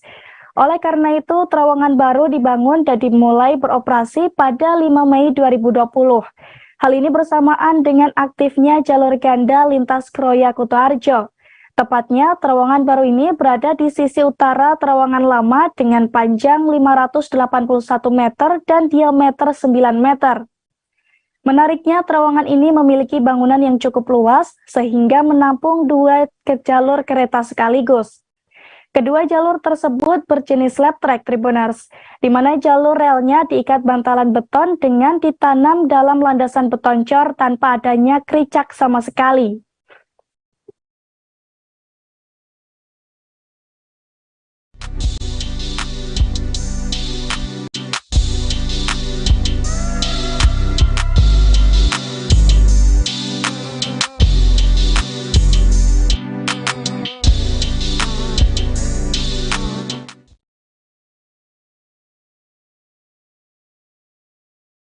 Benar, jika ingin merasakan sensasi liburan di Bali, Anda tak perlu terbang jauh-jauh ke sana. Sebab di Boyolali ada satu tempat wisata yang menawarkan sensasi liburan ala Bali, Tribuners, yakni Balai Rancah yang terkenal akan pantai buatannya. Ya, tempat ini memang memiliki pantai buatan bergaya Bali yang populer di kalangan wisatawan, Tribuners. Balai Rancah memadukan konsep liburan ala-ala beach club di Bali. Seperti yang sudah tersebar luas di media sosial, beach club di Balai Rancah menjadi satu tempat favorit untuk nongkrong. Di tempat wisata yang satu ini bahkan menyediakan banyak menu makanan enak khas Nusantara yang harganya ramah di kantong. Selain kuliner, Balai Rancah juga berfokus pada pengembangan wisata airnya, Tribuners. Hal ini terlihat dari banyaknya wisata air yang ramah keluarga, seperti kolam renang landai yang bisa digunakan untuk anak-anak dan payung besar untuk berteduh di tepi pantai. Sementara bagi pengunjung yang tak ingin basah-basahan, Anda pun bisa bersantai di beanbag warna-warni. Jadi jika tertarik, langsung saja datang ke Desa Gombang, Kecamatan Sawit, Kabupaten Boyolali, Jawa Tengah. Tempat wisata ini buka setiap hari mulai pukul 8 hingga 20 waktu Indonesia Barat. Untuk tiket masuknya, Balai Rancah masih memperlakukan tiket pre-sale dengan harga Rp20.000 per orang. Namun selain melalui online, tiket Balai Rancah juga bisa Anda dapatkan secara on the spot di loket tiket tempat wisata.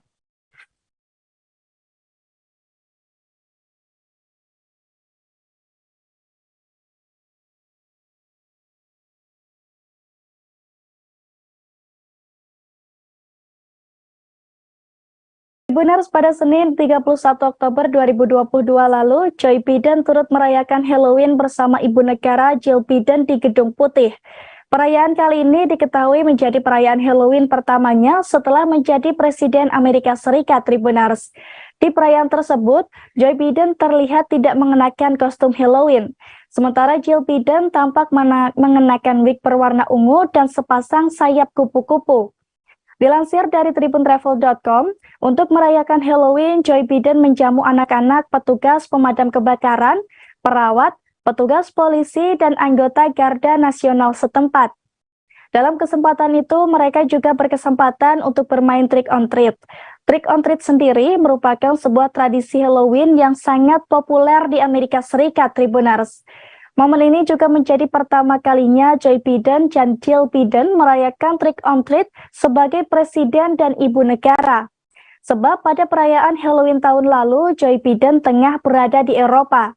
Kini akhirnya Joe Biden bisa merasakan kemeriahan Halloween di Gedung Putih dengan hiasan khas berwarna oranye yang menyala.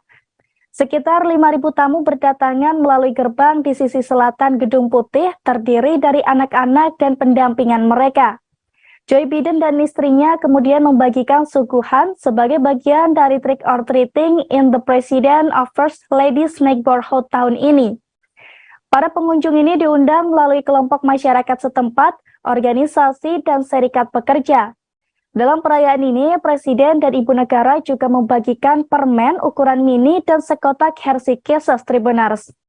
Diketahui sebelumnya, perayaan Halloween di Gedung Putih ini sudah dilakukan sejak abad ke-20.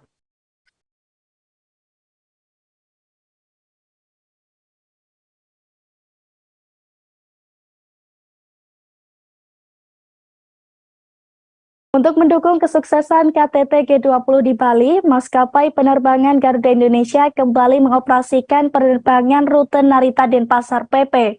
Penerbangan perdana dari maskapai ini telah dilakukan pada Selasa 1 November 2022 lalu dengan nomor penerbangan GA881. Penerbangan perdana Garuda Indonesia Narita Denpasar itu dilakukan dengan menggunakan armada A330-300. Dilansir dari tribuntravel.com, Pesawat tersebut memiliki kapasitas sebanyak 251 penumpang, terdiri dari konfigurasi 36 kursi bisnis dan sebanyak 215 kursi ekonomi. Setelah penerbangan perdana itu, penerbangan rute Narita Denpasar PP akan terus dilakukan, yakni 3 kali dalam seminggu pada hari Selasa, Kamis, dan juga Sabtu. Penerbangan dari Narita akan dilayani dengan GA880 yang diberangkatkan dari Bandara Internasional Narita Tokyo, Jepang sekira pukul 11 waktu setempat. Lalu pesawat dijadwalkan tiba di Bandara Internasional I Gusti Ngurah Rai Denpasar, Bali sekira pukul 18:05 WITA. Sementara itu, penerbangan Denpasar Narita akan dilayani dengan GA881 dan diberangkatkan pada pukul 00:25 WITA. Kemudian tiba di Bandara Internasional Narita dijadwalkan pada pukul 8:40 waktu setempat. Menurut Direktur Utama Garuda Indonesia Irfan Setiaputra, pengoperasian kembali rute ini merupakan upaya Garuda Indonesia sebagai maskapai pembawa bendera bangsa, yakni dalam menghadirkan konektivitas udara untuk mendukung upaya pemerataan pemulihan ekonomi nasional, khususnya Bali sebagai salah satu hub pariwisata yang strategis di wilayah tengah Indonesia. Dengan beroperasinya rute Narita Denpasar ini, ia berharap bisa memperluas jaringan rute internasional untuk menuju ke Bali. Seperti yang ditargetkan pemerintah, di mana kunjungan wisatawan mancanegara di tahun 2022 ini bisa mencapai 3,6 juta kunjungan. Hal ini juga bertepatan dengan momentum pemulihan industri pariwisata yang didukung dengan antusias wisatawan mancanegara khususnya asal Jepang untuk datang ke Indonesia pasca pandemi COVID-19. Penerbangan rute ini juga diharapkan bisa turut mendukung kemajuan komoditas unggulan di wilayah Indonesia Timur ke pasar global dengan proses distribusi angkutan kargo yang aman dan cepat. Terlebih, ini juga bertepatan dengan gelaran KTT sebagai puncak acara presidensi G20 di Bali, sehingga rute ini dapat turut mendukung kelancaran dan kesuksesan dari acara tersebut. Dengan ketersediaan transportasi udara yang nyaman dan aman, khususnya untuk pihak yang berpartisipasi aktif dalam gelaran tersebut.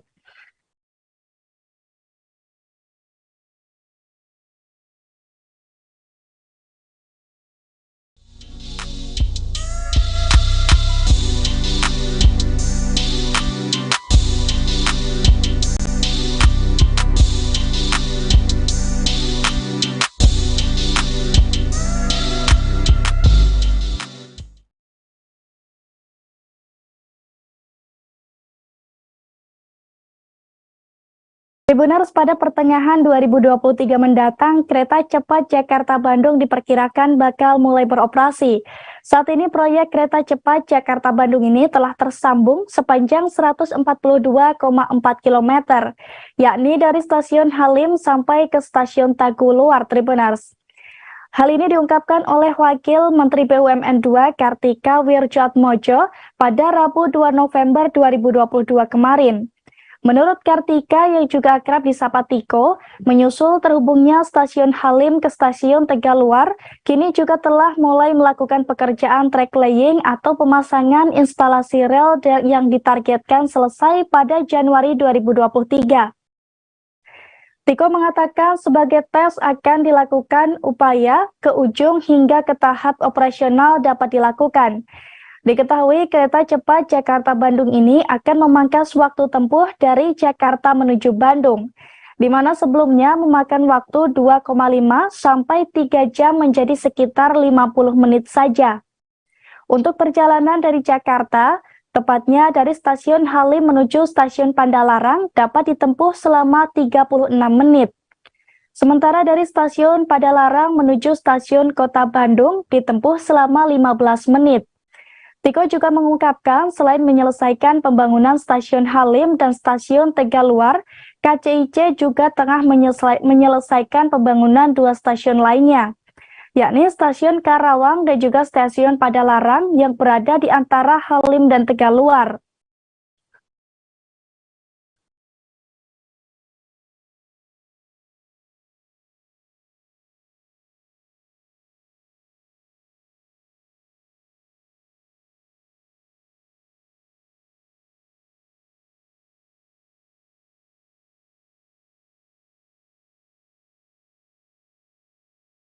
Tribuners, di Tegal ada satu tempat wisata yang menarik dan cocok untuk Anda kunjungi saat libur akhir pekan.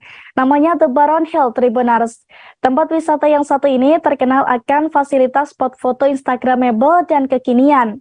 Lantaran lokasinya berada di atas ketinggian, The Baron Hill juga memiliki pemandangan yang sangat indah. Selain itu, di tempat ini Anda akan merasakan udara yang sangat sejuk. Belum lama ini, The Baron Hill juga menghadirkan spot wisata baru Jembatan Kaca Merah, Tribuners. Jembatan Kaca Merah tersebut resmi diluncurkan pada Sabtu 30 April 2022 silam. Hadirnya Jembatan Kaca Merah yang memiliki panjang 20 meter, lebar 2 meter, dan ketinggian 8 meter ini menambah koleksi spot foto yang ada di The Baron Hills. Dengan bertambahnya Jembatan Kaca Merah, membuat objek wisata di The Baron Hill menjadi 19 dengan tema yang berbeda. Jembatan Kaca Merah tersebut dibuat dengan konsep jembatan Ampera. Hanya saja dikreasikan lebih modern berdasarkan ide owner Baron Hill Gucci Slamet Syahroni. Diketahui jembatan kaca ini sekarang menjadi spot favorit untuk pengunjung yang mau mengabadikan foto. Ditambah dengan pemandangan pegunungan dan sunset, dijamin hasil jepretan Anda semakin ciamik. Namun perlu Anda ketahui, Tribuners, akses jembatan kaca kecil merah ini dibatasi sekira 20 hingga 25 pengunjung saja guna menjaga keselamatan dan kenyamanan. Hal ini lantaran jembatan yang dibuat bisa muat 40 orang, tapi akan diizinkan secara terbatas untuk menjaga tetap tahan lama penggunaannya. Selain jembatan kaca, di The Baron Hill juga memiliki spot menarik lainnya, Tribuners. Seperti patung dinosaurus besar yang bisa menjadi spot foto juga. Ada pula balon udara dan ayunan tinggi dengan pemandangan alam yang cocok untuk berfoto. Jika penasaran, Anda bisa datang ke Jalan Raya Karangsari Guci, Kalengan, Guci, Kecamatan Bumi Jiwa, Kabupaten Tegal, Jawa Tengah. The Baron Hill ini buka setiap hari mulai pukul 7 hingga 20 waktu Indonesia Barat.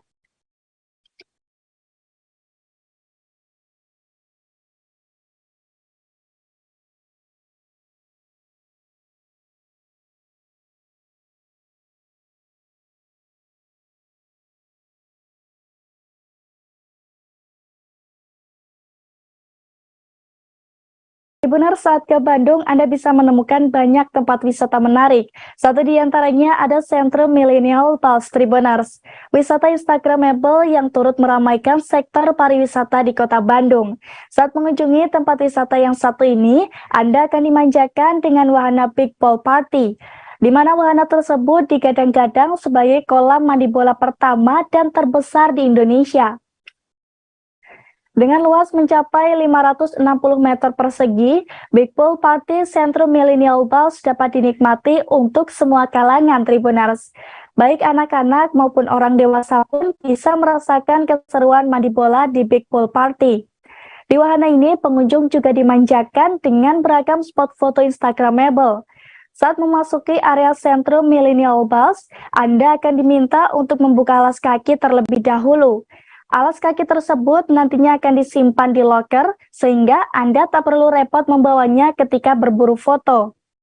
Dilansir dari tribuntravel.com, untuk masuk wahana ini Anda tak perlu merogoh kocek dalam-dalam, sebab Sentrum Millennial Pulse tidak menerapkan tiket masuk alias gratis. Anda hanya perlu membayar biaya parkir saja apabila membawa kendaraan pribadi.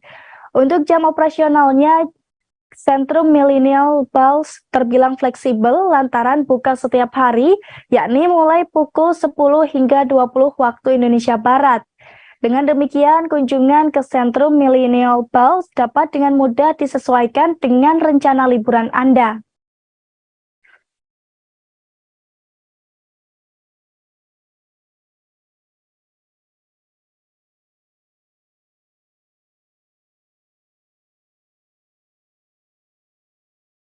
Benar, hari ini 4 November 2022, NCT 127 bakal menggelar konser di ICE BSD Jakarta. Konser bertajuk Neo City Jakarta The Link itu dijadwalkan akan berlangsung selama 2 hari, yakni hari ini dan besok 5 November 2022. Jadi bagi Anda yang sudah membeli tiket dan ingin menonton gelaran ini, ada beberapa aturan yang harus Anda perhatikan. Berikut ini beberapa aturan yang dikutip dari Instagram Diandra Global selaku promotor konser NCT 127 Second Tour Neo City Jakarta The Link. Pertama, penonton harus mengikuti semua petunjuk dari promotor dan staf yang bersangkutan. Sebelum masuk ke area konser, semua tas dan barang bawaan penonton wajib diperiksa di pintu masuk. Saat berada di area konser, setiap penonton juga harus mengenakan gelang. Apabila penonton telah keluar dari gedung konser, maka penonton tidak akan diperbolehkan untuk masuk kembali. Demi menjaga keamanan, pihak promotor memiliki hak untuk membubarkan penonton yang dianggap mengganggu keamanan penonton lainnya. Adapun barang bawaan yang dilarang, diantaranya ada makanan dan minuman, serta alat perekam profesional seperti kamera. Selama berada di area konser, penonton juga harus memperhatikan barang bawaan masing-masing, sebab pihak promotor tidak bertanggung jawab terhadap barang yang hilang atau kerusakan peralatan gedung di area konser. Pihak promotor juga berharap penonton bisa santun dan tertib, dan terakhir bagi penonton yang tidak tertib atau membuat keonaran, maka akan dikeluarkan dari lokasi acara tanpa diberikan pengembalian harga.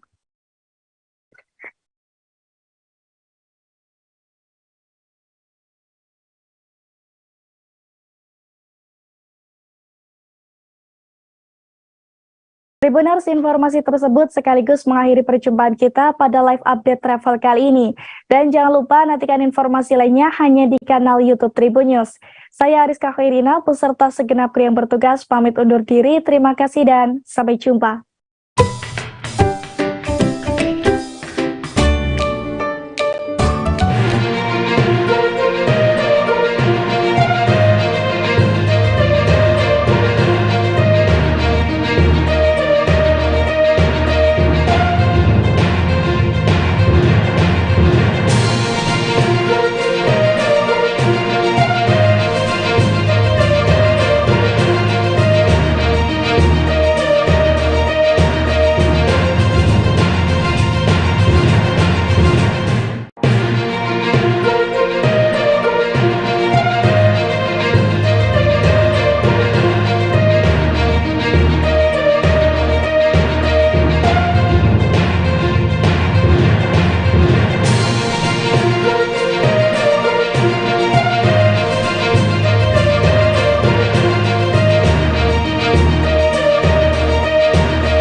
Setiap waktu menunjukkan menit ke 00.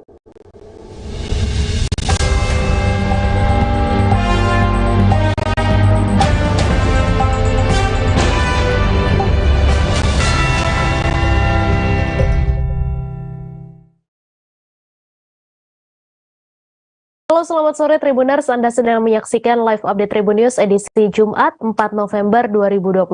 Sore ini akan kami sajikan informasi teraktual dan menarik yang dilaporkan secara langsung oleh reporter lapangan kami.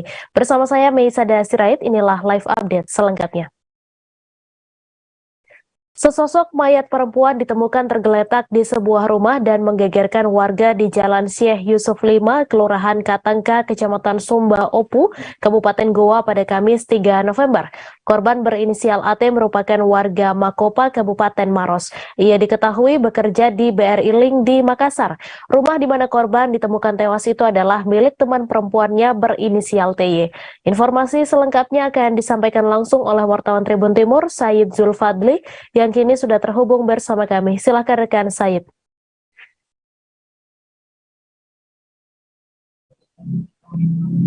Ya, terima kasih Mei. dijelaskan bahwa penemuan mayat perempuan ini berawal ketika pemilik rumah tersebut itu mendatangi rumahnya sekira siang kemarin. Seketika ia kaget melihat AT telah meninggal dunia. Dalam foto beredar dan informasi yang dihimpun di lapangan bahwa informasi korban atau almarhumah tersebut meninggal dalam keadaan tergeletak di lantai dan diselimuti kain spray, dan ada 2 bantal di sampingnya dan sebuah kantong plastik, serta bersimpah darah di sekitar bagian kepalanya. Dari pengakuan pemilik rumah tersendiri, korban telah menetap atau tinggal di rumahnya itu sekitar 3 bulan atau hampir memasuki bulan keempat. Dan dia tidak mengetahui apapun soal kejadian tersebut. Pasalnya dia baru kembali ke rumahnya sekitar 4 hari. Dan sedangkan menurut Kasat Reskrim Polres Goa akan menjelaskan pihaknya masih menyelidiki penyebab kematian dari korban AT. Begitu pula dengan saksi-saksi baru akan diperiksa, baik itu dari pihak keluarga maupun saksi mata yang berada di lokasi tersebut. Pihak kepolisian bersama tim Dinapis Polres Goa juga telah melakukan olah TKP sekitar 2 jam lebih, dan polisi seusai melakukan olah TKP itu mengamankan sejumlah barang bukti. Menurut Kasat Reskrim Polres Goa, pihaknya akan membeberkan secara langsung jika proses penyelidikan sudah rampung. Seusai olah TKP juga, jenazah AT dibawa langsung ke Rumah Sakit Bayangkara untuk dilakukan visum. Pada saat tak lama setelah olah TKP, kedua orang tua korban pun datang setelah mendengar kabar anaknya meninggal dunia di Kabupaten Goa, Sulawesi Selatan. Kedua orang tua pun terutamanya sang ibu histeris melihat jenazah anaknya. Bahkan kedua orang tua belum sempat melihat wajah anaknya karena sudah dimasukkan ke dalam kantong jenazah dan dibawa ke Rumah Sakit Bayangkara Makassar. Bahkan orang tua korban juga menduga anaknya menjadi korban pembunuhan. Pasalnya dari pengakuan orang tua korban, dia terakhir ketemu pada tanggal 31 bulan lalu. Dan sehari sebelum kejadian itu sudah HP dari AT itu sudah tidak aktif lagi. Demikian, Mei. Terima kasih rekan Said atas laporan Anda, dan Tribuners wartawan kami juga telah menghimpun wawancara dengan pemilik rumah serta Kasat Reskrim Polres Goa. Berikut tayangannya untuk Anda. Itu jenis perempuan yang bernama Rizal AT. Ya. Kondisi tadi bagaimana laporannya? Jadi meninggal dunia tiga. Itulah kita akan melakukan penyelidikan terhadap penyebab dari kematian itu. Ada darah atau luka? Jadi, ada luka Pak? Itulah yang kita periksakan di Rumah Sakit Bayangkara. Kita saya nggak tahu dibunuh. Pokoknya lama bu. Lama bu. Iya. Tapi memang sudah lama tinggal di rumah? Iya, sama ibu dengan suku. Berapa lama bu dia tinggal? Ya sekitar 3 bulan. 3 bulan nih bu. Dia apa kerja apa atau masih mahasiswa bu? Kerjaan itu ya, apa namanya itu beri, ya apa kan namanya? Oh beri bu ya. Oh kapan kita tahu bilang dia meninggal dunia? Tadi. Maksudnya pas kita cek di rumah ini. Masuk Pak, dilarang pegangnya. Oh. Nanti dia dilarang di polisi. Oh. Ada bapaknya. Sendiri dia tinggal memang bu? Sendiri pada saat kejadian bu. Maksudnya kita tinggal di mana? Di Tata. Oh berarti ini rumah tak dia sendiri yang tinggali. Iya. Oh nebeng begitu di. Kosong tidak kos, tidak kontrak, tinggal cuma-cuma. Kita memang kenal ini. Iya. siapa saja yang mau tinggal di rumahku silakan. Apakah itu memang? Tidak ada hubungan apa-apa. Temannya menantu. Teman menantu saja dia. Menantu tak laki-laki. Perempuan. Perempuan juga Bu ya. Suaminya anakku. Tapi menurut informasi yang beredar Ibu sebelumnya, sebelumnya itu apakah ada?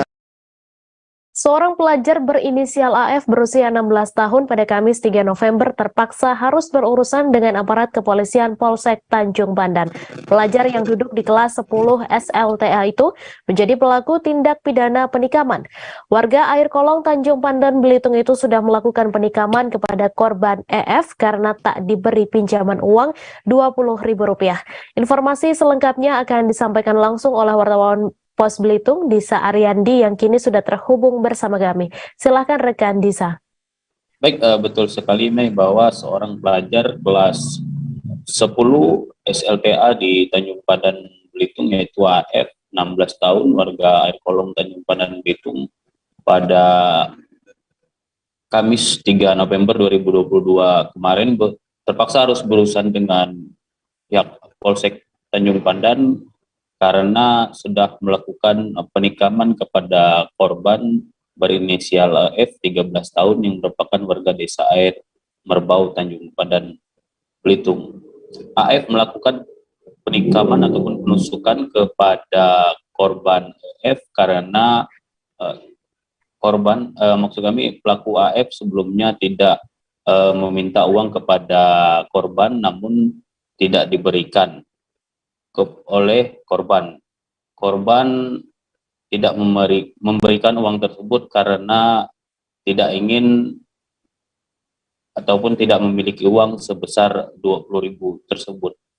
AF melakukan secara langsung melakukan penusukan tersebut kepada korban, namun disertai dengan pemukulan lainnya. Pelaku juga melakukan aksi penusukan ini di area terminal Tanjung Pandan Belitung yang mana antara korban dan pelaku merupakan teman tongkrongan. Sebelum melakukan penusukan tersebut, terlebih dahulu pelaku sudah cekcok mulut dengan korban dan pelaku langsung pulang ke rumah untuk mengambil pisau. Pisau ini merupakan pisau modifikasi yang dibeli oleh AF dari orang sebesar 50.000 dan dari hasil keterangan pelaku bahwa pelaku membawa pisau itu karena kesal dan emosi kepada korban karena tidak memberikan uang yang diminta oleh AF. Kasus ini pun sekarang sudah ditangani oleh Polsek Tanjung Pandan dan dilimpahkan ke Polres Belitung untuk dilakukan penyelidikan lebih lanjut. Sedangkan untuk polisi juga sebelumnya sudah memberikan pembinaan kepada pelaku mengingat pelaku masih pelajar. Kemudian juga dari hasil keterangan Kapolsek Tanjung Pandan Kompol Dedi Nuari bahwa pelaku AF ini sudah berulang kali melakukan tindakan kriminal di Tanjung Pandan Belitung. Dari catatan pihak kepolisian, kali pertama pelaku berurusan dengan polisi karena melakukan penganiayaan kepada seseorang. Sedangkan untuk kasus kedua yaitu melakukan aksi pencurian tabung gas LPG yang sebelumnya sempat meresahkan warga di Tanjung Pandan Belitung. Sedangkan untuk kasus ketiga yaitu penikaman kepada korban F yang masih berstatus pelajar. Hingga kini kasus tersebut pun masih terus diproses oleh polisi dan pelaku saat ini sudah dilakukan pengamanan oleh pihak kepolisian dan orang tua dari pelaku juga sudah dilakukan pemanggilan. Kemudian barang bukti berupa 1 unit senjata tajam juga ikut diamankan oleh pihak kepolisian. Begitu Mei, kembali ke studio. Terima kasih rekan Disa atas laporan Anda. Selamat bertugas kembali. Dua pria pelaku pencurian kendaraan bermotor dengan pemberatan atau pencurian dengan kekerasan berhasil dibekuk Satreskrim Polres Bogor. Kapolres Bogor AKBP Iman Imanuddin menjelaskan bahwa penangkapan berawal dari laporan masyarakat. Kemudian tim khusus Satreskrim Polres Bogor diterjunkan. Penangkapan dilakukan pada 2 November di kawasan Sentul, Kabupaten Bogor. Informasi selengkapnya akan disampaikan langsung oleh wartawan Tribun Bogor, Naufal Fauzi, yang kini sudah terhubung bersama kami. Silakan rekan Naufal. Baik, rekan Mei dan juga rekan-rekan Tribuners, dapat kami informasikan bahwa pihak kepolisian Polres Bogor telah berhasil mengungkap kasus tindak pidana pencurian kendaraan bermotor disertai dengan pemberatan atau disertai dengan kekerasan yang terjadi di wilayah Kabupaten Bogor. Dan dalam pengungkapan ini pihak kepolisian menangkap sebanyak 2 orang tersangka. Untuk kronologi awalnya, jadi pihak kepolisian awalnya mendapatkan informasi dari masyarakat terkait adanya pencurian kendaraan di wilayah Cibinong, Kabupaten Bogor. Kemudian setelah itu dilakukan penyelidikan dan akhirnya 2 pelaku ini berhasil ditangkap. Dan untuk modusnya, 2 pelaku ini memiliki peran masing-masing. Untuk pelaku pertama, dia berperan sebagai joki atau yang membawa motor. Kemudian pelaku kedua berperan sebagai pemetik atau orang yang melakukan pencurian motor. Dan dalam modusnya tersebut, kedua pelaku kerap berkeliling atau secara mobile mencari motor-motor masyarakat atau warga yang terparkir dengan tanpa pengawasan dari pihak pemiliknya. Dan setelah ditemukan adanya motor yang terparkir sasaran mereka ini, si pelaku yang berperan sebagai pemetik turun dari motornya kemudian melakukan pengerusakan lubang kunci motor menggunakan kunci letter T. Dan apabila aksi mereka ini ketahuan, si pelaku juga tidak akan segan melakukan pengancaman atau bahkan melukai menggunakan senjata tajam jenis pisau. Dan pisau ini juga turut disita oleh polisi dan menjadi salah satu barang bukti dalam pengungkapan kasus ini. Dan di hadapan pihak kepolisian, si 2 tersangka ini juga mengaku sudah melakukan pencurian sebanyak 14 kali selama 1 bulan terakhir. Tidak hanya beraksi di wilayah Kabupaten Bogor, tapi juga beraksi di wilayah Depok. Demikian, Mei. Terima kasih rekan Naufal atas laporan Anda, dan Tribuners, wartawan kami juga telah menghimpun wawancara dengan Kapolres Bogor. Berikut tayangannya untuk Anda. 363 KUH pidana dan atau pasal 365 KUH pidana. Berawal dari informasi dan laporan yang disampaikan oleh masyarakat sehubungan dengan kejadian pencurian kendaraan bermotor curanmor di wilayah Kabupaten Bogor. Selanjutnya tim Sus Satreskrim Polres Bogor dalam pengungkapan tindak pidana curanmor mengamankan 2 orang pelaku dengan inisial MHS dan RD. Berdasarkan hasil penyidikan yang dilakukan oleh penyidik, pelaku menyampaikan dan didukung dengan alat bukti yang ada sudah melakukan sekitar 14 kali perbuatan di wilayah Kabupaten Bogor dan Kota Depok. Dari tangan pelaku berhasil disita dalam bentuk alat yang digunakan oleh si pelaku, yaitu Korban kecelakaan maut yang terjadi di Jalan Lingkar Timur Kuningan diketahui bernama Muhammad Safik Taufik Kurohim. Korban merupakan warga desa Cikaso, Kecamatan Keramat Mulia, Kuningan, dan dikenal sebagai warga yang baik dan bersosial tinggi di lingkungan setempat. Kepala Desa Cikaso, Hidayat, mengaku sosok korban merupakan warga yang aktif dan tengah menjalankan tugas penelitian registrasi sosial dan ekonomi BPS Kuningan 2022. Informasi selengkapnya akan disampaikan langsung oleh wartawan Tribun Priangan.com Ahmad Ripai yang kini sudah terhubung bersama kami. Silakan rekan Ripai.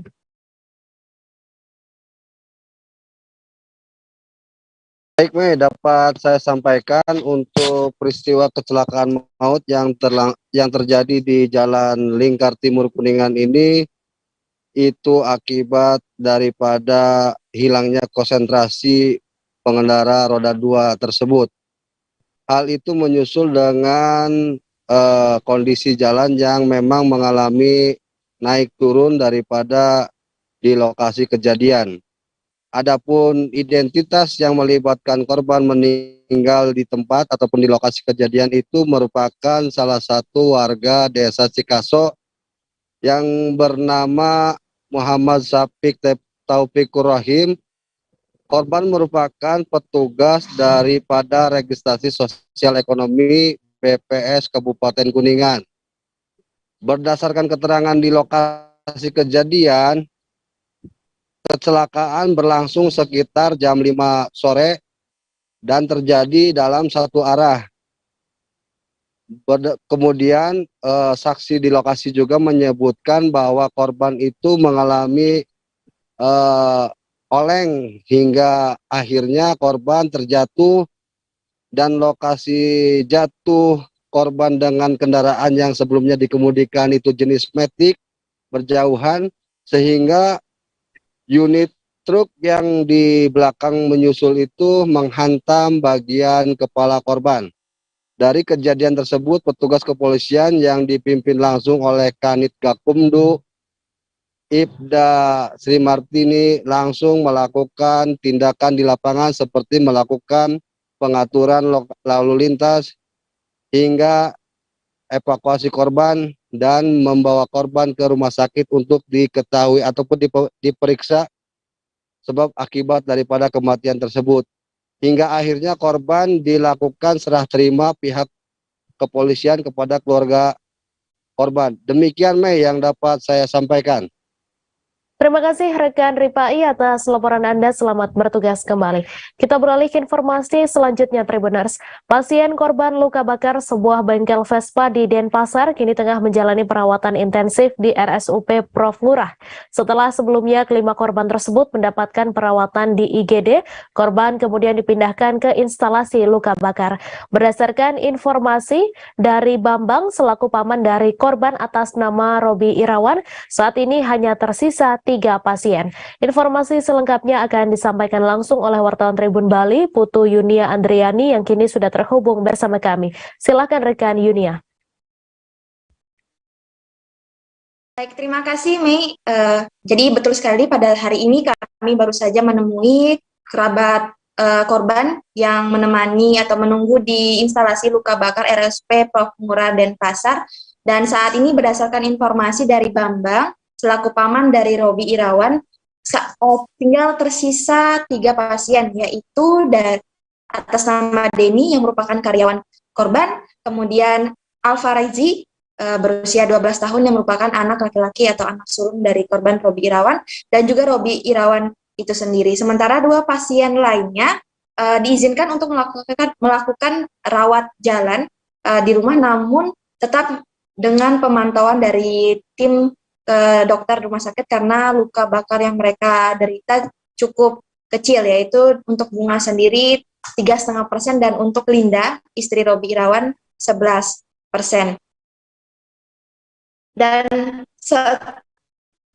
berdasarkan informasi dari Bambang, kondisi ketiga korban memang sudah membaik daripada sebelumnya, dan Bambang yang ditemui di depan instalasi luka bakar menjelaskan bahwa sudah ada tindak lanjut dari kondisi ketiga korban tersebut. Memang ketiga korban ini merupakan korban luka bakar terparah yang Denny dan Al sendiri sudah mencapai 98% luka bakarnya. Sementara untuk Robi lebih ringan daripada Denny dan Al. Untuk Robi direncanakan akan melaksanakan pelepasan balutan luka bakar pada Selasa 8 November mendatang. Sementara untuk Denny dan Al sendiri masih menunggu waktu untuk mengikuti jalannya operasi. Sayangnya keluarga ini mendapat kendala karena mereka tidak memiliki uang yang cukup untuk membiayai operasi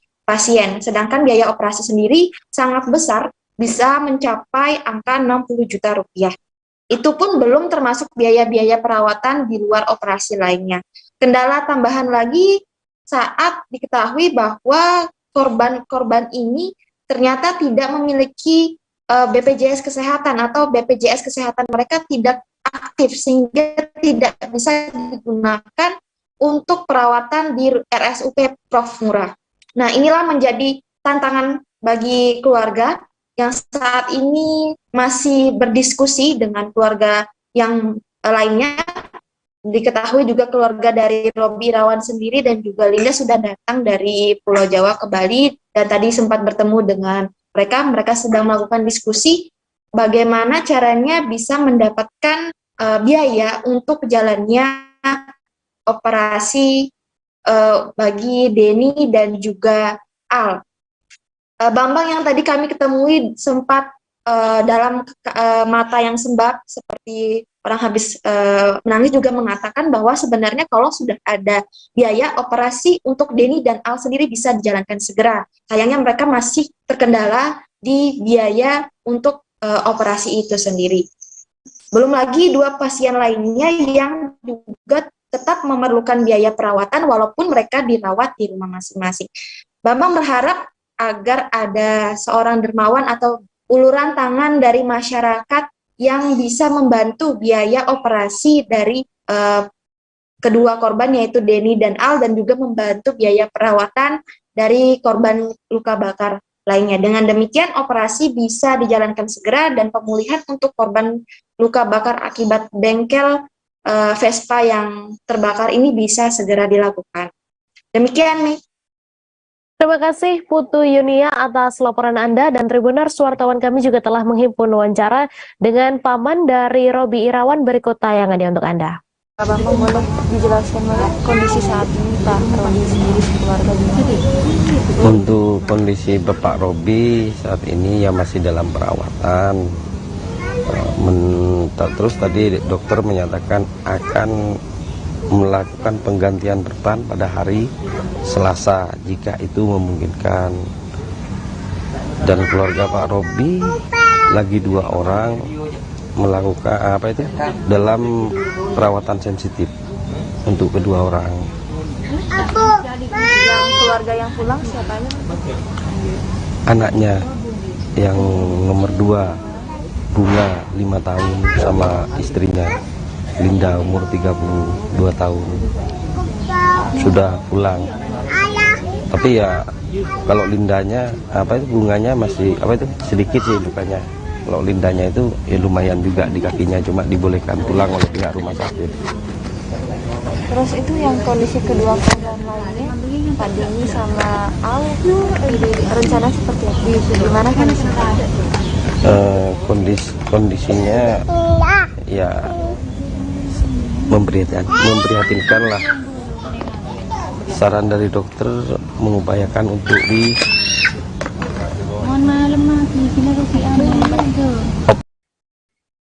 Kondisi kedua mata Aremanita korban tragedi Kanjuruhan bernama Kevia Naswa Ainur Rohma yang sebelumnya berwarna merah pekat kini semakin berkurang. Untuk menyembuhkan mata merahnya itu setiap harinya Kevia harus meneteskan sebanyak 4 kali obat mata. Naswa, sapa anak kerapnya, mengaku bahwa keadaannya saat ini sudah lebih baik dibandingkan pada saat awal setelah tragedi Kanjuruhan. Informasi selengkapnya akan disampaikan langsung oleh wartawan Tribun Jatim, Kukuh Kurniawan yang kini sudah terhubung bersama kami. Silakan rekan Kukuh. Ya, rekan Mei, bisa saya jelaskan bahwa kondisi kedua mata Aremanita korban tragedi Kanjuruhan, Kevia Naswa Nur Rohma, yang sebelumnya berwarna merah pekat, ini semakin berkurang. Untuk menyembuhkan mata merahnya itu, setiap harinya Kevia harus meneteskan sebanyak 4 kali obat mata. Dan menurutnya, mata merahnya tersebut sekarang tinggal sekitar 10%. Dan penyembuhan obat mata merahnya tersebut dapat sembuh karena dia mendapatkan perawatan dari pihak kepolisian di Rumah Sakit Bayangkara Hasta Brata Kota Batu dengan difasilitasi oleh Polres Malang. Dan menurutnya pada pekan depan dia akan dijadwalkan kembali untuk melakukan kontrol ke rumah sakit. Dan menurut Naswa, dari keterangan dokter yang dia dapat, mata merah yang dialaminya tersebut karena mengalami pecah pembuluh darah luar. Namun menurut dokter, hal itu tidak mengganggu penglihatannya dan menurut dokter tersebut juga mengatakan bahwa sembuhnya membutuhkan waktu tapi tidak menyebutkan berapa lama waktunya. Dan selain mata merah, tangan bagian kanan hingga lengan Naswa masih mengalami setengah mati rasa dan hingga saat ini ia masih belum bisa menggenggam tangannya dengan sempurna. Dan untuk pengobatan bagian tangan dan lengannya itu, Naswa pun harus menjalani fisioterapi, di mana 2 kali fisioterapi secara mandiri dan 2 kali fisioterapi dibantu oleh pihak kepolisian. Dan meski kondisinya masih seperti mata merahnya masih ada dan kondisi tangannya masih dan lengannya masih belum bisa dipakai untuk terlalu sempurna, tapi dia sudah bisa untuk beraktivitas kuliah di Stikes Widya Karma Husada Malang dengan mengendarai sepeda motornya dari rumahnya yang terletak di Perum Nyupuri Kartika Asri menuju ke kampusnya. Begitu rekan Mei. Terima kasih rekan Kukuh Kurniawan atas laporan Anda. Selamat bertugas kembali. Pelanggar lalu lintas terekam kamera etle alias tilang elektronik kini resmi diberlakukan di Kota Ambon, Maluku. Ditlantas Polda Maluku telah menerapkan denda tilang elektronik di Kota Ambon per Senin 31 Oktober 2022. Sebelumnya, selama sebulan lebih pelanggar hanya diberikan teguran sejak etle diluncurkan di Kota Ambon pada 22 September 2022. Informasi selengkapnya akan disampaikan langsung oleh wartawan Tribun Ambon Alvin Risanto yang kini sudah terhubung bersama kami. Silakan rekan Alvin. Ya baik, terima kasih rekan Mei. Jadi yang bisa saya informasikan bahwa kamera etle penilangan secara elektronik sudah diberlakukan di Kota Ambon mulai pada tanggal 20 September 2022 dan dalam rentang 1 bulan Ditlantas Polda Maluku melakukan sosialisasi kepada masyarakat ya, dan pada 31 Oktober kemarin baru diberlakukan penilangan secara tilang elektronik di Kota Ambon. Dan dari informasi yang diberikan Ditlantas Polda Maluku dengan rincian bahwa sampai dengan tanggal 3 November kemarin sudah terdapat 2.684 yang melakukan pelanggaran yang terekam kamera etle statis maupun kamera etle mobile. Dan dari 268 dan dari 2.684 yang terekam kamera etle yang paling banyak terdapat di Jalan Sultan Harun yakni 1032 pengendara yang dilakukan penilangan. Dan hingga saat ini ya para Ditlantas Polda Maluku masih melakukan penilangan kepada para pengendara ini, dan yang paling terbanyak juga ya dilakukan tilang itu kepada pihak kepolisian, dan bahkan pihak kepolisian pertama diberlakukan etle pada tanggal 31 orang pertama kali terkonfirmasi untuk penilangan etle itu yakni petugas dari pihak kepolisian Polda Maluku sendiri. Dan instruksi Kapolda Maluku ya, Kapolda Maluku dan Polda Latif menekankan bahwa penggunaan etle ini tidak berlaku kepada masyarakat namun juga berlaku kepada semua instansi ya, terutama juga kepada pihak kepolisian. Apabila pihak kepolisian yang melakukan pelanggaran tidak boleh segan-segan untuk melakukan penilangan, dan ini instruksi langsung dari Kapolda Maluku dan Polda Latif. Dan Lotharia Latif juga menginstruksikan kepada semua Satlantas Polresta Pulau Ambon maupun Ditlantas Polda Maluku untuk tidak diberlakukan penilangan secara manual, dan itu merujuk kepada instruksi Kapolri yang keluar pada tanggal 18 Oktober 2002 kemarin. Dan apabila para petugas lalu lintas melakukan penilangan manual, maka masyarakat wajib untuk memvideo dan melaporkan langsung kepada Propam Polda Maluku maupun Ditlantas Polda Maluku apabila menemukan petugas yang melakukan penilangan secara manual. Begitu rekan Mei. Terima kasih rekan Alvin atas laporan Anda, dan Tribuners wartawan kami juga telah menghimpun wawancara dengan PS Kanit Laka Ditlantas Polda Maluku. Berikut tayangannya untuk Anda. Baik, terima kasih.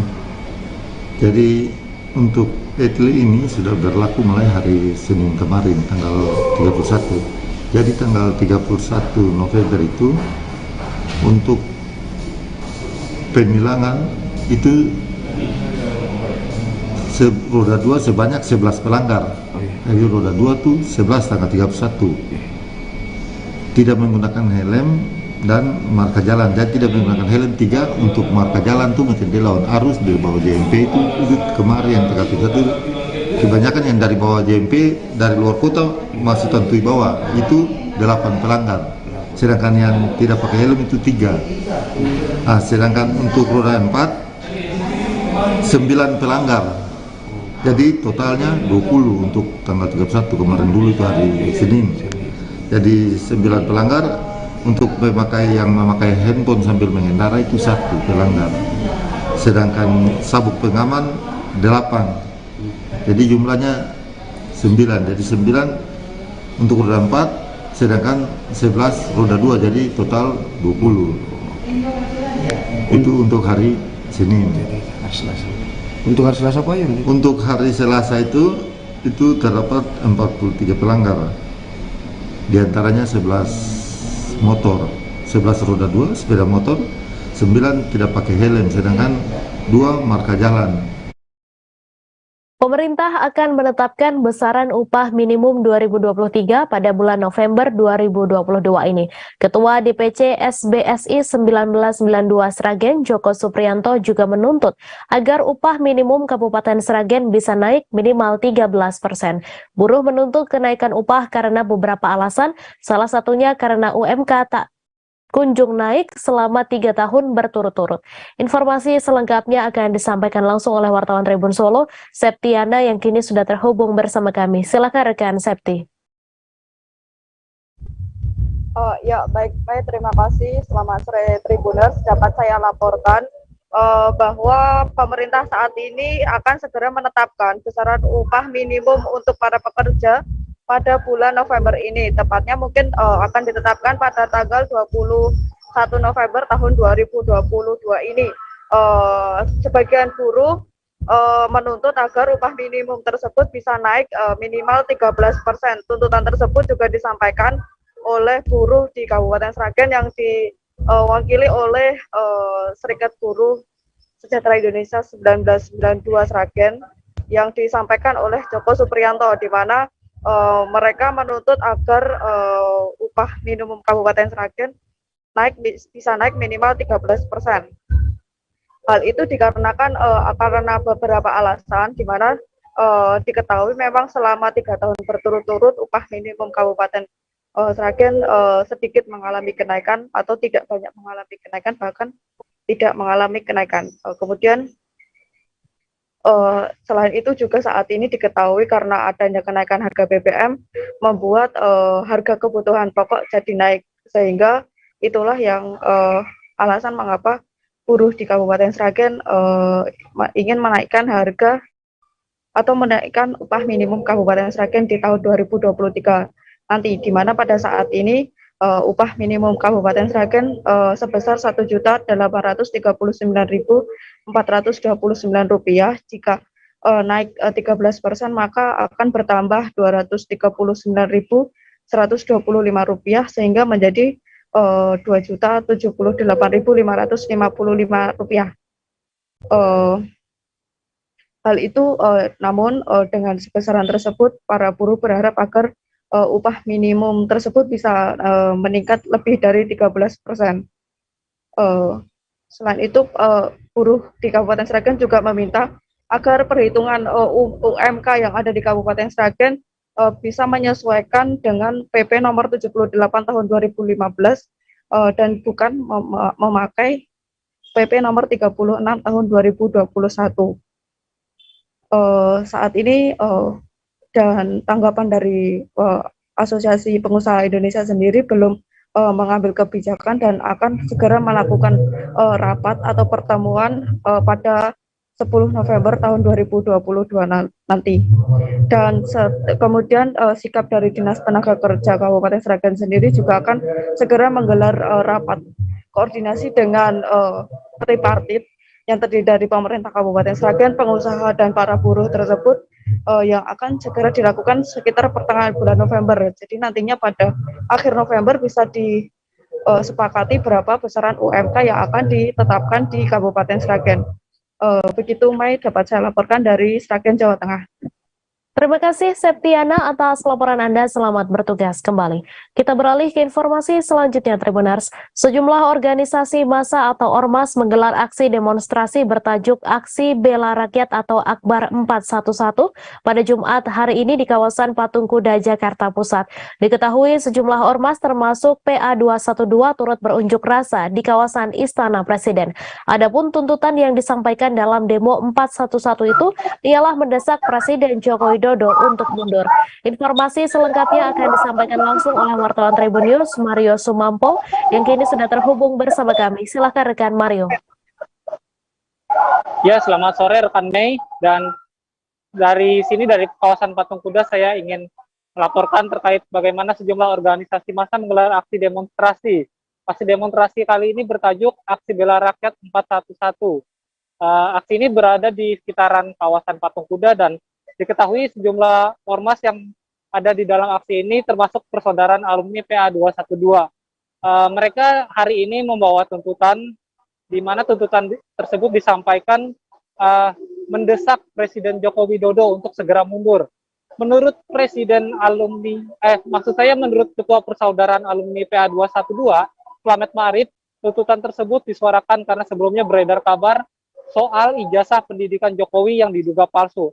Hal senada juga disampaikan tokoh aksi demo 411 Habib Muhammad bin Hussein Al-Atas. Hussein menjelaskan latar belakang unjuk rasa 411 yang dilakukan karena pihaknya menganggap Presiden Jokowi telah gagal menjalankan pemerintahan. Para massa aksi ini sudah mulai berkumpul sekitar pukul 2 siang tadi. Tampak massa mendatangi titik aksi sembari long march dari kawasan Irti Monas.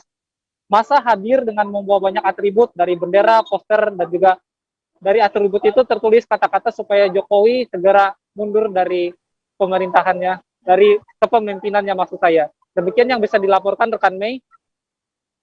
Baik, terima kasih rekan Mario atas laporan Anda. Selamat bertugas kembali.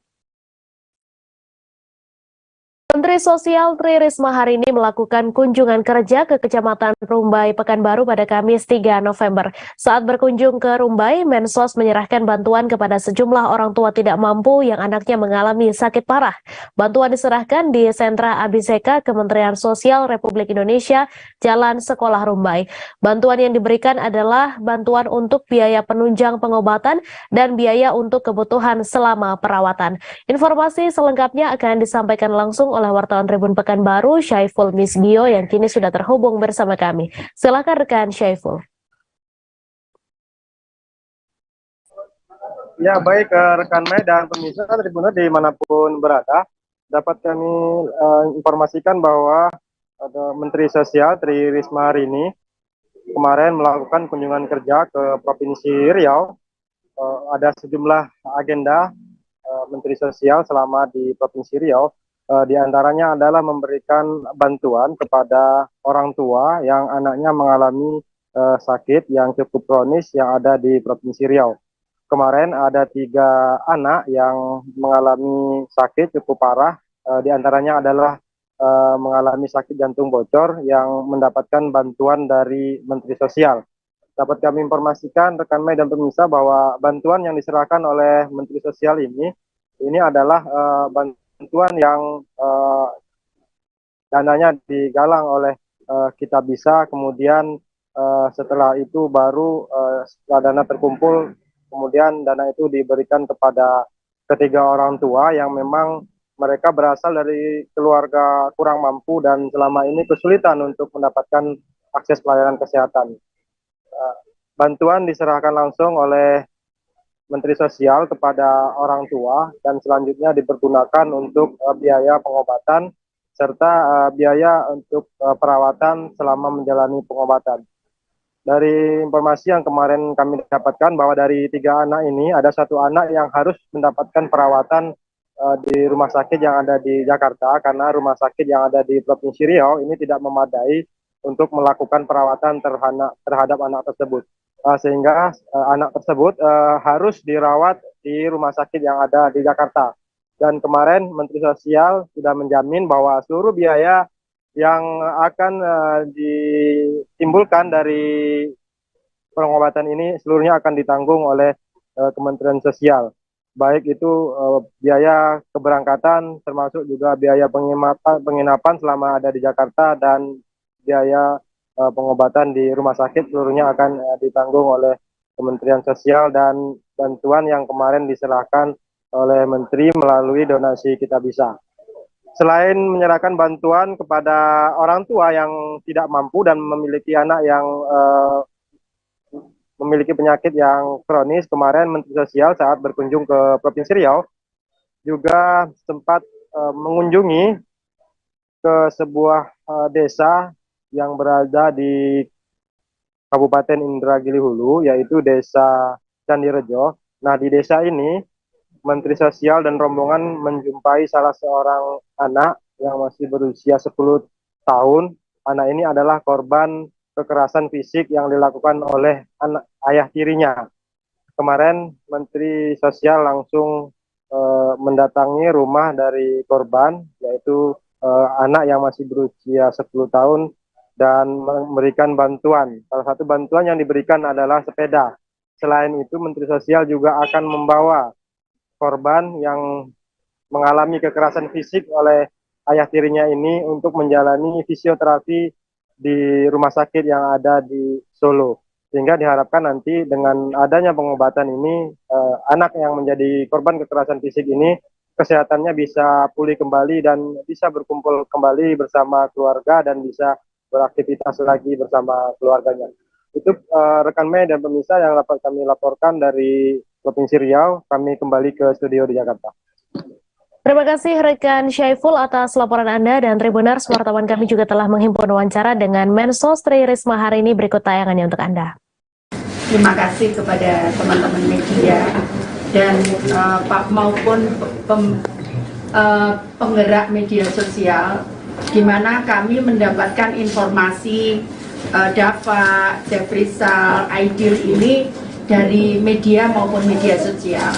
Itu yang kami scanning setiap hari dan kemudian kita tindak lanjuti. Ada yang beberapa tidak bisa kami selesaikan karena kami Menteri Sosial, jadi ada yang misalkan untuk kesehatan. Jadi ada yang kita udah fasilitasi dengan BPJS, tapi ada yang tidak bisa ditukar dengan BPJS. Nah, ini kemudian karena tadi saya sampaikan ada orang-orang baik di sana, di luar sana, para pendonasi yang melalui Kita Bisa, teman-teman Kita Bisa ini kemudian mengumpulkan untuk biaya non BPJS maupun operasional mereka. Tapi kalau masuk di sini misalkan angkutan, misalkan harus ke Jakarta atau tadi ada dari Meranti ya Pak? Meranti itu ke sini itu selalu kami tangani. Tapi ada yang nggak bisa, biayanya cukup besar. DPRD Provinsi Nusa Tenggara Timur meminta pemerintah untuk melakukan review dan perundingan soal status kepemilikan Pulau Pasir. Pemerintah diminta jangan gegabah untuk menyatakan status kepemilikan pulau tersebut. Hal ini disampaikan Ketua Fraksi Partai Golkar DPRD NTT, Hugo Rehika Lembu pada Kamis 3 November. Menurut Hugo, perlu ada review terhadap keberadaan dan status dari Pulau Pasir yang mana secara geografis sangat dekat dengan wilayah Republik Indonesia Nusa Tenggara Timur. Untuk informasi selengkapnya akan disampaikan langsung oleh wartawan Pos Kupang Obi Lewan Meru yang kini sudah terhubung bersama kami. Silakan rekan Obi. Baik, rekan Mei, terima kasih, dan Tribuners di mana saja berada. Dapat saya laporkan dari Kupang, Nusa Tenggara Timur bahwa kemelut atau polemik tentang Pulau Pasir ini mulai mencuat ketika ada pernyataan dari Dirjen Hukum dan Perjanjian Internasional Kementerian Luar Negeri bahwa Pulau Pasir yang terletak di sebelah selatan KRI, tepatnya di sekitar Pulau Rote, Provinsi Nusa Tenggara Timur itu merupakan milik Australia. Dan pernyataan ini mendapat reaksi dari beberapa kalangan termasuk DPRD Provinsi Nusa Tenggara Timur. DPRD Provinsi Nusa Tenggara Timur melalui Ketua Fraksi Partai Golkar, Hugo Kalembu, mengatakan bahwa pemerintah pusat jangan gegabah untuk menentukan status kepemilikan dari Pulau Pasir tersebut. Karena itu dia meminta agar pemerintah pusat melakukan review kembali dan juga perundingan. Review ini didasarkan bahwa Pulau Pasir itu secara teritorial berada di sekitar berdekatan dengan Indonesia, yakni kurang lebih 170 km dari Pulau Rote, Nusa Tenggara Timur.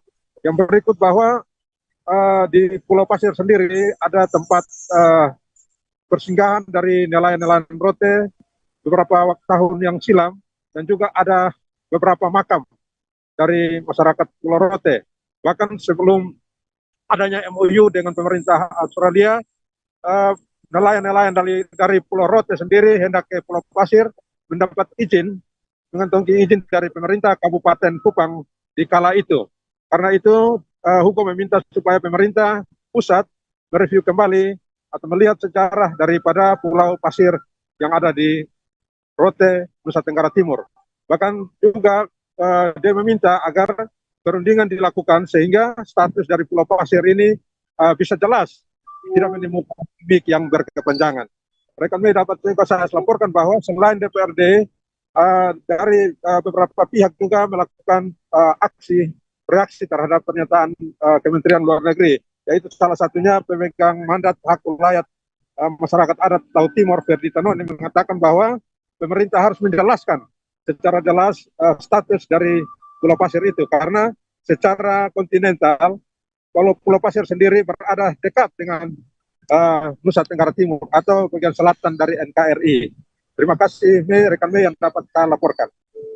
Terima kasih rekan Obi atas laporan Anda, dan Tribuners, wartawan kami juga telah menghimpun wawancara dengan Ketua Fraksi Partai Golkar DPRD NTT. Berikut tayangannya untuk Anda. Ya, memang akhir-akhir ini mencuat ya semacam polemik tentang status kepemilikan Pulau Pasir itu antara Indonesia dan Australia. Memang pertama-tama patut kita menyayangkan ya statement dari Kementerian Luar Negeri yang secara cepat menyatakan bahwa itu adalah milik Australia. Padahal dari segi sejarah dan hak-hak daripada penduduk di pulau-pulau di Nusa Tenggara Timur juga harus diperhatikan, begitu ya. Jadi kita bertolak dari amanat pembukaan Undang-Undang 45 agar pemerintah melindungi segenap tumpah darah Indonesia.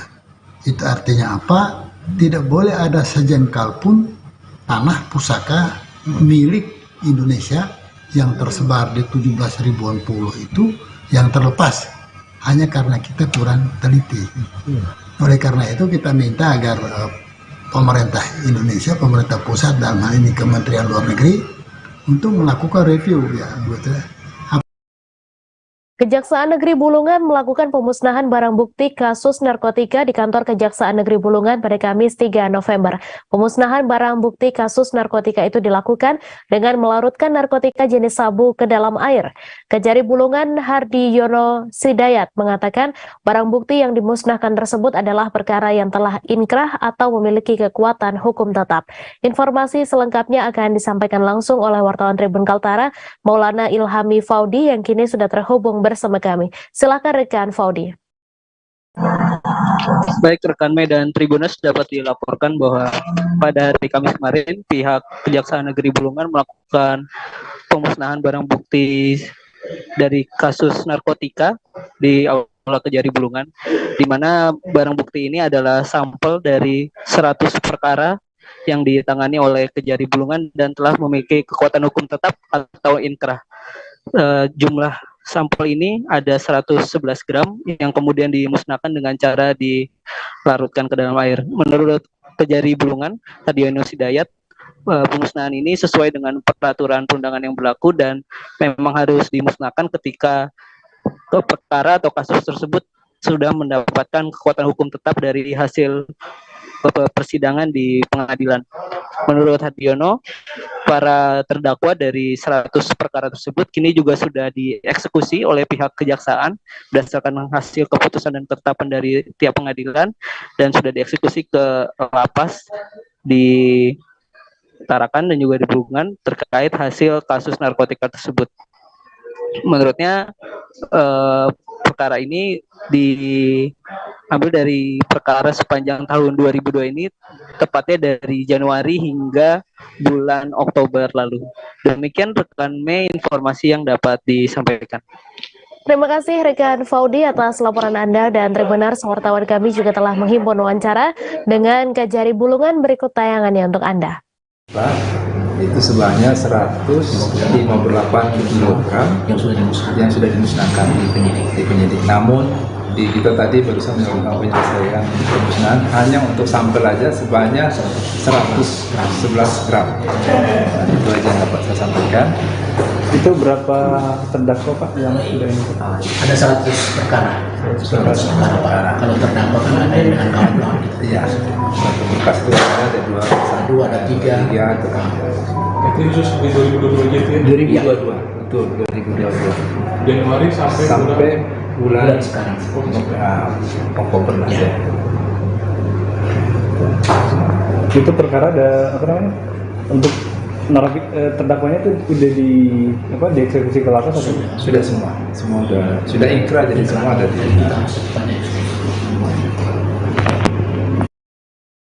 Bupati ND 2 periode Paulinus Domi dikabarkan meninggal dunia pada Kamis 3 November 2022 sekitar pukul 18.20 waktu Indonesia Tengah di RSUD TC Hillers Maumere. Paulinus Domi merupakan Bupati ND periode 1998-2003 dan 2003-2009. Saat ini jenazah mantan Bupati ND itu masih berada di ruang pemulasaran jenazah RSUD TC Hillers Maumere. Untuk informasi selengkapnya akan disampaikan langsung oleh wartawan Tribun Flores Maria Mangkung yang kini sudah terhubung bersama kami. Silakan rekan Maria. Baik, terima kasih rekan Mei. Dapat saya laporkan dari Kabupaten Sika bahwa pada kemarin malam, tepatnya pada 3 November 2022, Bupati ND periode periode dari tahun 1998 sampai 2023, dilanjutkan 2023 sampai 2009, yaitu Bapak Paulinus Domi, di mana beliau dipanggil Tuhan tepat pada pukul 18.30 waktu Indonesia Tengah, bertempat di Rumah Sakit Umum Daerah Dr. T.C. Hillers, tepatnya di Kabupaten Sika.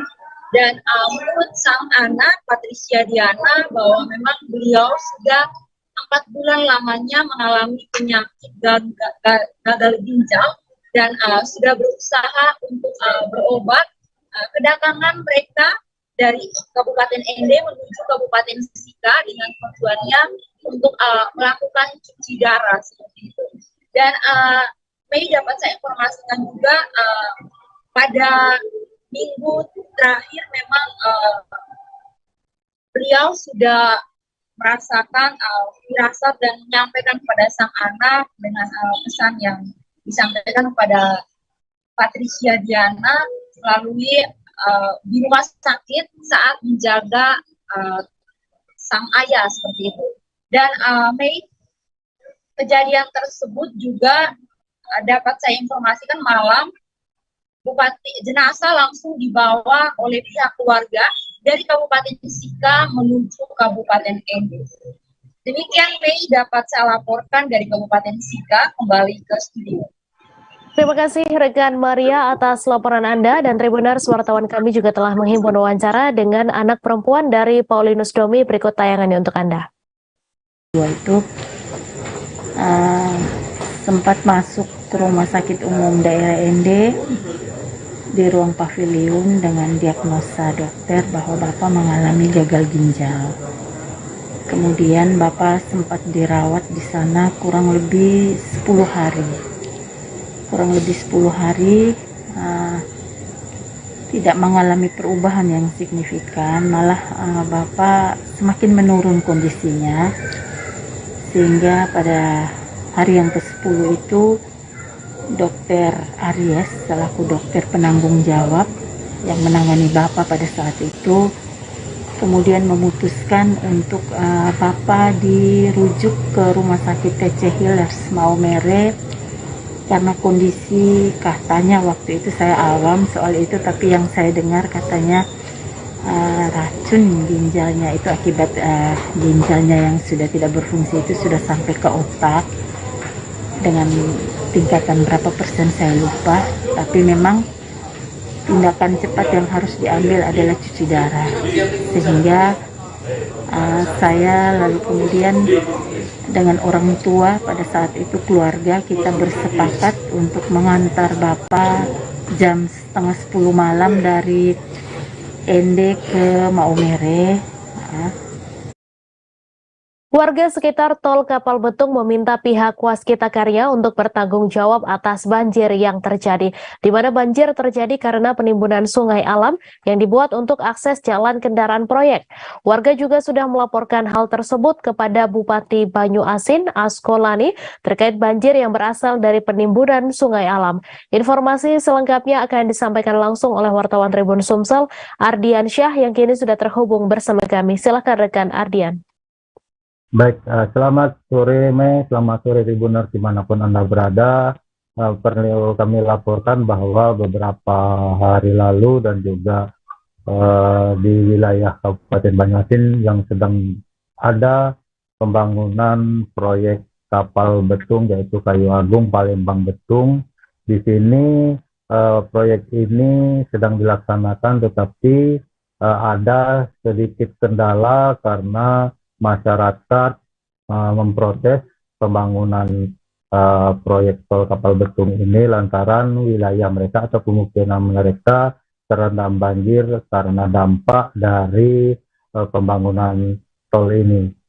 Dampak ini muncul setelah pihak dari pengembang proyek menimbun sungai alam yang ada di sekitar pemukiman warga yang seharusnya selama ini digunakan untuk aliran air, tetapi karena ditimbun itu membuat aliran air yang ada di wilayah tersebut mengalami banjir, dan setidaknya ada 3 titik yang mengalami banjir, baik itu di wilayah KM 42 maupun di Bom Barlian. Nah, ini yang membuat masyarakat menjadi resah sehingga melaporkan hal tersebut kepada Bupati Banyuasin untuk segera ditanggulangi. Nah, pada saat pertemuan antara pihak Waskita Karya dengan Bupati Banyuasin juga menegaskan agar tidak ada hambatan ketika dalam pembangunan proyek tol ini, karena ini merupakan program nasional, sehingga Bupati Banyuasin sendiri meminta agar pihak Waskita Karya untuk menyelesaikan permasalahan yang timbul, terutama dampak banjir yang ada lantaran penimbunan yang dilakukan pihak Waskita Karya terhadap aliran sungai atau sungai alam yang ada di wilayah tersebut. Dari pengecekan di lokasi proyek, memang sudah dibuat aliran air, akan tetapi aliran air yang dibuat itu tidak mencukupi, sehingga debit air ketika hujan turun dengan lebat membuat debit air menjadi naik dan air tidak tertampung sehingga meluap di pemukiman warga. Nah, di sini Bupati menekankan kepada pihak Waskita Karya untuk segera menanggulangi ini agar tidak berdampak kepada pemukiman warga dan juga pembangunan tol tetap bisa berjalan tanpa ada kendala yang mengganggu masyarakat di sekitar. Begitu, Mei. Terima kasih rekan Ardian Syah atas laporan Anda, dan Tribuners, wartawan kami juga telah menghimpun wawancara dengan Bupati Banyuasin. Berikut tayangannya untuk Anda.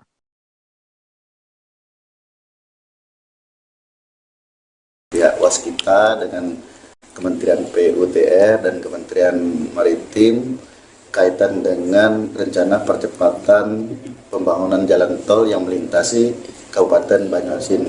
Tentunya hari ini beliau juga menyampaikan ada beberapa kendala yang hari ini mengharapkan bantuan dari pemerintah daerah kaitan dengan kewenangan daerah untuk membantu penyelesaian persoalan kaitan dengan pembebasan lahan yang melintasi Kabupaten Banyuasin. Kami dari pemerintah Kabupaten Banyuasin tentunya memberikan dukungan penuh dan akan memberikan memfasilitasi kaitan dengan kendala yang mereka hadapi. Ada beberapa persoalan yang dihadapi oleh dampak dari pembangunan jalan tol ini, sehingga kemarin ada terjadi banjir yang cukup kendala kaitan dengan masyarakat kita. Jadi banjir, sehingga ada beberapa kerusakan, kerugian masyarakat kaitan dengan banjir yang dimaksud. Nah, tadi saya sampaikan kembali, saya bertegas untuk segera menyelesaikan permasalahan-permasalahan masyarakat yang kaitan dengan dampak pembangunan jalan tol tersebut. eWorld sebagai satu-satunya retailer lokal di Indonesia yang berlisensi Apple Authorized Reseller and Service Provider turut menyambut kehadiran produk Apple yang paling dinanti-nanti oleh banyak orang di tahun 2022 ini. Hal ini ditunjukkan dengan adanya launching iPhone 14 series pada Jumat 4 November eWorld di outlet eWorld di Jalan Teguh Umar nomor 58, Kecamatan Denpasar Barat, Kota Denpasar, Bali. Niwayan Yuliani selaku Chief Commercial Officer menyatakan kebanggaannya karena eWorld bisa menyediakan produk terbaru dari Apple yang ditunggu-tunggu oleh banyak orang. Informasi selengkapnya akan disampaikan langsung oleh wartawan Tribun Bali, Arini Valentia Kusni, yang kini sudah terhubung bersama kami. Silakan rekan Arini. Halo, selamat sore rekan Mei dan Tribuners. Jadi memang betul pada hari ini Jumat 4 November 2022 di eWorld Teguh Umar Denpasar, tepatnya di Jalan Teguh Umar nomor 58 Denpasar Barat, telah mengadakan first launching iPhone 14 series. Nah, sebelumnya masyarakat ataupun customer yang sudah datang hari ini itu melakukan pre-order dulu. Jadi hari ini mereka sudah tinggal ngambil aja unit yang mereka inginkan. Nah, untuk diketahui bahwasanya iPhone 14 series ini hadir dengan 4 tipe, yaitu iPhone 14, iPhone 14 Plus, iPhone 14 Pro, dan iPhone 14 Pro Max yang dibanderol mulai dari harga 15.000.900 untuk iPhone 14. Nah, ternyata di eWorld ini tidak hanya menyediakan smartphone iPhone saja, namun karena memang eWorld ini adalah retailer lokal Indonesia yang berlisensi Apple Authorized Reseller dan juga Service Provider. Jadi ini mereka juga menyediakan semua produk Apple dari MacBook, AirPods, kemudian keyboard dari iPhone dan segala aksesoris yang ada di eWorld ini. Dan juga untuk membuka acara pada hari ini, eWorld memberikan beberapa penawaran yang menarik bagi customer yang membeli iPhone 14 series di eWorld. Salah satunya yaitu promo cashback aksesoris sampai dengan 1 juta rupiah. Kemudian ada promo gratis 2 kali cicilan, promo cashback, tukar tambah, dan juga diberikan hadiah langsung yaitu power adaptor. Jadi kan kalau kita udah iPhone 11 ke atas tuh nggak dapat adaptor kan. Nah, di eWorld ini memberikan hadiah langsung yaitu power adaptor. Nah, untuk diketahui bahwasannya di sini juga menyediakan servis. Jadi bagi masyarakat Bali yang bermasalah dengan produk Apple, entah itu smartphone, kemudian MacBook, AirPods, dan iWatch, dan lain-lain, bisa langsung diservis di eWorld karena mereka juga melakukan servisnya berdasarkan authorized Apple. Jadi ada mesin MRI yang sudah dideteksi dulu bagaimana parahnya dari kerusakan si produk tersebut. Nah, jadi bagi masyarakat Bali yang ingin membeli dari iPhone 14 series ini, eWorld sudah menyediakan produk-produk dari iPhone 14 series. Begitu rekan Mei yang bisa saya laporkan. Terima kasih rekan Arini atas laporan Anda. Selamat bertugas kembali. Kita beralih ke informasi selanjutnya, Tribuners. Kapolres Pariaman AKBP Abdul Aziz melakukan akikah pada bayi yang ditemukan di bis trayek Padang Sungai Geringging pada Jumat 4 November hari ini. Akikah ini berlangsung di Musola Mapolres Pariaman dan dihadiri langsung oleh ibu kandung bayi beserta suami sahnya. AKBP Abdul Aziz mengatakan akikah ini berlangsung setelah bayi tersebut dirawatnya selama 7 hari lebih. Informasi selengkapnya akan disampaikan langsung oleh wartawan Tribun Padang, Rahmat Panji, yang kini sudah terhubung bersama kami. Silakan rekan Panji. Ya baik rekan Mei, selamat sore Tribuners. Jadi pada hari ini tadi berlangsung di Musala Mapolres Kota Pariaman akikah bayi yang ditemukan oleh supir bis trayek Padang Sungai Geringging pada hari Rabu lalu dan setelah bayi itu ditemukan, bayi tersebut sempat dirawat oleh Kapolres Pariaman sebagai bentuk inisiatif dari keluarga besar Polres Pariaman untuk memastikan kehidupan bayi itu dengan layak. Namun setelah kasus terungkap bahwa ternyata bayi tersebut adalah anak dari supir bus yang menemukannya di mobilnya sendiri. Jadi setelah kasus terungkap dan ayah dari bayi itu diketahui dan ibunya diketahui, ternyata anak tersebut adalah hasil dari berhubungan gelap antara supir tersebut dengan ibu bayi ini. Jadi pada hari tadi dilakukan akikah oleh Kapolres Pariaman dan keluarga besar Polres Pariaman. Lalu bayi tersebut diserahkan kembali pada ibu kandungnya. Ibu kandung dari bayi ini datang tadi bersama dengan suami sahnya. Namun setelah bayi diserahkan, ibu kandung dari si bayi ini akan tetap terus menjalankan proses hukum karena termasuk melanggar salah satu pasal yang berkaitan tentang penelantaran anak. Seperti itu rekan Mei. Terima kasih rekan Panji atas laporan Anda. Selamat bertugas kembali. Kita beralih ke informasi selanjutnya, Tribuners.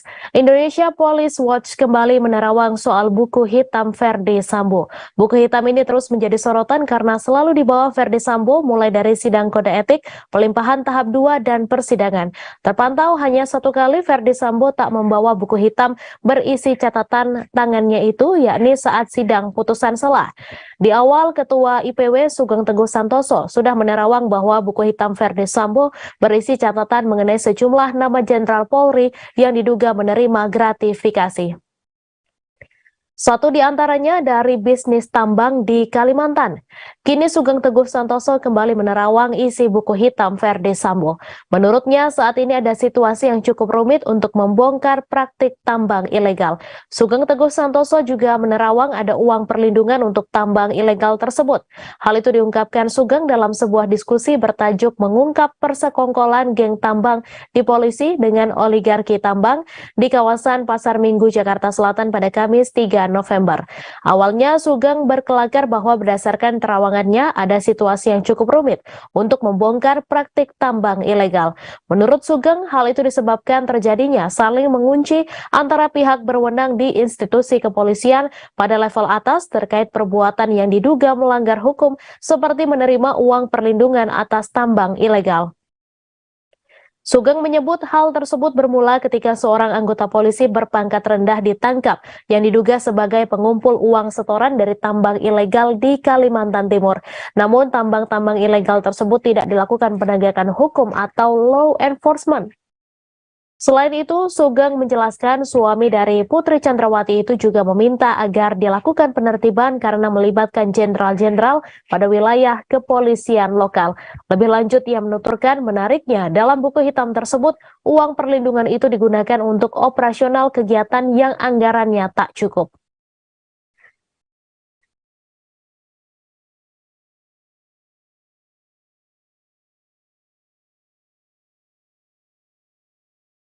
Momen Samuel Huta Barat meminta Putri Chandrawati melepas maskernya di ruang sidang Pengadilan Negeri Jakarta Selatan pada Selasa 1 November menarik perhatian publik.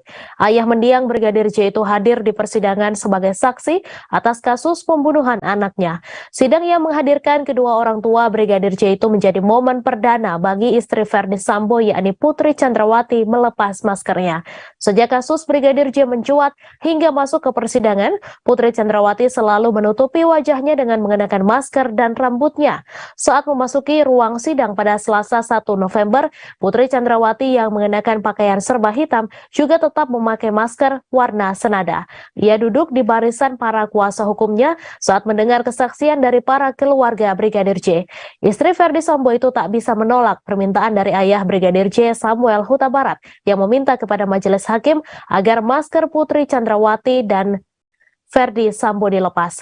Momen itu terjadi saat Putri Chandrawati diberi kesempatan untuk menanggapi kesaksian orang tua Brigadir J sekaligus menyampaikan permohonan maafnya secara langsung.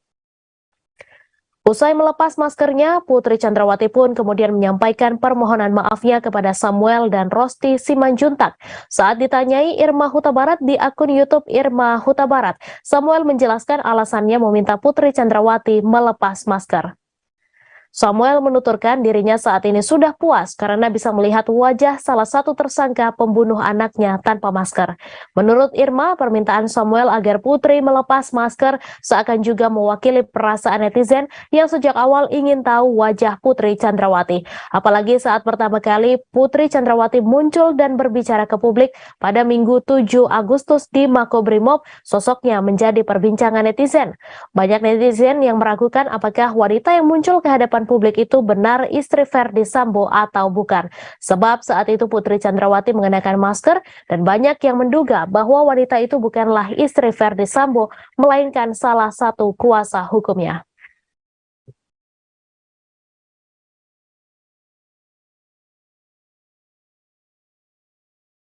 Politikus PDIP Gilbert Simanjuntak bereaksi soal pernyataan Capres 2024 dari Partai Nasdem, Anies Baswedan, yang bangga Nyapres bermodal rekam jejaknya selama menjadi Gubernur DKI Jakarta. Gilbert pun menyebut borok Anies selama 5 tahun terakhir menjadi Gubernur DKI Jakarta satu persatu akan terkuak menjelang Pilpres 2024 mendatang. Sebagai informasi, Anies sebelumnya membanggakan rekam jejaknya memimpin Jakarta saat memberikan pidato kebangsaan di depan para relawannya belum lama ini. Saat itu ia membanggakan keberhasilannya mengintegrasikan transportasi di ibu kota. Pernyataan Anies ini pun dikritisi oleh Gilbert yang menyebut pembangunan transportasi di ibu kota sudah dilakukan sejak gubernur sebelumnya. Bahkan sistem Transjakarta sudah dibangun di era Gubernur Sutioso atau yang akrab disapa Bang Yos. Meski menghargai keputusan Anies untuk maju sebagai Capres 2024, namun menurutnya pernyataan mantan Menteri Pendidikan dan Kebudayaan itu yang bangga Nyapres bermodal rekam jejak tak mendasar. Sebelumnya, Capres Partai Nasdem Anies Baswedan membangga-banggakan rekam jejaknya selama 5 tahun memimpin Jakarta. Hal ini disampaikan Anies saat berpidato di depan simpatisannya yang disiarkan di kanal YouTube Relawan Indonesia Anies. Dalam pidatonya itu, mantan Menteri Pendidikan dan Kebudayaan ini mengatakan rekam jejak lebih penting dibandingkan visi dan misi. Sebab semua orang bisa membuat visi dan misi, namun tak semua orang punya rekam jejak baik. Salah satu capaian yang terus dibanggakan Anies ialah soal keberhasilannya mengintegrasikan transportasi di ibu kota. Lewat pengintegrasian transportasi itu, Anies mengklaim dirinya telah menghadirkan kesetaraan bagi seluruh lapisan masyarakat di ibu kota. Gubernur DKI Jakarta periode 2017-2022 ini pun menilai rekam jejak merupakan bukti nyata yang bisa dilihat dan dirasakan oleh seluruh lapisan masyarakat. Terlebih, kini warga ibu kota bisa merasakannya secara langsung wajah baru Jakarta yang telah dibangun Anies selama menjadi Gubernur DKI. Oleh karena itu, ia meminta kepada para relawannya untuk memperlihatkan rekam jejaknya selama menjadi Gubernur DKI kepada seluruh masyarakat Indonesia. Anies pun menyebut dirinya ingin dilihat sebagai sosok yang berhasil memberikan rasa kesetaraan bagi seluruh warga di Jakarta.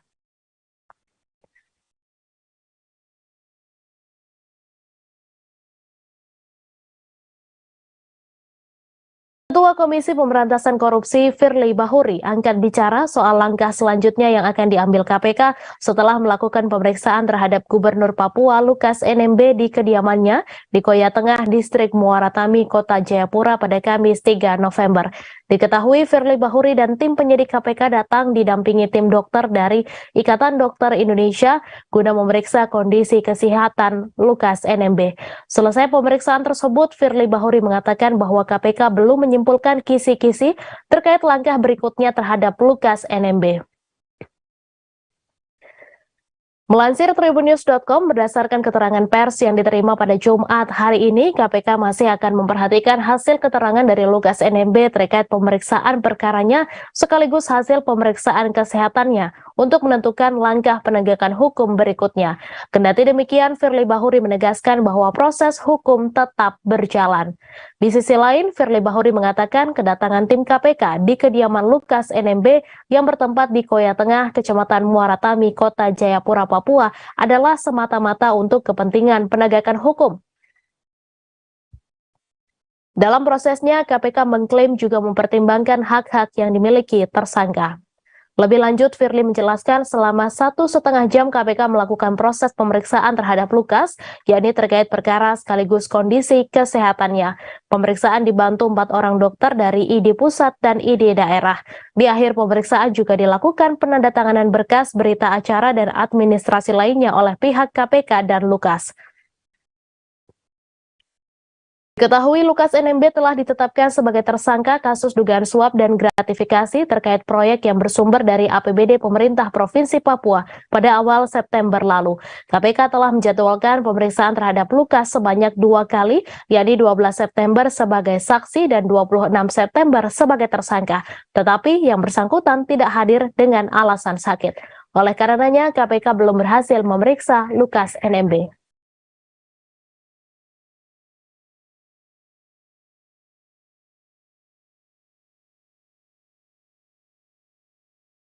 Indonesia Corruption Watch atau ICW menyebut kehadiran Ketua Komisi Pemberantasan Korupsi Firly Bahuri di rumah Gubernur Papua Lukas NMB menjadi seperti lelucon. Peneliti ICW Kurnia Ramadana mengatakan pihaknya belum bisa memahami urgensi kehadiran Firly Bahuri ke rumah Lukas NMB di Papua. Menurut Kurnia, pemeriksaan itu hanya perlu dihadiri oleh penyidik KPK dan tim medis dari Ikatan Dokter Indonesia. Kurnia mengatakan merujuk pada pasal 21 ayat 1 Undang-Undang KPK yang baru, tidak lagi disebutkan pimpinan KPK menyandang status penyidik sebagaimana ditentukan dalam undang-undang sebelumnya. Di sisi lain, Kurnia mengatakan Firly Bahuri juga bukan seorang dokter yang bisa memeriksa kondisi kesehatan seseorang. Sehingga ia menyebut kehadiran Firly Bahuri di kediaman Lukas terlebih sampai berjabat tangan lebih semacam lelucon yang mengundang tawa di masyarakat. Kurnia lantas mengungkapkan hingga saat ini Firly sudah 2 kali menemui pihak yang berperkara. Pada Mei 2018, Firly menemui Gubernur Nusa Tenggara Barat Muhammad Zainul Masdi atau Tuan Guru Bajang. Saat itu KPK tengah mengusut dugaan korupsi kepemilikan saham PT Newmont yang melibatkan pemerintah Provinsi NTB. Setelah itu KPK menyatakan Firly yang saat itu menjabat sebagai Deputi Penindakan melakukan pelanggaran etik berat. Sebelumnya, Firly menyertai pemeriksaan tim penyidik KPK dan tim medis ID di kediaman Lukas NMB di Jayapura, Papua. Dalam foto yang dibagikan kuasa hukum Lukas NMB, Stefanus Roy, tampak Firly menjabat tangan Lukas di depan meja makan. Kedatangan Firly ke rumah Lukas NMB didampingi Kapolda Papua, Pangdam Cendrawasih, dan Kepala BIN Daerah. Firly mengatakan langkah hukum berikutnya yang akan ditempuh KPK terkait perkara Lukas NMB bergantung pada hasil pemeriksaan penyidik dan tim medis. Wakil Ketua KPK Alexander Marwata menegaskan kedatangan penyidik bukanlah untuk melakukan jemput paksa, melainkan pemeriksaan sebagai tersangka dan pemeriksaan medis.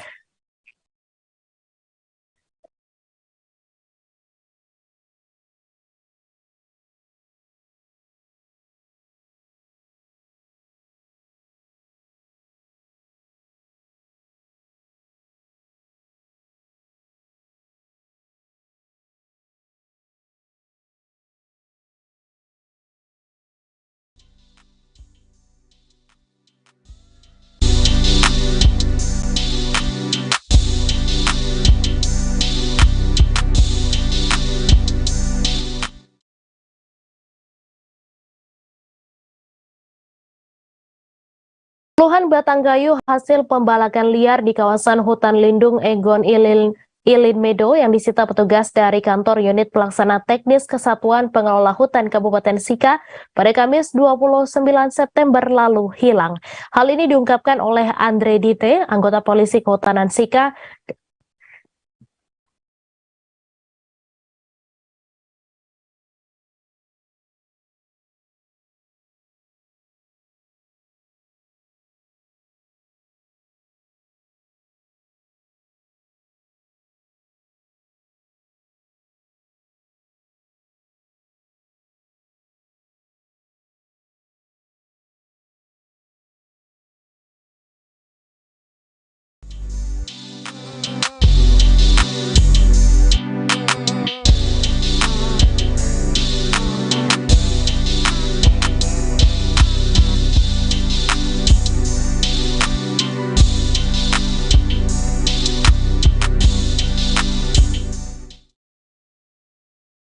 Hal ini diungkapkan oleh Andre Dite, anggota polisi kehutanan Sika pada Tribun Forest pada Kamis 3 November pagi.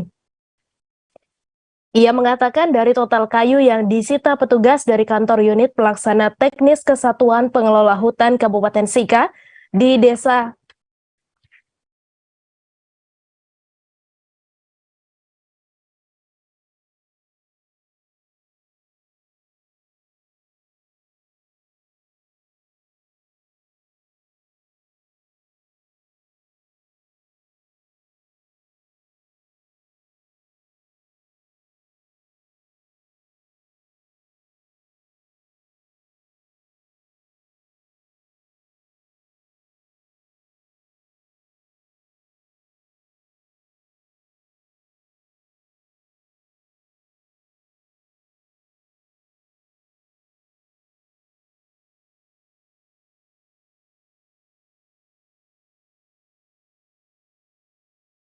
Ia mengatakan dari total kayu yang disita petugas dari kantor unit pelaksana teknis Kesatuan Pengelola Hutan Kabupaten Sika di Desa Natakoli, terdapat 393 batang kayu dan 66 batang kayu diantaranya hilang.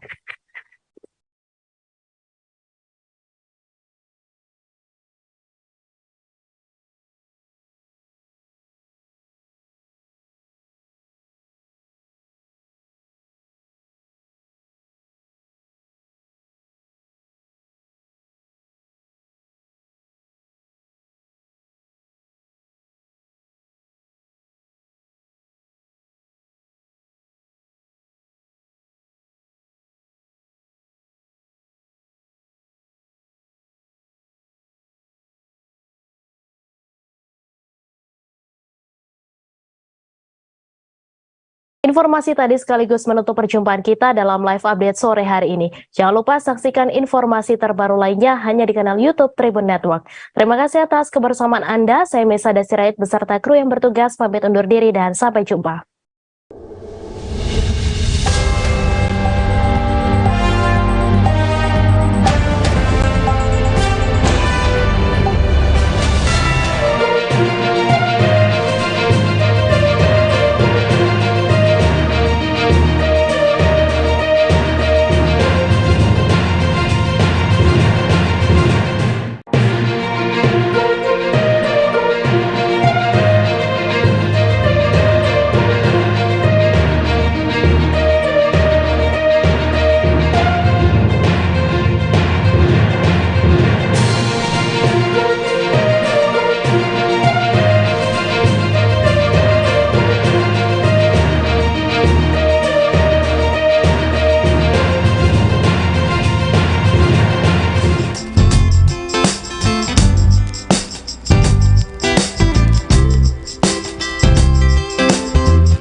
Halo Tribuners, jumpa lagi bersama dengan saya Kusnul Asyaifah. Tentunya kita masih dibincang eksklusif dengan Bang Nuri Septa Pratama. Ini merupakan Ketua KPU Kota Metro. Halo, selamat siang Bang. Bang Septa, apa kabar Bang? Alhamdulillah. Baik ya Bang ya? Baik, Oke, baik. tentunya dalam kondisi baik dan sehat ya Tribuners. Kami juga mengucapkan terima kasih banyak nih Bang sudah menyempatkan waktunya untuk hadir ya. Dan juga mampir ke studio Tribun Lampung. Dan tentunya untuk berbincang dan podcast bersama dengan kita hari ini Tribuners. Selama kurang lebih 20 menit ke depan, Bang Septa akan memperkenalkan dan juga akan bincang-bincang dengan kita terkait dengan KPU Kota Metro. Nah, mungkin Bang Septa bisa perkenalkan diri dan juga sapa Tribuners di rumah nih Bang. Assalamualaikum, saya Nuri Septa Pratama, Ketua KPU Kota Metro. Asli dari Kota Metro. Oh, oke, asli dari Kota Metro ya Bang ya. Orang Metro asli Metro, nih ya. Oke Bang Septa, Siap. kan kita ini sebentar lagi, walaupun di 2024 nih Bang ya, pemilu ya kan, tapi kan yang namanya Bawaslu, KPU itu sudah gencar-gencarnya nih Bang ya. Kalau untuk di Metro sendiri nih Bang, Kota Metro sendiri, udah sampai sejauh mana sih Bang tahapan-tahapan yang sudah dilakukan? Ya Mbak, jadi KPU RI ya, secara berjenjang, KPU Provinsi maupun Kota, kami di KPU Kota Metro pasca 14 Juni 2022 ini kan sudah 20 bulan tahapan menuju pemilu 2024. Jadi kalau bicara kesiapan, sebenarnya bukan bicara kesiapan lagi, kami sudah melakukan tahapan. Sudah melakukan ya Bang tahapan. Jadi Juni kita sudah launching 14 menuju 14 Februari 2024 ada 20 bulan. Nah, di Agustus tanggal 1 sampai tanggal 10 kita memasuki tahapan pendaftaran, verifikasi, administrasi dan faktual calon peserta pemilu 2024. Di Kota Metro hari ini dari tanggal 15 Oktober kemarin sampai hari ini kita melakukan verifikasi faktual keanggotaan, kepengurusan dan keanggotaan calon peserta pemilu untuk wilayah Kota Metro. Jadi kita sudah mulai proses karena kami bekerja menjalankan tugas dari KPU RI, jadi kami sudah melakukan proses karena mekanisme 2024-nya agak berbeda Mbak dengan 2019 ya. Prosesnya ada di Jakarta, pendaftaran partai politik dan sebagainya. Proses kami membantu teman-teman dari KPU RI melakukan proses verifikasi administrasi maupun faktual kepengurusan ketua sekretaris bendahara, kemudian memfaktualkan sekretariat, alamatnya di mana, kepengurusan, struktur, termasuk kefaktual keanggotaan. Ada berapa anggota yang ada yang didaftarkan di SIPOL, Sistem Informasi Partai Politik. Kita tarik data itu, kami pastikan datang ke rumah dari tanggal 15 kemarin sampai hari ini 15 Oktober kami pastikan itu. Kalaupun misalnya 3 tahapan kami datangi, kalau tidak bisa kami minta dikumpulkan, kalaupun tidak bisa juga ada yang namanya penggunaan teknologi informasi, kami minta untuk partai politik melakukan video call. Oh gitu. Jadi memang proses verifikasinya sudah berjalan dan memang sudah sampai tahap faktual tadi ya Bang ya. Nah kalau untuk dari faktualisasi ini ada nggak sih kesulitan-kesulitan yang mungkin dari anggota KPU Metro itu temukan di lapangan gitu Bang? Atau kendala teknisnya seperti apa sih Bang? Ya karena kalau secara kewilayahan saya kira kita tidak bicara wilayah Metro cuman kecil ya, hanya 5 kecamatan, 22 kelurahan. Pada saat faktual di lapangan memang kalau kendala-kendalanya itu kan misalnya yang bersangkutan tidak dapat ditemui, kemudian alamatnya misalnya tidak spesifik, misalnya hanya Jalan Bangka, misalnya. Kan Jalan Bangka misalnya banyak. Nah, proses harus kami lalui misalnya berkoordinasi dari kelurahan dengan RT RW, hanya persoalan itu. Kalau kewilayahan misalnya naik gunung dan sebagainya, saya kira enggak lah. Gitu. Sama paling memang petugas kita sangat terbatas ya. Memang kami maksimalkan dari saya ketua KPU sampai ke teman-teman sekretariat itu memang turun ke lapangan semua. Jadi memang kami bagi tim partai mana yang kami pegang. Nah itu yang memang harus bisa berkoordinasi memanajemen tim itu ya, sehingga deadline ya, bagaimana kami bekerja, deadline-nya tanggal berapa sampai tanggal berapa, harus tepat waktu. Oke. Nah, dari verifikasi faktual, data faktual ini itu apa aja sih Bang yang diverifikasi? Berarti termasuk identitas, alamat dari itu. Selain itu apa lagi Bang? Pertama, kami datang ke kantor. Memastikan bahwasanya partai politik yang ada di Sipol itu ada ketua, sekretaris bendahara. Oh, jadi keorganisasiannya lengkap. Kestrukturannya, KSB. Dan pertama memastikan dia mengakui sebagai pengurus maupun anggota. Yang kedua adalah memastikan kantornya ada. Kantornya ada sesuai dengan PKPU 4 2022. Kita ada isiannya harus kami isi. Kantornya alamatnya sesuai tidak dengan yang di input di Sipol.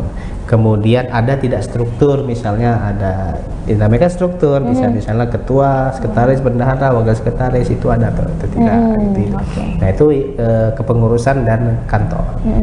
Kemudian ada dukungan misalnya dari pihak kelurahan menyatakan ini memang kantor ini jelas, kemudian statusnya sewa atau dimiliki. Nah baru setelah itu kami mengurus verifikasi faktual keanggotaan. Yang keanggotaan itu data yang dimasukkan ke Sipol, berapa datanya kami sampling menggunakan metode Kranji dan Morgan. Data kami hanya terima, kami alamatnya sudah ada. Nah kami datangi door to door satu-satu. Pertama kami pastikan kehadiran kami kan menggunakan ID card lengkap ya. Kami lakukan misalnya dari KPU melakukan proses verifikasi dan tanggal sekian, pasti misalnya Ibu Mawar misalnya, Ibu Mawar apakah benar Ibu alamat ini dengan identitas ini, nicknya ini benar. Kedua, apakah Ibu karena yang terdaftar di Sipol, apakah Ibu mengakui atau tidak menjadi pengurus partai politik. Kalau oke, ya sudah cukup dia tanda tangan, ada saksinya, selesai. Tapi ketika misalnya tiba-tiba yang namanya orang apa lupa atau memang pencarian informasi identitas ini menggunakan joki, kita tidak tahu kan. Tahu-tahu dia tidak mengakui dan tidak mau, misalnya kita ada yang namanya pengisian, dia harus mengisi form yang misalnya dia tidak mau, tidak terdaftar di partai gitu ya. Jadi memang ada dua opsi dan dua pilihan ya. Kalau memang benar mengakui, ada form yang memang harus diisi dan juga sebaliknya gitu ya Bang ya. Tapi kalau untuk di lapangan sendiri untuk di Kota Metro ada tidak Bang yang sepertinya tidak mengakui itu? Banyak. Ada yang mengakui, ada yang tidak prosesnya, ada yang misalnya dia belum bisa menunjukkan, karena kan juga kami hadir juga harus menunjukkan KTP dan KTA. KTA-nya, dia belum memiliki KTA gitu kan. Kami harus berkoordinasi dengan LO partai politik, penghubung KPU dengan partai politik. Benar-benar. Nah, berarti sampai sejauh ini memang sudah ada beberapa data yang didapatkan oleh KPU ya Bang ya? Sudah. Oke. Nah, menurut Abang sendiri untuk parpol yang sudah terdaftar di KPU Metro sudah berapa sih Bang? Sudah mencukupi? Jadi di PKPU 4 2022 itu kan ada 3 kategori Mbak. Partai politik, pertama partai politik yang mendaftar dia yang masuk parliamentary threshold. Parliamentary threshold itu partai politik 9 partai yang sudah memiliki kursi DPR RI. Kita perlakuannya adalah melakukan pendaftaran di RI, verifikasi administrasi, selesai. Dia tidak difaktualkan. Nggak difaktual karena memang sudah terverifikasi 9 partai tadi ya Bang ya? Ada partai 2019 ikut ke pemilu, tapi dia belum mendapatkan kursi karena tidak masuk parliamentary threshold 4% dari jumlah hasil nasional ya. Nah, itu ada beberapa partai, dan ada kategori lagi partai yang memang baru di 2022 ini dia mendaftar baru partainya. Nah, untuk perlakuan 2 partai ini kita faktualkan, kita datangi, kita buatkan jadwal datang ke pengurusan hari ini, misal besok kami ke pengurusan struktur, besok kami menjadwalkan lagi untuk turut ke lapangan. Jadi kami berkoordinasi di LO karena ada 5 kecamatan, misalnya tidak selesai, tidak dapat kami temui, dan kami melakukan misalnya pengumpulan. Kami minta dikumpulkan di kantor DPC maupun PAC, kami akan datangi lagi. Misalnya tidak bisa juga, orangnya misalnya lagi di pasar atau kami jadikan waktu lagi datang ke sana, kami menggunakan teknologi informasi. kami minta beliau video call. partai itu pengurus video call menunjukkan KTP KTR. Sebenarnya simpel, tapi pada prakteknya mungkin pertama kemampuan mobilisasi ya, mobilisasi partai kita paham itu memang jadi kendala juga gitu. Kedua memang alamatnya juga yang misalnya tidak jelas, dia agak susah gitu. Tidak spesifik itu tadi ya Bang. Ada juga yang anggota yang tidak memiliki Android, itu kan juga bukan persoalan KPU sebenarnya. Benar. Oke. Jadi memang namanya tahapan-tahapan untuk proses tuh ada aja ya Bang ya. Tapi memang ada dinamika cerita. Ya, ada dinamika dan ceritanya. Oke, luar biasa. Bang, untuk di Kota Metro sendiri sejauh ini selanjutnya agenda yang akan dilakukan oleh KPU Metro apalagi tuh Bang? Ya, di 2023 ini, karena ini sudah November, perlu saya sampaikan juga Mbak, KPU Kota Metro akan melakukan proses rekrutmen badan ad hoc, baik itu PPK maupun PPS. Itu diumumkan dimulai di 16 November ini. Akan kami lakukan proses sampai dengan Desember, kemungkinan nanti di Januari akan dilantik. Inilah pasukan yang akan membantu KPU Metro di tingkat kecamatan maupun kelurahan. Dan ada juga yang namanya DP4. DP4 itu data potensial pemilu dan pemilihan itu datanya dari Kementerian Dalam Negeri. Kementerian Dalam Negeri turunkan ke KPU RI turun berjenjang. Nah, itu kan kami faktualkan, namanya coklit. Kami akan cocokkan dan teliti. Itu kerja yang tahun inilah yang akan kami lakukan. Berarti memang dalam waktu terdekat ini untuk KPU Metro sendiri akan membuka pendaftaran ya Bang ya, yang itu badan ad hoc tadi Tribuners gitu. Dan ini mungkin juga boleh untuk Tribuners yang mungkin mau mendaftar ya di Kota Metro ya Bang ya. Itu terbuka ya Bang. Terbuka, sangat terbuka kepada masyarakat di Kota Metro tentunya yang berKTP Metro. Iya, berKTP Metro ya tentunya Tribuners.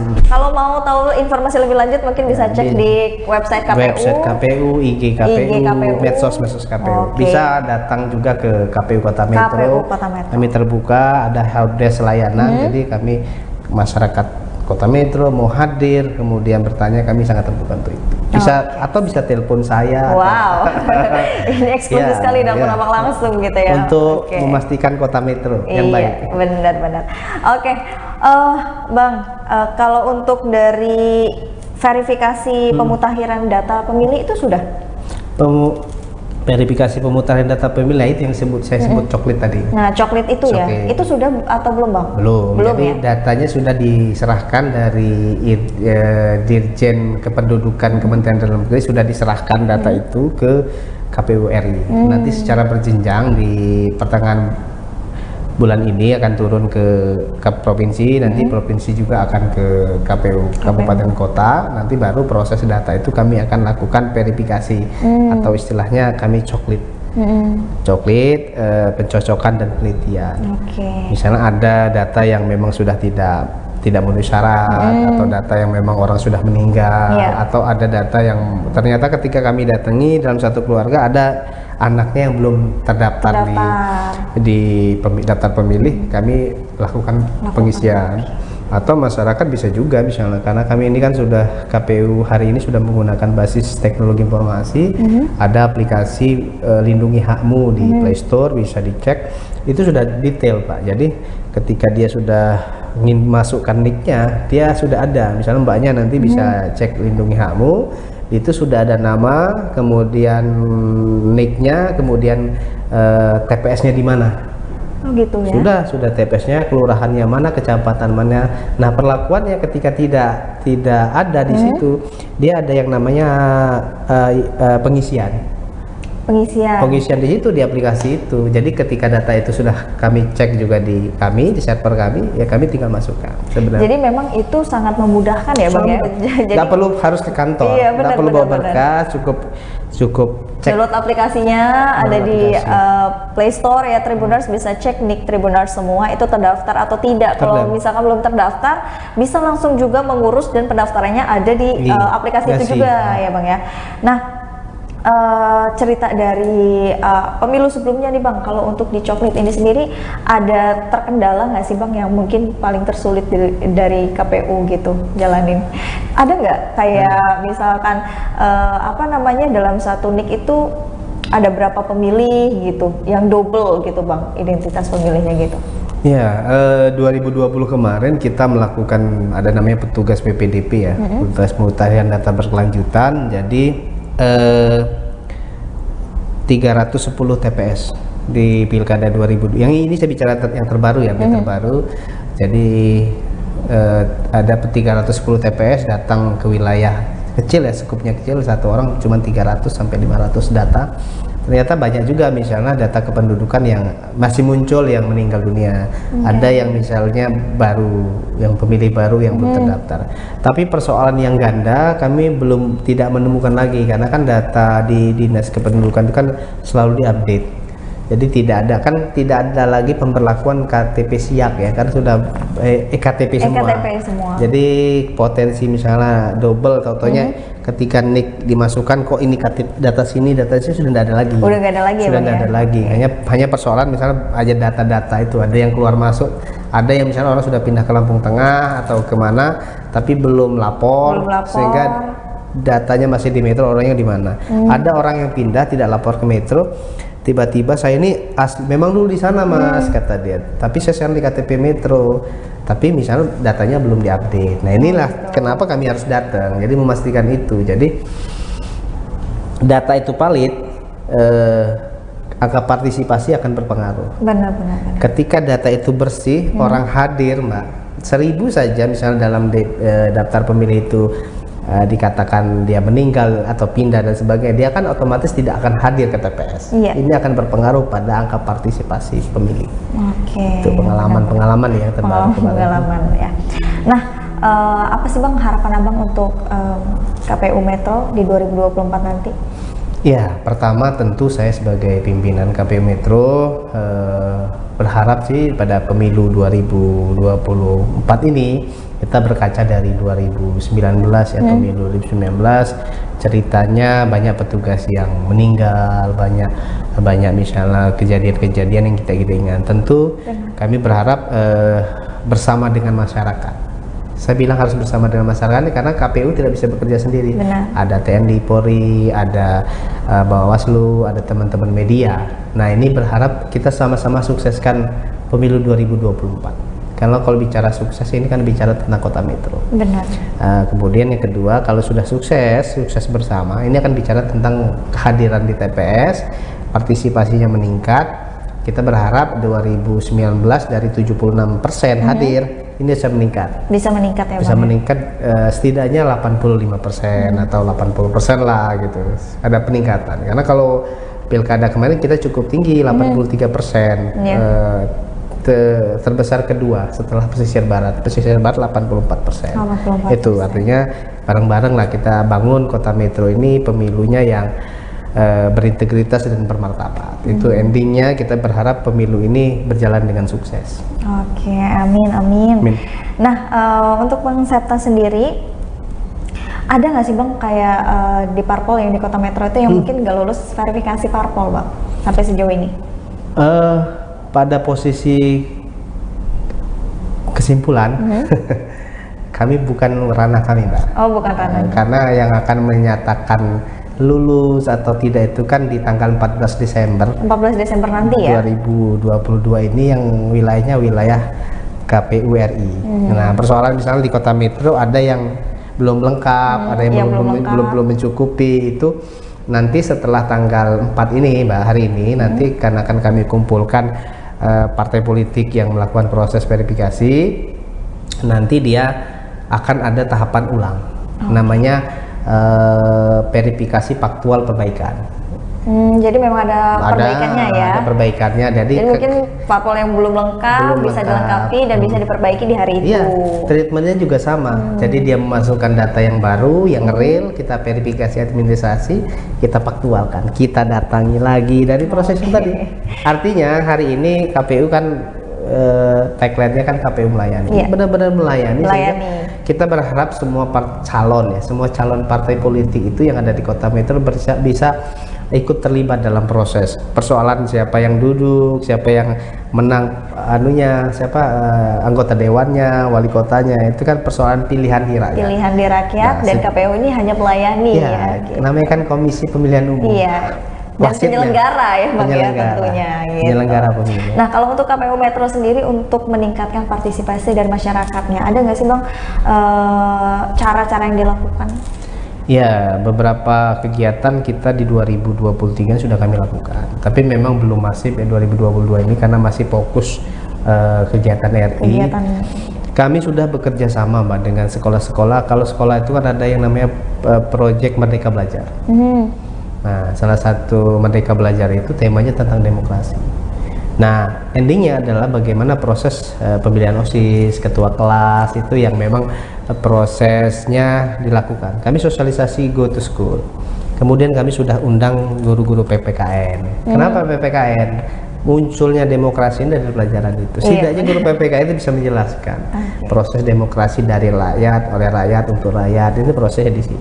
Kemudian yang memang kita gandeng teman-teman LSM, Ormas, termasuk media ke depan setidaknya satu frekuensi kita menyuarakan datang ke TPS Rabu 14 Februari 2024. Keren loh itu, hari Valentine. Hari Valentine ya Bang ya. Jadi pemilu dengan cinta. Waduh, mudah-mudahan ya. Oke, terima kasih banyak Bang Septa sudah hadir ke studio Tribun Lampung, menyempatkan waktunya di tengah kesibukan dan juga sudah mengedukasi Tribuners semua, sudah memberitahu ternyata di KPU Metro. Tahapannya sudah sejauh dan seperti ini. Dan mudah-mudahan Tribuners juga yang menyaksikan bisa mendapatkan manfaat dari ilmunya.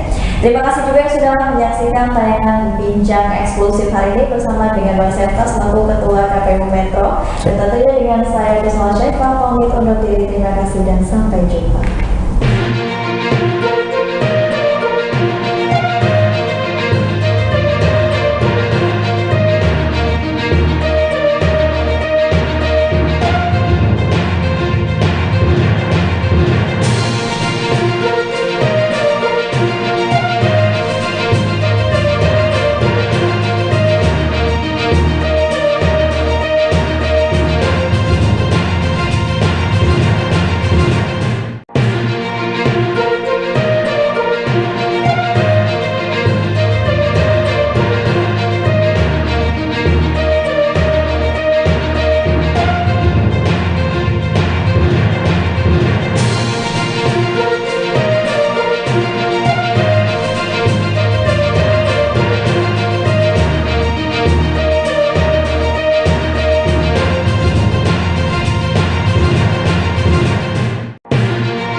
Halo Tribuners, jumpa lagi bersama dengan saya Kusmala Syaifah, tentunya masih di Bincang Kampus.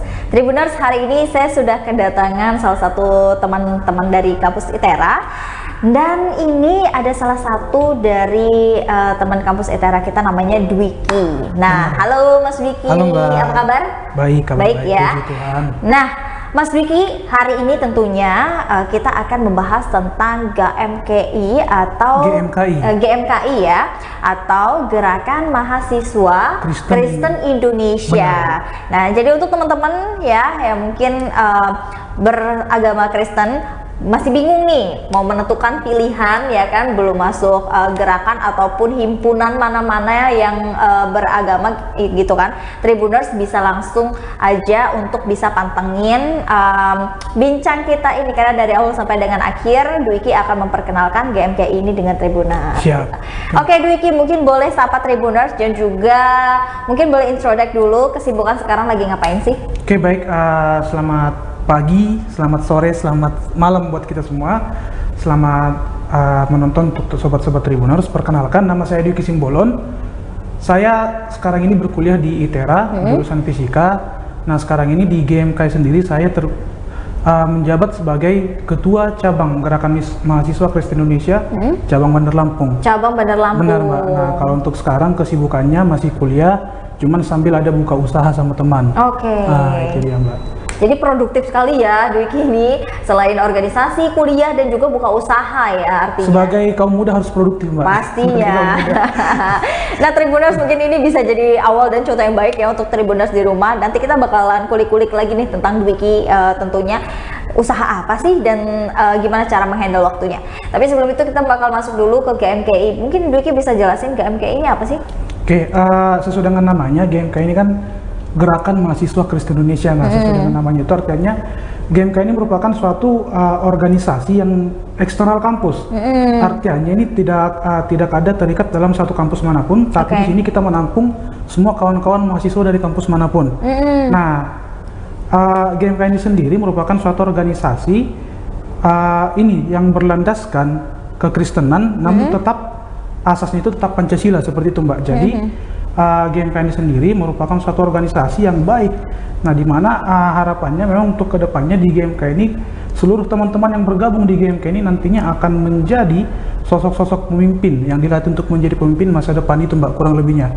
Kalau untuk apa sih itu GMKI? Oke, jadi memang tergabungnya itu nggak hanya dari ITERA aja, nggak hanya dari Unila aja, nggak dari mana-mana aja, tapi memang tergabungnya itu untuk seluruh ya yang memang masih di lokal Bandar Lampung. Benar. Nah, kalau untuk di cabang wilayah-wilayahnya seperti mungkin wilayah di luar Bandar Lampung ada? Ada.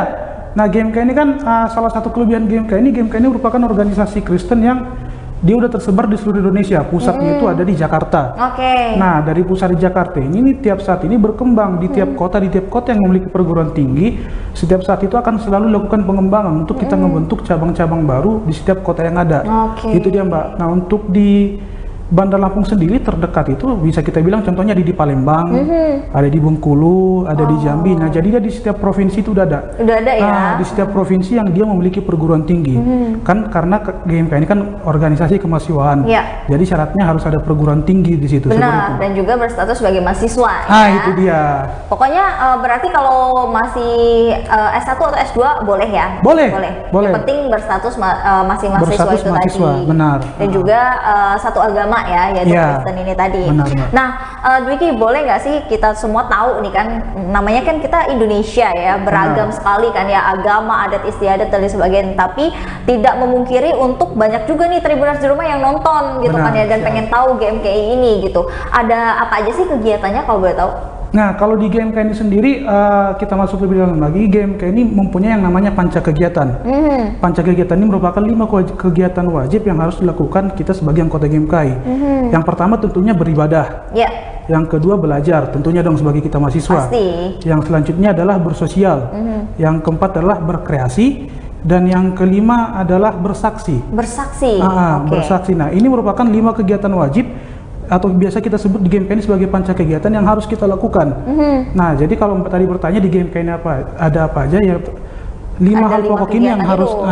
Dari 5 hal pokok ini nanti kita kembangkan kegiatan-kegiatan lainnya.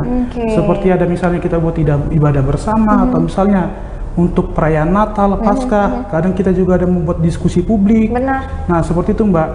Nah, jadi kalau dari 5 hal ini, 5 hal pokok di GMKI yang harus dilaksanakan, jadi mempunyai tujuan. dari 5 hal pokok ini yang namanya panca kegiatan ini kita tentunya kita membutuhkan suatu tempat untuk kita melaksanakan panca kegiatan ini. Nah, jadi tempatnya itu kita sebut dia dengan trimatra atau 3 medan layan.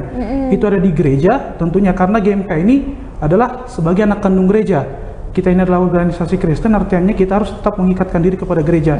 Yang selanjutnya adalah perguruan tinggi, tentu saja kita sebagai mahasiswa. Perguruan tinggi itu harus tetap menjadi salah satu medan layan kita, dan yang selanjutnya adalah masyarakat secara umum. Nah, jadi dari panca kegiatan ini, 5 kegiatan wajib ini, kita menerapkannya di 3 medan lainnya, itu gereja, perguruan tinggi, masyarakat, sehingga terciptalah 3 profil kader GMKI. Tinggi iman, tinggi ilmu, tinggi pengabdian. Wah, luar biasa sekali Nah, berarti ya. jadi nih Mbak, kenapa GMK ini merupakan suatu organisasi yang aku bilang sangat bagus. Jadi memang di GMK ini kita dididik, dilatih, dan ditempa untuk memiliki 3 profil ini: tinggi iman, tinggi ilmu, tinggi pengabdian. Jadi kita sebagai mahasiswa, kita benar-benar sebagai mahasiswa, kita bukan cuma mengejar yang namanya nilai di kampus, tapi kita juga mengejar yang namanya pengabdian, dan kita juga harus kedepannya nanti harus bagaimana, seperti itu Mbak. Memang sudah punya future plan ya. Benar. Gitu. Dan juga memang kalau di GMK ini memang nggak dibiarkan lah Tribuners untuk bisa nganggur, karena ini tuh sebagai ajang dan wadah untuk Tribuners ataupun mahasiswa itu untuk bisa berproduktif, ya, berkarya. Dan tadi ada juga contohnya berdiskusi, karena kan gini, nggak banyak orang tuh tahu cara berdiskusi, tahu topik apa yang mau diskusikan. Tapi kalau gabung bersama dengan GMKI ini, Tribuners benar-benar diajarkan ya. Diajarkan, dilatih, dan kita yang belajar bersama. Belajar bersama. Belajar bersama-sama. Ibadahnya juga sangat kuat sekali, ibadah bersama, terus kegiatan-kegiatan kerohaniannya ya. Wah, luar biasa sekali. Nah, Dwiki, selain itu ada nggak sih kegiatan yang sudah baru dilaksanakan? Kalau ya kegiatan yang baru dilaksanakan itu terdekat ini di bulan Oktober kemarin kita baru yang melaksanakan yang namanya konferensi cabang.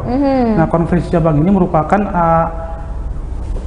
suatu kegiatan di mana itu untuk mengevaluasi satu perjalanan periodisasi di GMK itu bagaimana. Nah, itu kemarin dilaksanakan di Kota Metro tanggal 14 sampai dengan 17, dan di situ ya puji Tuhan Mbak, saya pada saat itu tanggal 17 itu dipercayakan untuk menjadi ketua cabang di GMK Bandar Lampung 2 tahun ke depan. Oke, berarti memang masih baru juga Masih baru juga Mbak. Nah, itu untuk kegiatan yang sebelumnya terakhir dilaksanakan. Nah, kita juga punya kegiatan rutin yang wajib dilaksanakan. Nah, salah satunya itu adalah namanya Maper.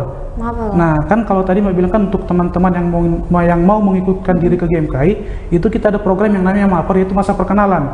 Nah, melalui masa perkenalan ini kawan-kawan yang berminat nantinya akan dikenalkan GMK itu sebenarnya apa, lebih dalamnya lagi. GMK itu sebenarnya apa, nanti setelah teman-teman mengetahui GMK itu apa, baru teman-teman memutuskan apakah mau ikut atau tidak. Jadi memang tidak ada paksaan. Jadi nggak ada paksaan banget ya? Nggak ada paksaan, itu memang atas kesadaran sendiri. Udah kita perkenalkan GMK itu seperti ini. Kalau kawan-kawan tertarik, ya monggo kita ikut bareng-bareng. Nah, kegiatan yang selanjutnya lagi yang kemarin itu yang aku bilang cukup wow itu kebetulan kemarin itu GMK ini di Bandar Lampung ini tergabung dalam namanya GMK Wilayah 2. Wilayah 2 ini ada dari 5 provinsi, ada Provinsi Lampung, Provinsi Sumatera Selatan, Provinsi Bangka Belitung, Jambi, dan Bengkulu. Nah, kebetulan kemarin itu di bulan Agustus kemarin GMKI Wilayah 2 ini ada mengadakan kegiatan namanya konsultasi wilayah. Jadi konsultasi wilayah ini merupakan kegiatan yang dilaksanakan 1 kali dalam 2 tahun. Kita untuk menstudikan permasalahan-permasalahan atau kondisi apa aja yang ada di GMKI. Jadi itu kemarin puji Tuhan GMKI Bandar Lampung sebagai tuan rumah ini mengundang ke 5 provinsi ini. Wow, itu acara cukup besar dong. Besar banget justru ya. Nah, di situ sudah terpilih sebagai ketua. Pada saat itu masih sebagai sekretaris. Nah, tapi kan masih masuk dalam inti ya, secara nggak langsung. Tapi pengen tahu dong, ada nggak sih kesulitannya dalam menghandle acara yang sebesar itu? Tentu, kalau kita mengatakan kesulitan, bukan hanya acara besar Mbak. Yang namanya acara besar, mau itu besar atau kecil, itu pasti yang namanya kesulitan dan yang namanya kemudahan. Nah, kalau misalnya kita bilang untuk di acara sebesar itu, tentu kita punya kesulitan, mempunyai tantangan. Nah, tantangannya itu apa saja? Tentu dalam proses persiapannya itu kan kita kemarin memakan waktu selama 1,5 bulan untuk proses persiapannya itu. Jadi mulai dari persiapan tempat, proses pencarian dana, pencarian materi, bahkan hal yang paling substansinya itu untuk kita merumuskan selama di situ nanti kita apa saja yang mau kita bahas. Benar. Nah, kalau misalnya kita bilang untuk di agenda-agenda rutin GMKI, yang seperti tadi saya bilang Mbak, ada ibadah atau diskusi, itu memang agenda yang bersifat kecil. Iya. Nah, tapi tetap aja mempunyai suatu tantangannya tersendiri. Nah, permasalahan untuk di tantangan di agenda rutin ini yaitu salah satunya itu konsistensi. Nah, itu kan kita laksanakan sekali seminggu. Nah, yang menjadi tantangan di situ kita bisa nggak untuk konsisten untuk tetap melaksanakan itu ke depannya. Nah, jadi dia mau dia acara dia besar, mau dia acara kecil itu punya tantangan dan masalahnya masing-masing seperti itu, Mbak. Oke, jadi memang setiap acara mau besar mau kecil itu pasti punya tantangannya. Benar, seperti itu, Mbak. Lagi acara yang memang sehari-hari aja pasti ada kendala kan. Salah satunya ada. memang itu konsistensitas dari anggota ya. Benar. Nah, kalau melihat dari anggota yang ada di GMK ini, untuk sekarang ini cabang Lampung udah ada berapa member nih anggota? Untuk member banyak Mbak, kalau kita bilang database Banyak itu ya? kalau di Bandar Lampung sendiri kan GMKI Bandar Lampung ini sudah hadir sejak 7 Juni tahun 1986. Wow, 86. Nah, jadi memang udah lama ya? Udah jejak GMKI di Bandar Lampung ini sudah panjang, artinya selama proses di Bandar Lampung ini GMKI itu tetap ikut terlibat. Nah, makanya kalau kita bilang anggota secara pendataan itu sudah ada ribuan, Mbak. Ribuan sudah ada ya. ribuan. Cuman kalau kita bilang untuk terhitung yang masih aktif sebagai mahasiswa, untuk tahun ini saja kita sudah mengadakan 3 kali perekrutan, itu sudah ada direkrut sebanyak 89 orang. Nah, jadi itu kan artinya bisa kita hitung dia tiap tahunnya itu ada berapa banyak tambah mahasiswa baru untuk ikut dalam proses di GMKI seperti itu, Mbak. Nah, menurut Dwiki sendiri seperti apa sih peran dari gerakan mahasiswa Kristen ini untuk jangan Indonesia dulu lah, untuk Lampung sendiri dulu. Untuk Lampung sendiri, tentu GMKI Bandar Lampung itu berperan besar terkhususnya di Lampung. Seperti tadi yang saya katakan, Mbak, GMKI Bandar Lampung itu di Lampung sendiri kan sudah hadir sejak tahun 86. Artinya, kenapa sampai sekarang GMKI Bandar Lampung bisa tetap eksis, bisa tetap berjalan dan tetap masih ada yang tertarik, artinya karena sepanjang perjalanannya itu GMKI itu memberikan dampak-dampak positif bagi masyarakat. Nah, tentunya saja salah satu contohnya terakhir ini kemarin itu dari GMKI sendiri secara nasional itu kemarin kita ada dari pusat itu memberikan untuk bantuan beasiswa, bantuan beasiswa, dan itu kita dari Bandar Lampung puji Tuhan itu mendapatkan kuota 2 orang untuk kita berikan bantuan beasiswa. Nah, itu di Bandar Lampung. Nah, terus untuk yang selanjutnya juga untuk dari GMKI Bandar Lampungnya sendiri, kemarin itu pada saat HUT Kota Bandar Lampung itu GMKI bersama dengan organisasi Cipayung lainnya, Cipayung Plus, itu kita membentuk suatu kegiatan yang namanya Panggung Rakyat. Nah, jadi di HUT Kota Bandar Lampung itu kita coba mengkritisi sudah sampai mana sih pencapaian yang ada di pemerintahan kota ini. Nah, itu kan salah satu tugas dan fungsi dari GMKI juga itu untuk mengabdi itu tadi, Mbak. Mengabdi dan juga mungkin sarana juga ya untuk mengkritisi dari pemerintah. Benar. Ya. Karena kalau pemerintah nggak ada controlling dari kita juga sebagai masyarakat, mungkin nanti bakal lost control. Nah, terdekatnya juga kan kemarin itu yang sempat menggebu-gebu itu yang viral itu kan pada saat isu kenaikan BBM. Nah, GMKI itu ikut juga kemarin. GMKI ikut juga. Ya? GMKI ikut juga bersama dengan beberapa organisasi mahasiswa lainnya. Dan kemarin itu kita diterima untuk beraudiensi dengan DPRD Kota Bandar Lampung. Nah, jadi itu memang kita untuk menyampaikan aspirasi, menyampaikan keresahan-keresahan yang ada di masyarakat seperti itu, Mbak. Itu kalau untuk dampaknya kepada masyarakat. Nah, kalau untuk dampaknya kepada kita bilang perguruan tinggi, itu tadi, Mbak, kita mahasiswa-mahasiswa ini di GMK ini kita dilatih bagaimana caranya berpikir kritis, bagaimana caranya berbicara, bagaimana caranya public speaking. Nah, tentu dengan kita melatih diri di GMK itu tentu berdampak ke bagaimana kita ke perguruan tinggi ataupun kita ke gereja seperti itu, Mbak. Iya, benar-benar. Jadi kan kalau ke kampus sendiri mungkin contoh kecilnya kayak kita presentasi gitu ya. Benar. Itu kan banyak mungkin teman-teman yang mungkin nggak pede atau nggak bisa cara berpresentasi atau ngomong di depan umum, tapi dengan ikut organisasi kemahasiswaan salah satunya GMKI ini itu bisa diajarkan ya, karena memang prinsipnya belajar bareng-bareng. Pasti, Mbak. Apalagi kan kemarin kan itu kan kita sempat terkena yang namanya pandemi COVID-19. Nah, pada saat pandemi COVID itu kan kita semuanya melaksanakannya secara online. Nah, sedangkan sekarang ini kan kita sudah mulai untuk terusnya di kampus itu sudah mulai secara offline. Nah, tentunya untuk teman-teman yang kemarin secara online di SMA tiba-tiba disuruh secara offline di kampus itu kan pasti punya masalahnya sendiri, bagaimana untuk mempresentasi dan sebagainya. Nah itu di GMKI kita bisa belajar bareng-bareng, karena jujur aja sampai pada saat ini setiap kita melakukan yang namanya perekrutan, banyak itu yang mengatakan kenapa mau ikut GMKI, salah satunya adalah mau melatih public speaking. Itu dia Mbak. Jadi memang udah bisa ketahuan ya Tribuners ya. Jadi kenapa sih Tribuners mungkin yang beragama Kristen ini wajib banget untuk bisa masuk GMKI ini? Harus. Karena salah satunya itu tadi, karena di sini diajarkan bagaimana sih cara berpublic speaking, bagaimana cara ngobrol di depan orang banyak, bagaimana cara berpikir kritis. Benar. Ya tadi ya. Wah, ini keren banget loh Dwiki. Keren. Dan tentunya ini mudah-mudahan bisa jadi referensi untuk Tribuners ya yang beragama yang sama dengan Dwiki, agama Kristen. Kalau masih bingung nih, mahasiswa itu kan seperti Dwiki ya, harus produktif. Jadi jangan kita tuh jadi mahasiswa kupu-kupu ya kan. Kuliah pulang ya kan, nanti nggak dapet, sebenarnya bukan nggak dapet sensasinya, tapi itu kerugian yang teman-teman nggak bisa dapat lagi setelah sudah memasuki dunia kerja kalau menurut saya ya.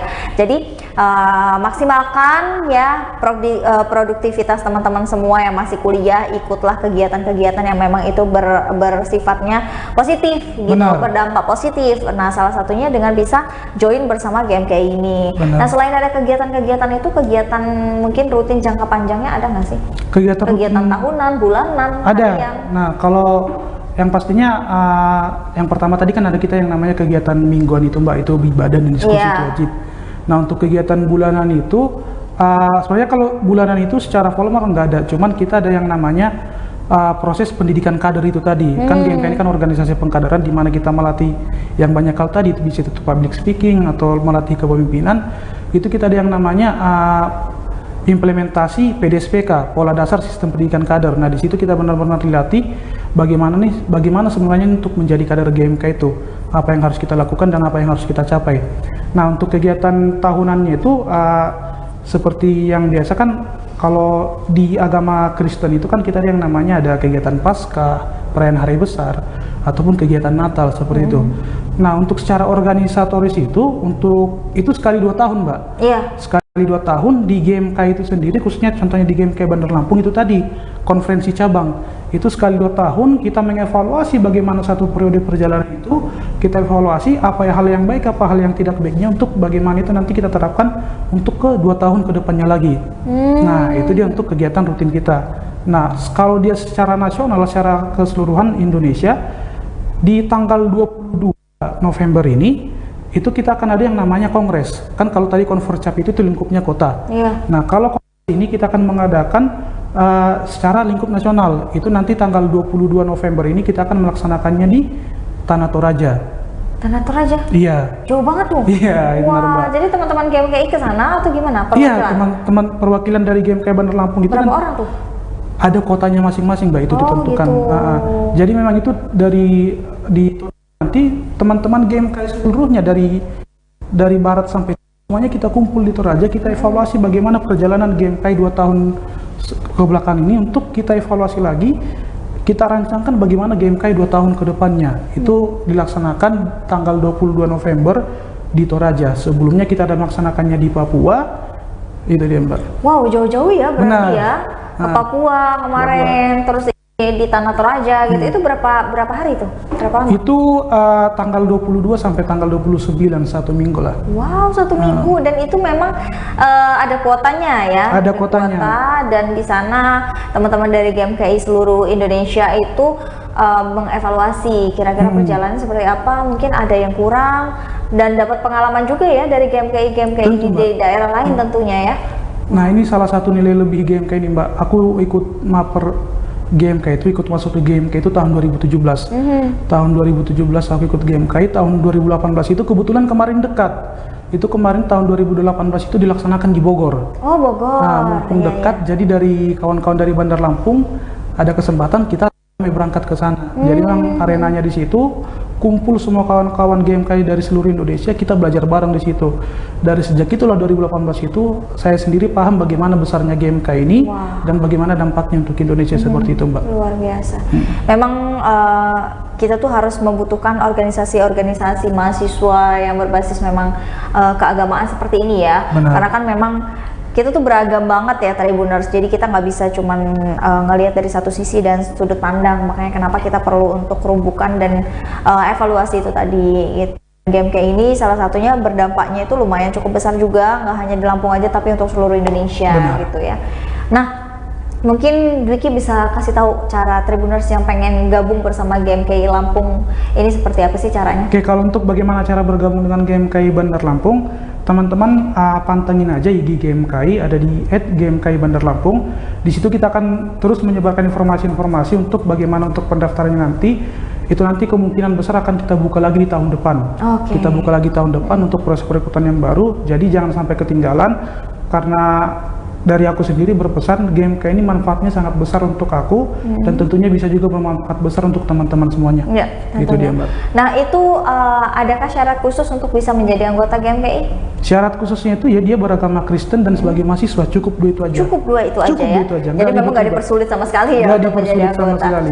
Udah nggak dipersulit dan juga kegiatannya banyak, tentunya kegiatannya juga positif ya. Jadi untuk tunggu apa Tribuners ya, GMKI ini emang udah cukup terkenal juga karena dia udah lama gitu kan ya, dan tentunya kualitasnya juga bisa kita percayakan untuk GMKI ini. Nah, Tribuners buat yang pengen bergabung bersama GMKI itu sudah bisa dijelaskan oleh Dwiki, jadi bisa melalui Instagramnya atau mau tanya-tanya dulu juga boleh ya, langsung DM aja ke Instagramnya. Dan kalau sudah berniatan untuk bergabung bisa langsung chat admin, dan memang pembukanya ada di tahun depan lagi gitu, karena tahun ini sudah close ya, udah 3 kali tadi ya, udah 3 kali perekrutan, dan itu juga luar biasa antusiasnya dari teman-teman ya. Bisa juga tuh untuk ajakin teman-temannya mungkin belum berorganisasi, bisa organisasi GMKI ini bisa menjadi pilihan rekomendasi. Pastinya. Gitu. Dwiki, terima kasih banyak ya sudah bergabung bersama Tribun Lampung, udah juga menyempatkan waktunya untuk hadir dan juga mengedukasi Tribuners di rumah ya seputar dengan organisasi ini, GMKI ini. Mudah-mudahan sekali Tribuners di rumah yang menonton tayangan Bincang Kampus dari awal sampai dengan akhir itu bisa mendapatkan referensi nih Dwiki ya, apalagi Dwiki ini adalah sosok dari ketua umum yang memang baru saja terpilih, tapi bisa saya pastikan pengalamannya luar biasa sekali nih, karena udah dari 17 ya, 2017 joinnya kan, dan juga memang bergelutnya di bidang GMKI ini, terus juga mahasiswa yang memang masih aktif kan ya gitu, dan mudah-mudahan ini juga bisa menjadi contoh teladan untuk Tribuners di rumah, dan juga GMKI ini bisa menjadi organisasi pilihan Tribuners di rumah. Terima kasih yang sudah menyaksikan Bincang Kampus bersama dengan saya Kusnul Asyaifa, tentunya dengan Dwiki di sini. Kami pamit undur diri, terima kasih dan sampai jumpa.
Halo Tribuners, wisata Lampung kali ini sedang mampir ke minuman viral yakni es coklat tiada dua.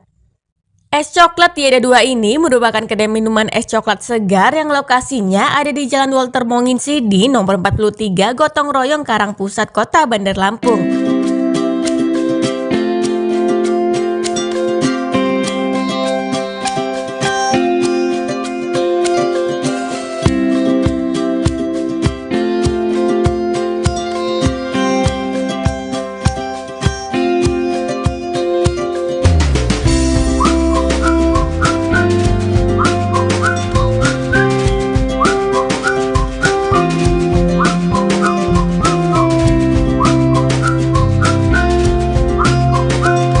Coklat tiada dua merupakan minuman manis yang sempat viral loh di Bandung. Minuman ini selalu mendapat antrian ramai di tempat asalnya, sehingga membuat es coklat tiada dua ini membelah diri dengan membuka cabang keluar daerah. Jadi es coklat tiada dua ini memilih Lampung sebagai lokasi cabang luar kota yang pertama loh.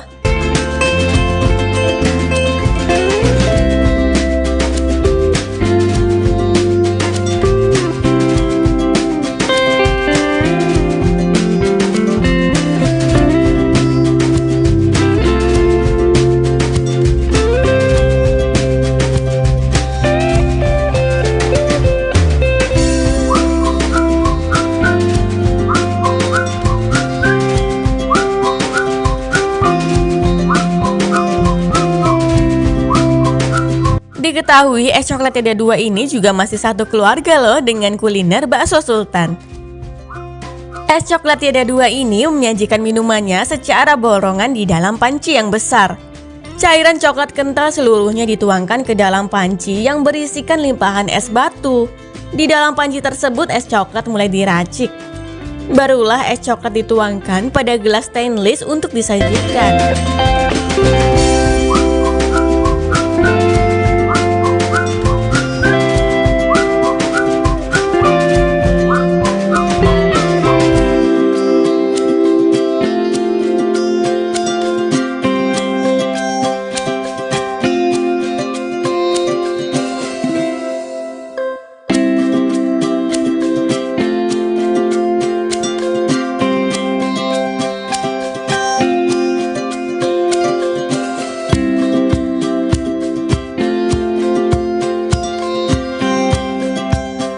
Cara penyajian tersebut sekilas mirip dengan penyajian es semangka khas India yang sangat populer itu.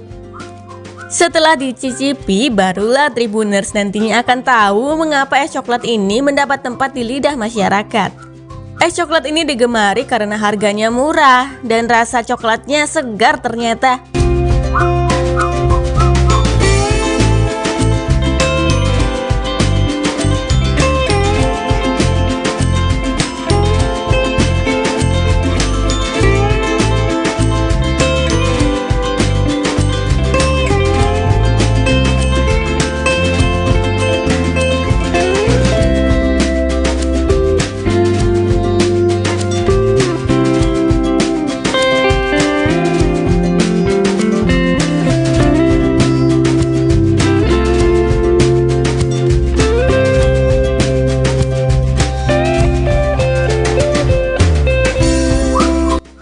Rasa manis yang dikeluarkan dari coklat ini premium loh. Tidak terlalu manis serta meninggalkan rasa khas yang autentik dari bumbu coklat yang digunakan.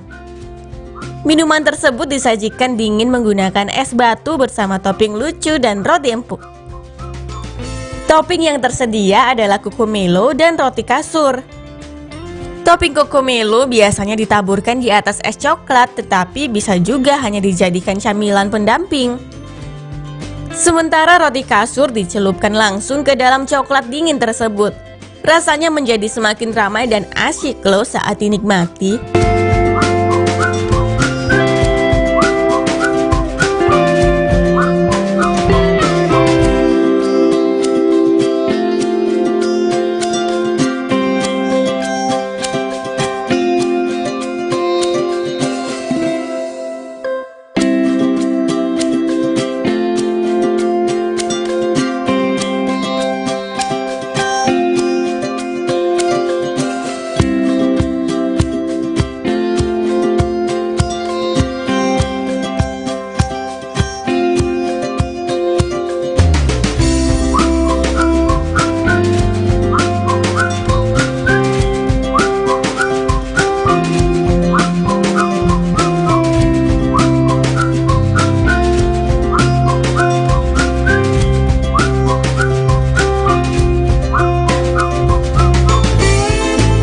Es coklat cocok menjadi pelepas dahaga sesudah menyantap makanan.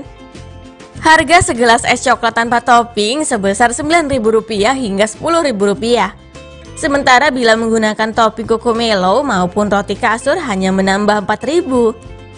Jam operasional es coklat TD2 ini buka setiap hari mulai dari pukul 10 pagi sampai 10 malam.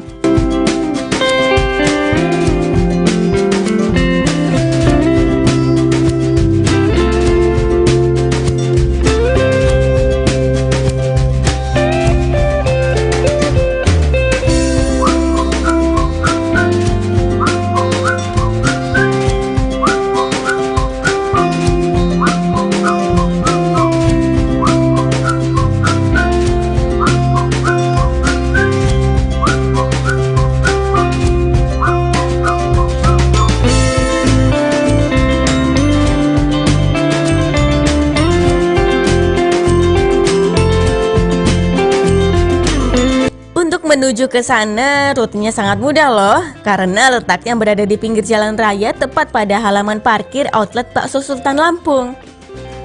Bila ditempuh dari Tugu Adipura, jaraknya hanya sekira 1 km. Dari Tugu Adipura bisa pergi keluar bundaran menuju Jalan Jenderal Ahmad Yani, kemudian sejauh 650 meter belok kiri ke Jalan Walter Monginsidi. Setelah 350 meter akan langsung sampai di Es Coklat Tiada Dua.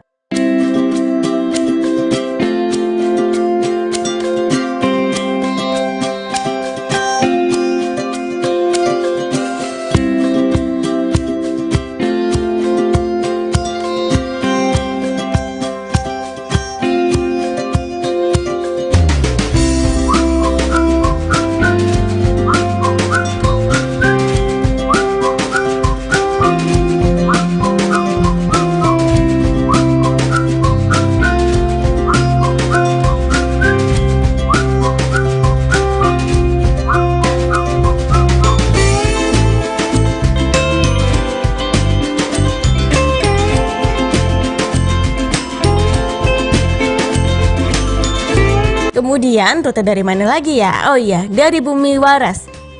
Bila dari Bumi Waras pergi ke arah barat laut melalui Jalan Yosudarso. Setelah 1,9 km belok kiri ke Jalan Gatot Subroto. Kemudian setelah 3 km belok kiri lagi ke Wayararem. Setelah 400 meter lanjut menuju arah kanan ke Jalan Kiai Haji Ahmad Dahlan. Kemudian belok kiri ke Jalan Dr. Susilo. Lalu berjalan sejauh 1 km, belok kiri ke Jalan Diponegoro, lalu belok kanan ke Jalan Rasuna Said. Ikuti jalan deh lalu ke kanan di Jalan Walter Monginsidi. Maka akan segera sampai di tempat tujuan.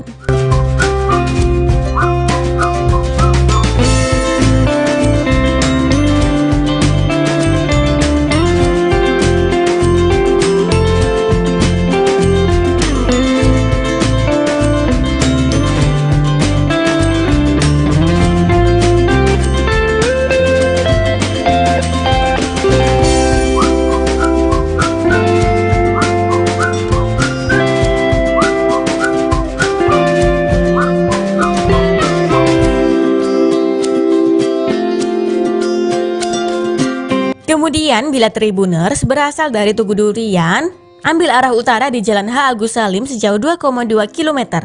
Kemudian belok kanan menuju Jalan Cut Nyadin.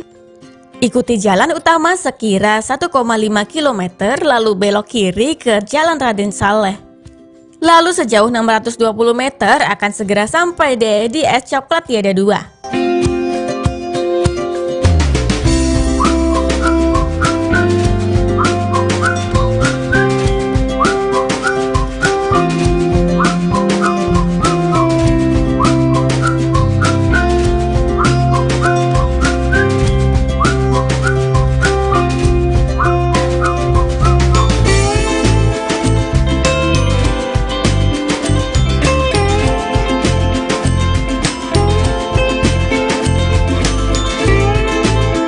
Baiklah Tribuners, inilah wisata Lampung di Es Coklat Tiada Dua.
Halo, selamat malam Tribuners. Jumpa lagi bersama dengan saya, Gusnul Asyifa dalam Berita Terkini Lampung.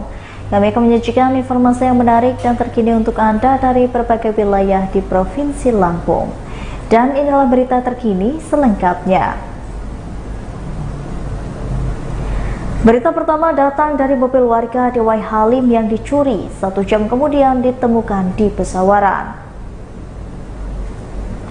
Erik Ferdinand, warga negara 41 tahun, merupakan warga Kelurahan Waihalim Permai, Kecamatan Waihalim, Bandar Lampung. Ia berterima kasih kepada unit Jatarnas 3 Ditreskrim Polda Lampung. Ia mengaku mobil Mitsubishi L300 hitam BE 9470YB miliknya yang sempat hilang pada Kamis 3 November 2022 sekitar pukul 4 sore langsung bisa ditemukan di Kabupaten Pesawaran di hari yang sama, yaitu pukul 5 sore. Erik mengatakan pada Jumat 4 November 2022 sangat mengapresiasi kinerja dari pihak kepolisian. Ia bercerita sebelum kejadian ia baru pulang dan terbarang di Kecamatan Pekalongan, Lampung Timur dan memarkirkan mobil L300-nya di depan rumah. Kemudian saat ia mau memasukkan mobil ke dalam, yaitu di dalam garasi sekitar pukul jam 4:30, Erik sangat terkejut. Tiba-tiba mobilnya sudah tidak ada. Ia pun bertanya pada istri dan supirnya, tapi tidak ada yang tahu hingga akhirnya ia langsung melaporkan kejadian ini ke Polda Lampung. Untungnya Erik dan mobilnya dipasangkan Global Positioning System atau GPA sehingga pelaku terdeteksi. Dan sebelum sampai di Kabupaten Pesawaran, pelaku sengaja berputar-putar ke Kelurahan Pinang Jaya Kemiling, Bandar Lampung. Pelaku menurut Erik mengambil mobil dengan cara membuka pintu sebelah kiri dengan kunci letter T. Setelah itu stop kontak diputus dan kemudian pelaku membawa kabur Erik.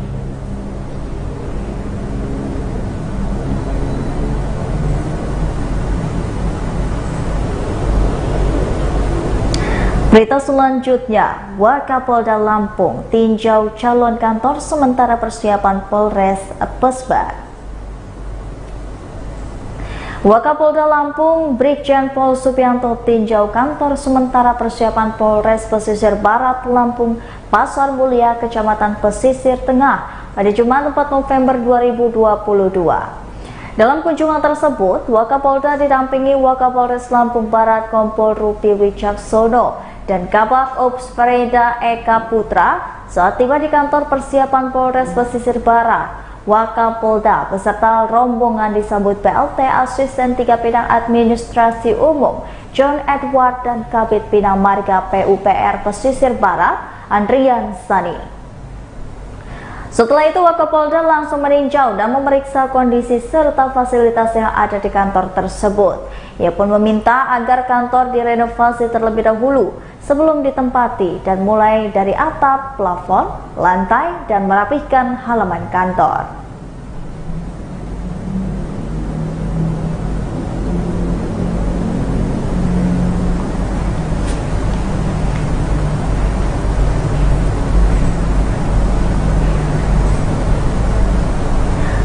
Berita selanjutnya, warga Hadimulyo Metro bergotong royong tanpa jalan Dr. Sutomo.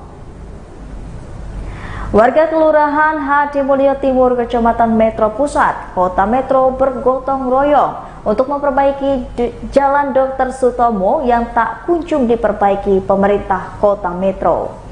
Padahal kondisi jalan ini sudah sangat rusak parah dan juga banyak lubang. Perbaikan jalan dilakukan warga dengan melakukan penimbunan menggunakan batu split dan juga tanah. Ketua RT 18 RW 07 Kelurahan Hadimulyo Timur, Nur Hadi mengatakan, pihaknya telah melakukan gotong royong penambalan jalan Dr. Sutomo yang berlubang dan juga rusak pada Jumat 4 November 2022. Pada penambalan tersebut, pihaknya melakukan penambalan jalan berlubang sekitar 1 km, sebagian di Kelurahan Hadimulyo Timur dan juga di Kelurahan Hadimulyo Barat. Ia mengatakan warga turut dibantu organisasi masyarakat Forum Komunikasi Perwenang Indonesia dan juga anggota TNI. Untuk di Jalan Dr. Sutomo sendiri, ia mengatakan sebelumnya sudah dilakukan penambalan oleh pihak sekitar bulan Maret 2022 lalu. Ia pun berharap jalan rusak di Metro dapat segera diperbaiki secepatnya oleh pemerintah Kota Metro. Dan sementara itu, Wakil Ketua Komisi 2 DPRD Kota Metro Ansilia Hernani saat ditemui di lokasi penambalan Jalan Dr. Sutomo mengatakan ada beberapa titik di Jalan Metro yang sangat banyak yang rusak. Hal itu dikarenakan jalan tersebut sering dilalui kendaraan besar. Ia berharap kedepannya jalan rusak di Metro dapat segera diperbaiki.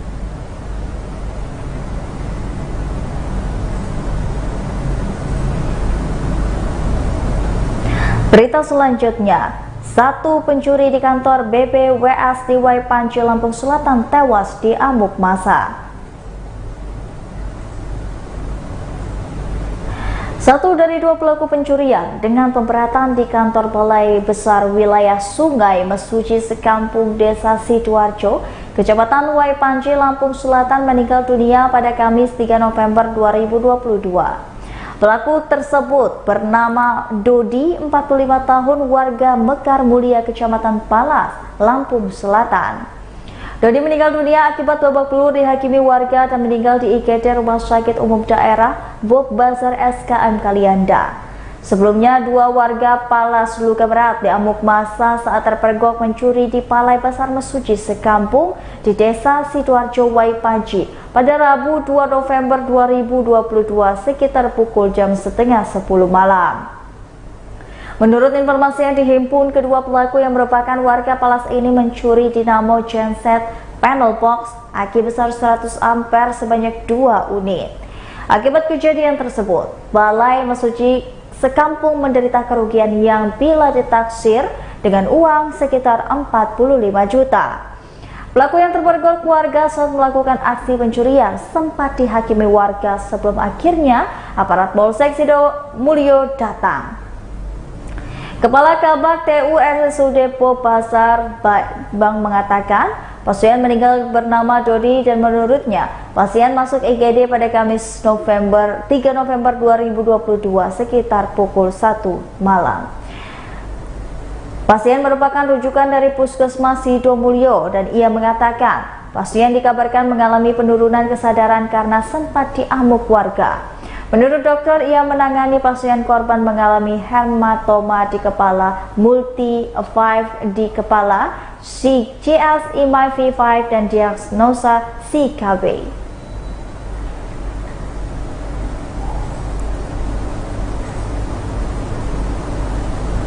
Berita selanjutnya, sepekan terendam banjir, akses jalan di antar desa Batanghari, Lampung Timur terputus.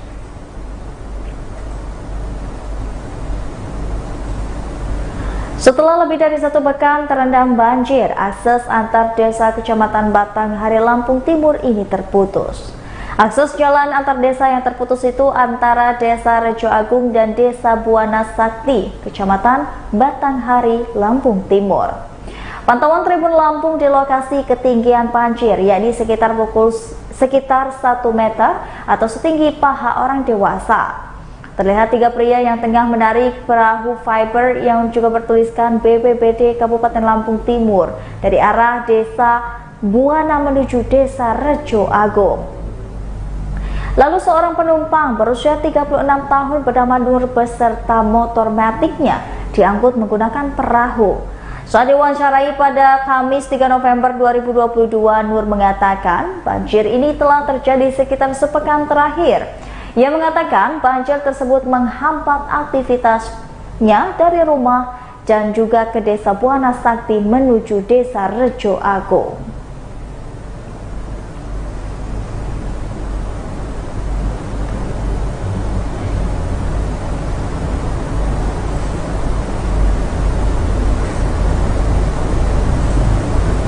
Berita selanjutnya, hadirkan promo murah ceria minyak goreng 2 liter di Transmart hanya Rp27.000. Transmart Lampung memiliki promo menarik di bulan November 2022. Customer Service Transmart Lampung Ferry Yudi mengatakan, Kali ini, promo yang digulirkan adalah promo bertajuk Murah Meriah yang berlaku tanggal 4 sampai dengan 7 November 2022. Di promo ini, Transmart Lampung memberikan promo potongan harga dari Rp39.900 menjadi Rp27.000 untuk minyak goreng ukuran 2 liter merek Caman, Harumas, dan Minyak Kita. Bukan hanya minyak goreng di promo ini, ada juga potongan Rp19.600 sampai dengan Rp12.900 untuk 6 sosro teh kotak ukuran 250 ml, fried chicken nugget 500 gram, Rp61.000 menjadi Rp42.000 saja. Bear brand 189 mm dari Rp10.000 menjadi Rp9.800. Lalu kabel api spesial 165 gram dari Rp15.100 menjadi Rp10.900. Nice Genius Original dari Rp46.000 menjadi Rp33.000. Economy Day Wash Liquid dari Rp12.000 menjadi Rp10.000.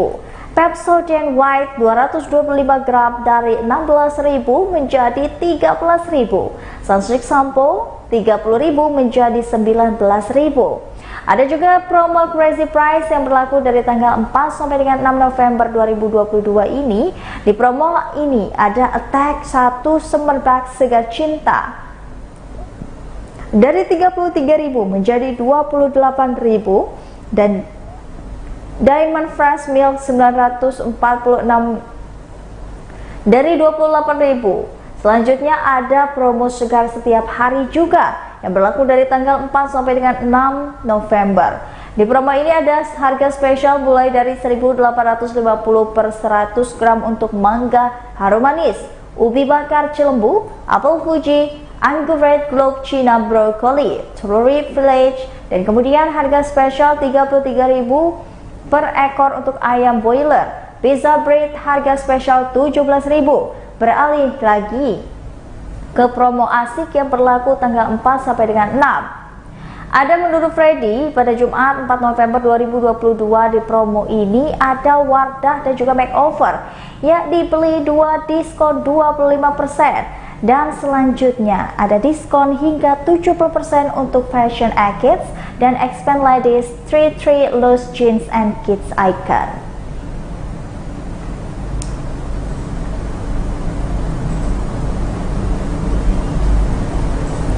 Baiklah Tribuners, itulah tadi berita terkini Lampung bersama dengan saya Kusnula Syifa. Jangan lupa untuk terus saksikan video selengkapnya di YouTube Tribun Lampung News Video, Facebook Tribun Lampung, TikTok Tribun Lampung, dan juga Instagram Tribun Lampung untuk mendapatkan informasi terupdate lainnya. Selamat malam dan sampai jumpa.